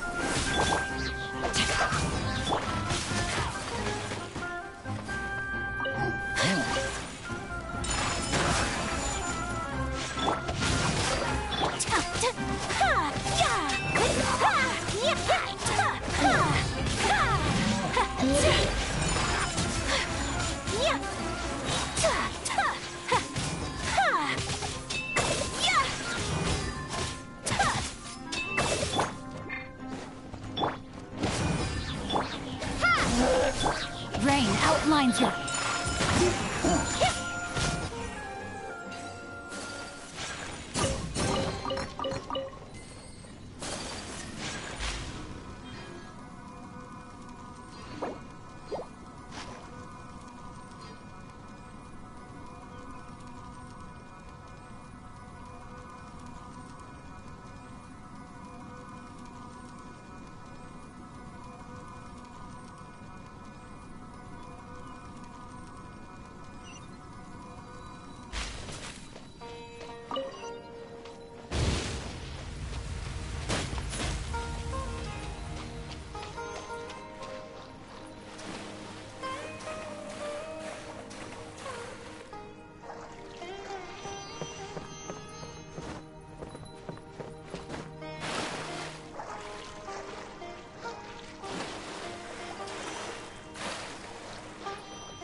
That is going on here! This place is getting weirder by the minute! Hey, what's the matter? You don't look so good.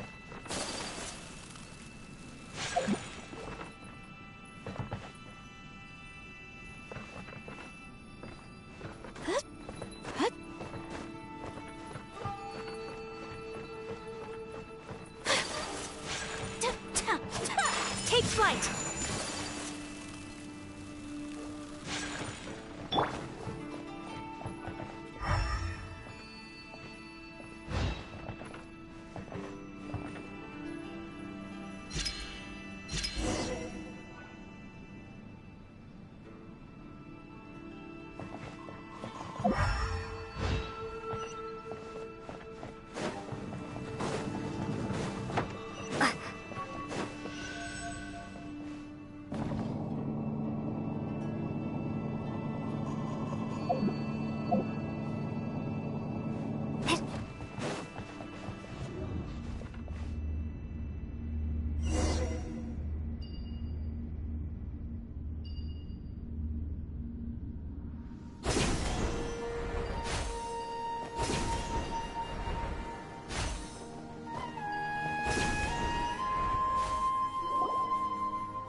Well, well, well. Looks like we meet again, traveler. The Abyss Herald! What are you planning to do in this strange place? Strange place. Plotting. You needn't worry about such things. They don't concern you. Bow before the abyss! Propagate! Germinate! My apologies! Sakura Swirl! Ha! Yeah! Ha! It's a roar! Yeah! Take flight!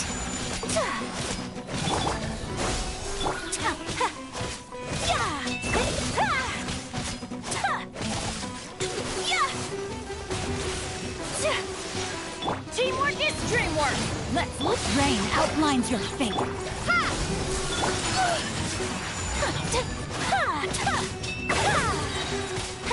Embrace the ice.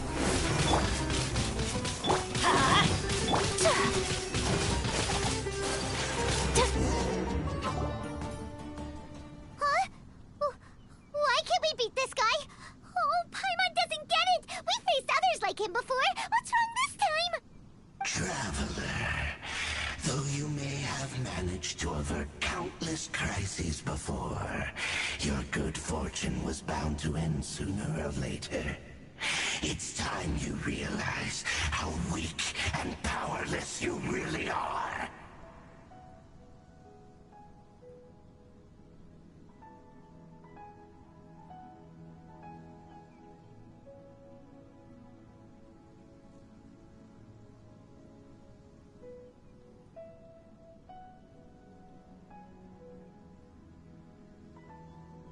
Your brother? Oh, pitiful traveler. Are you really so ignorant? Or are you just living in complete denial? His Highness has long since forsaken you. Your meager existence in his eyes is that of an annoying bug, only to be stepped upon. The bonds of love and family which drive you to find your sibling are utterly gone. Your journey is meaningless. But don't you fret now. Today will be your last. Now die!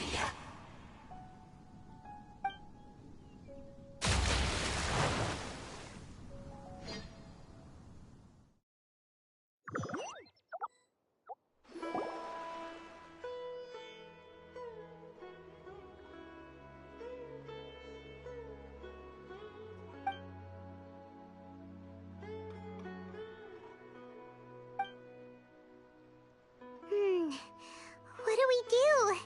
We haven't seen Hypatia anywhere out here. Oh, there she is! Quick, let's see how she's doing. Ah, so sweet.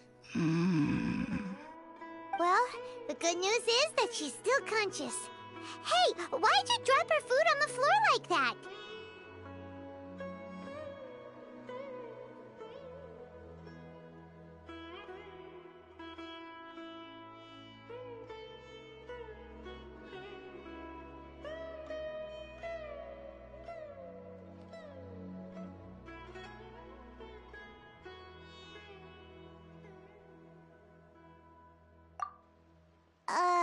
Are you okay? That's really not like you. Anyways, we can talk about this later. We better make sure she's alright first.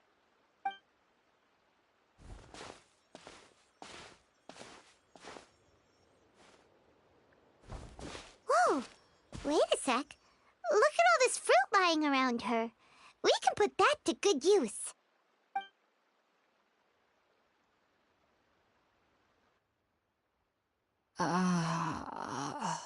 Who is there? Tainari, is that you? Huh?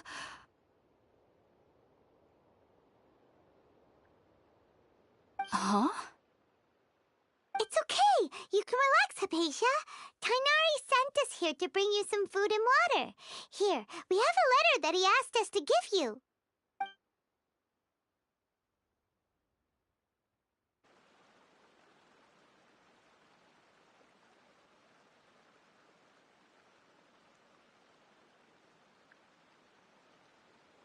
I see. So, you're friends of Tighnari. I apologize for all the trouble I've caused you. I'm grateful that you came so quickly to save me. You even brought all this fruit. Well, actually, we didn't bring the fruit. It was already here when we arrived. We were kind of wondering about that, actually. When we found you here, there was all this fruit lying around and even some juice dripping from your lips.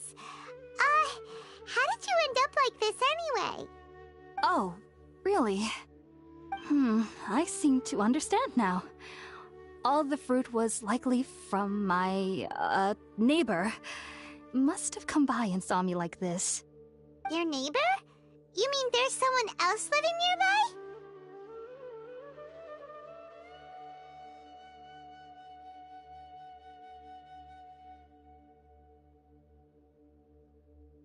Oh? So you're able to see them too?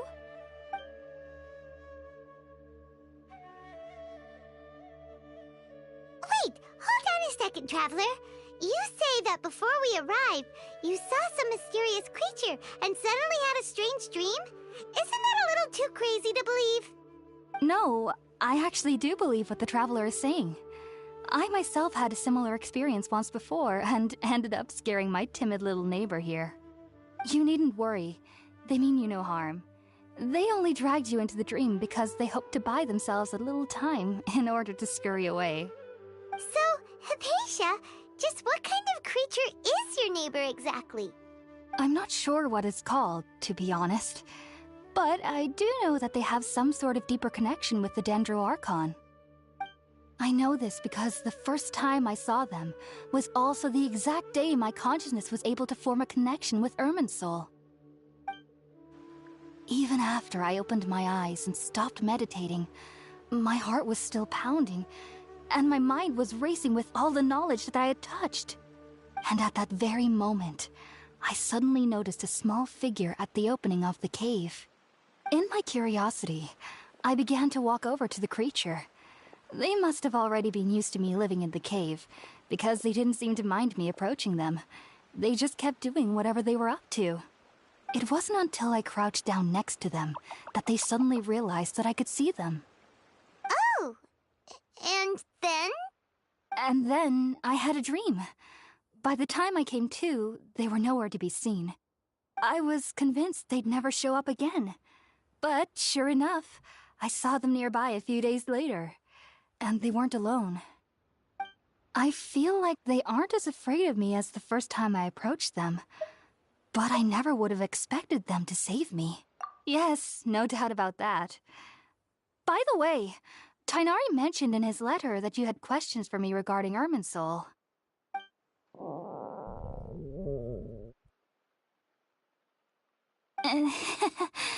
Sorry about that. Sounds like just drinking juice still isn't quite enough for my stomach. Well, if somebody hadn't dropped the food earlier...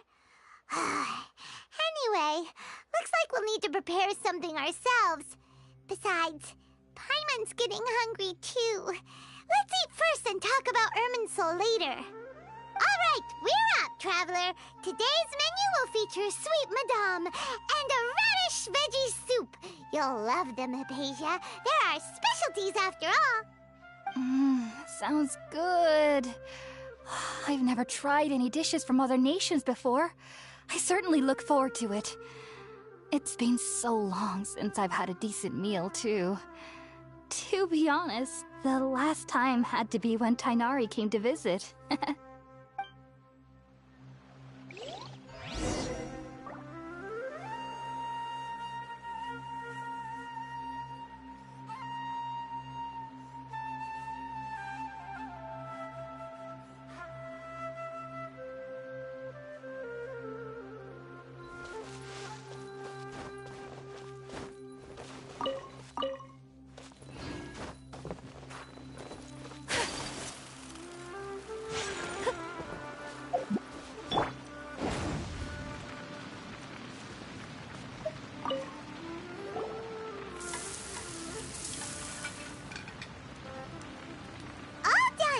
Let's use the empty box that Tainari gave us since we already watched it. Oh, it smells amazing. And the box is a nice touch, too. Let's go serve this up and start eating with Hypatia.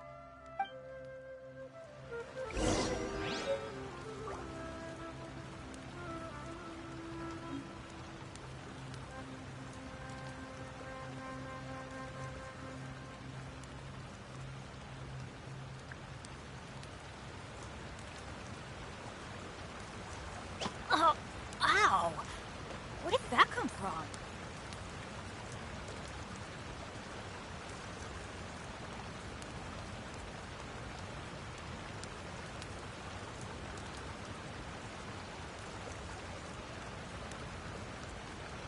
Benny's Adventure Team, assemble!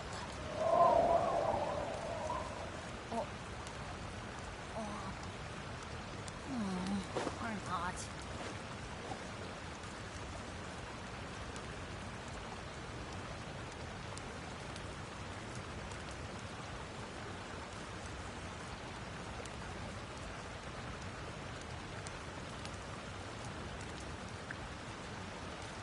Good things come to those who don't wait around. That's what they say, anyway. Knowing my luck, the opposite is probably true for me.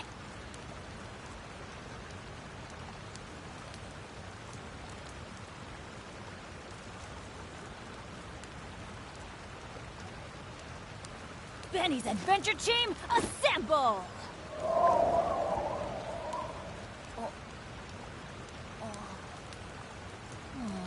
Or not.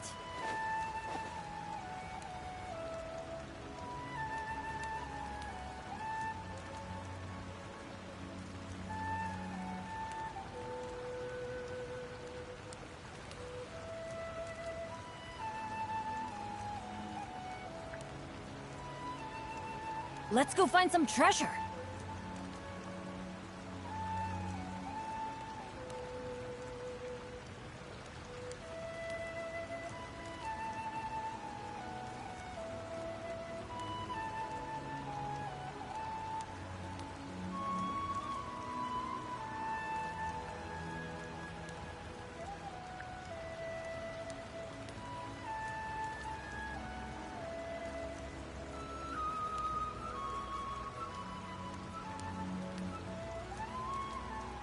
No one's joined me on an adventure in ages. Come on, let's go!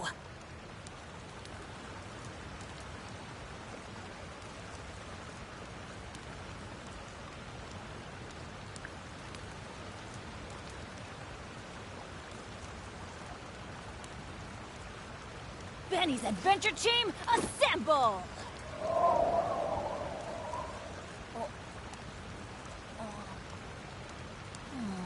Or not.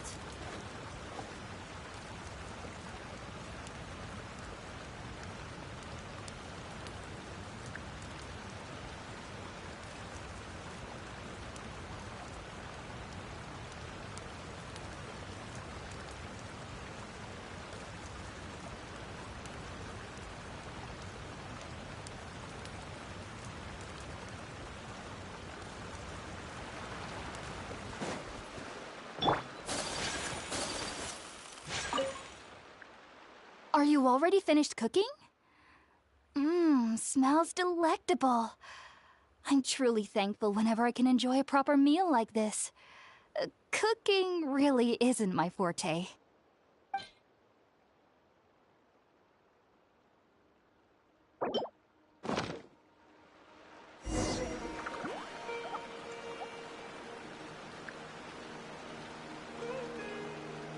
Even though everything you mentioned was in Tainari's letter, it's still hard to believe you were able to connect with Irminsul immediately after smelling Spiritborn eel for the first time.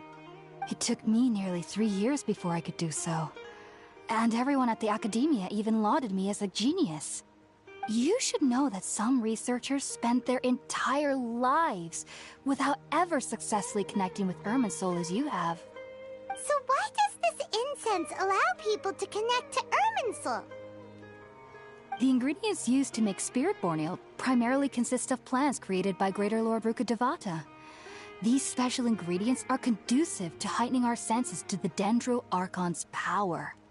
Since the root of the Dendro Archon's power lies within Irminsul, we can occasionally tap into her powers to peer into the depths of the earth. Naturally, anyone who can establish a connection with Irminsul in their first ever attempt must be a person of great understanding. Makes sense. But Paimon's got a question. Why was she sensitive to the smell of those plants for such a long time? That was primarily due to her body's unique constitution. Stimulated by the incense, she could perceive the Dendro Archon's power and experience the sensory overload, hence the adverse reactions. Taking in any scent similar to the ingredients of Spiritborn Ale would cause adverse effects. Not to worry, though. It appears you've already fully recovered.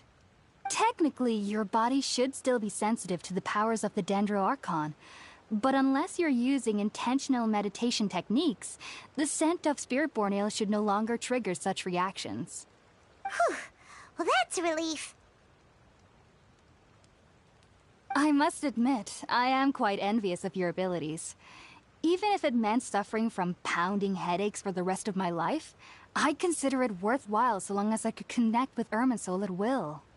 Whoa, you're really serious about this whole thing, aren't you? I am a researcher after all. As a member of the Ritaoist Darshan at the Academia, my main area of research is the stars and their connection to the fate of living beings. But there is still so much we don't know, especially regarding the mysteries that lie in the starry skies. Which is why I must turn to the all-knowing Irminsul for answers. If only my perception wasn't so limited. Unfortunately, I cannot guarantee that my every attempt to attune with Irminsul will be successful, or that doing so will leave my consciousness intact. I am currently in the stage of training known as Satyavada life. Many researchers in Sumeru have lost their minds while seeking to attune with Irminsul during this stage. Sages have said that Irminsul contains divine knowledge, and touching such knowledge without the proper preparations and abilities will only lead to one's mind caving in on itself. That's why we meditate alone.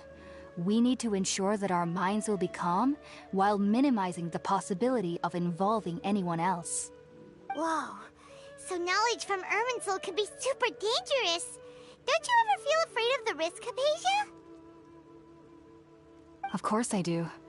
Especially during nights that are pitch black with no moonlight, and dead silent without even the sound of insects. However, I've been feeling better as of late. I don't get as scared anymore knowing that I have a little neighbor living nearby. I believe that being able to see them is a sort of blessing from the Dendro Archon. But what's strangest of all is that they're clearly an envoy of the God of Wisdom herself, and they have the curious power to make people dream. What's so strange about that?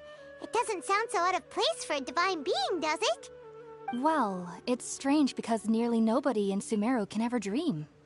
Huh. Is that true? Yes, well, to an extent. Only children can dream in Sumeru. Adults, however, never do.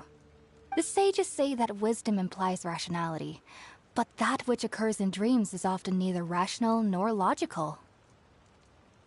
Yes, if one struggles with anxieties, those emotions could influence their dreams. The fact that the people of Sumeru do not have dreams is seen as a blessing by the sages. They believe that Greater Lord Rukkhadevata, the God of Wisdom, is keeping us away from the foolish delusions you encounter in your sleep. I was born into a family of scholars in Sumeru City. Ever since I was a child, my parents would always tell me that I'll know I've grown up once I stop dreaming. I studied hard, enrolled as a student in the Academia, and went on to become a researcher. Sure enough, I never dreamed again. But then, on the day I scared the little Aranara, I suddenly saw a dream again. It was incredible. Though I don't exactly remember what I saw, I clearly recall the feeling. I suddenly felt like I was a child again. Back then, I was foolish and ignorant as any youth would be, but I was free of fear. Maybe dreaming isn't as bad as we've made it out to be. Just be sure not to speak of this if you travel to Sumeru City. They'll look at you as if you've lost your mind. So, do you have any thoughts about the things she saw when she connected with Irminsul? Sorry. I'm afraid I don't have any answers as of now. All I can say is that what you saw is a memory contained within Irminsul itself. World forget me. What could that possibly mean? If only I could ascend past Satyavada life and begin Paripurna life. I might have some more answers for you. If you two are ever in the area again, please be sure to come and see me. There's no need to be thanking me. You two are my saviors. Besides, I'm already looking forward to tasting some more of your cooking. Now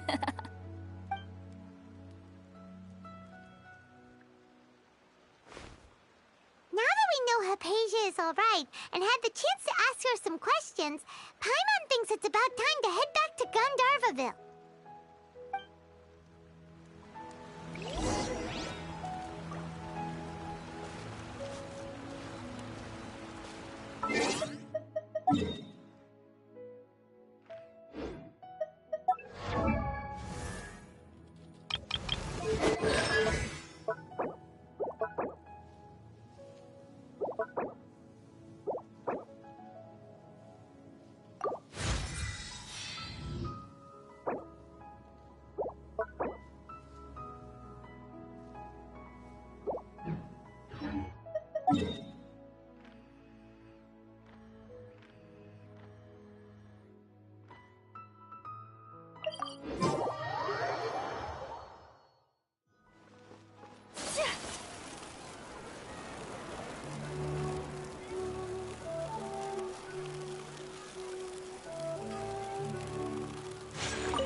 Time to act.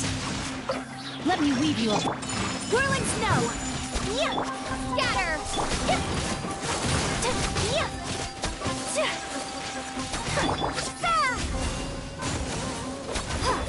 Propagate!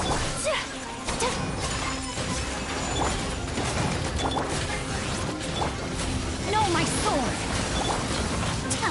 Yeah! My apologies!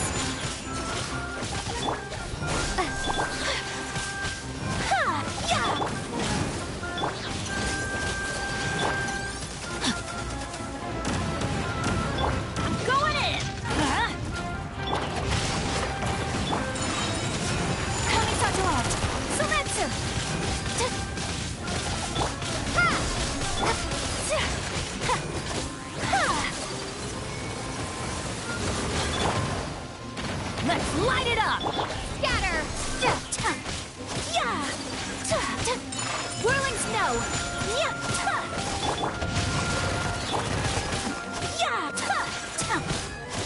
propagate.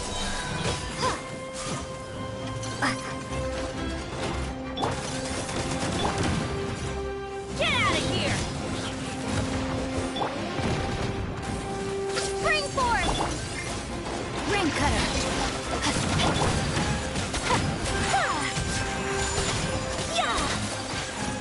Embrace the ice. Everybody stand back.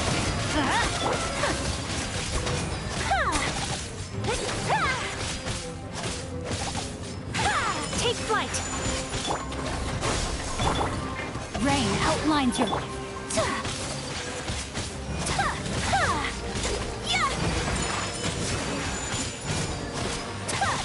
Let's light it up.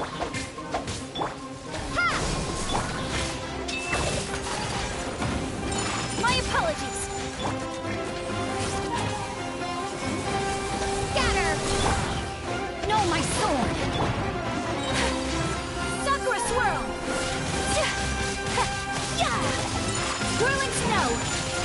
Germinate. Body and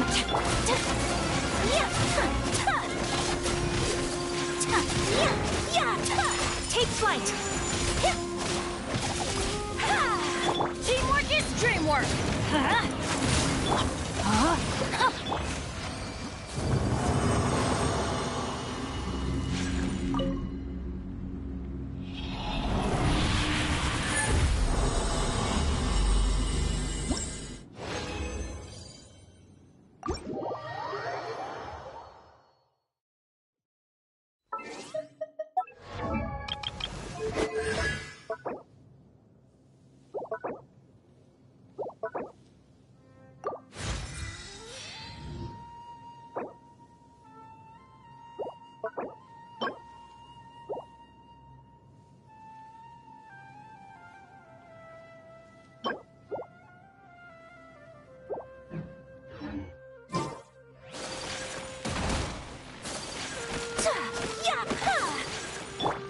Rain outlines your fate.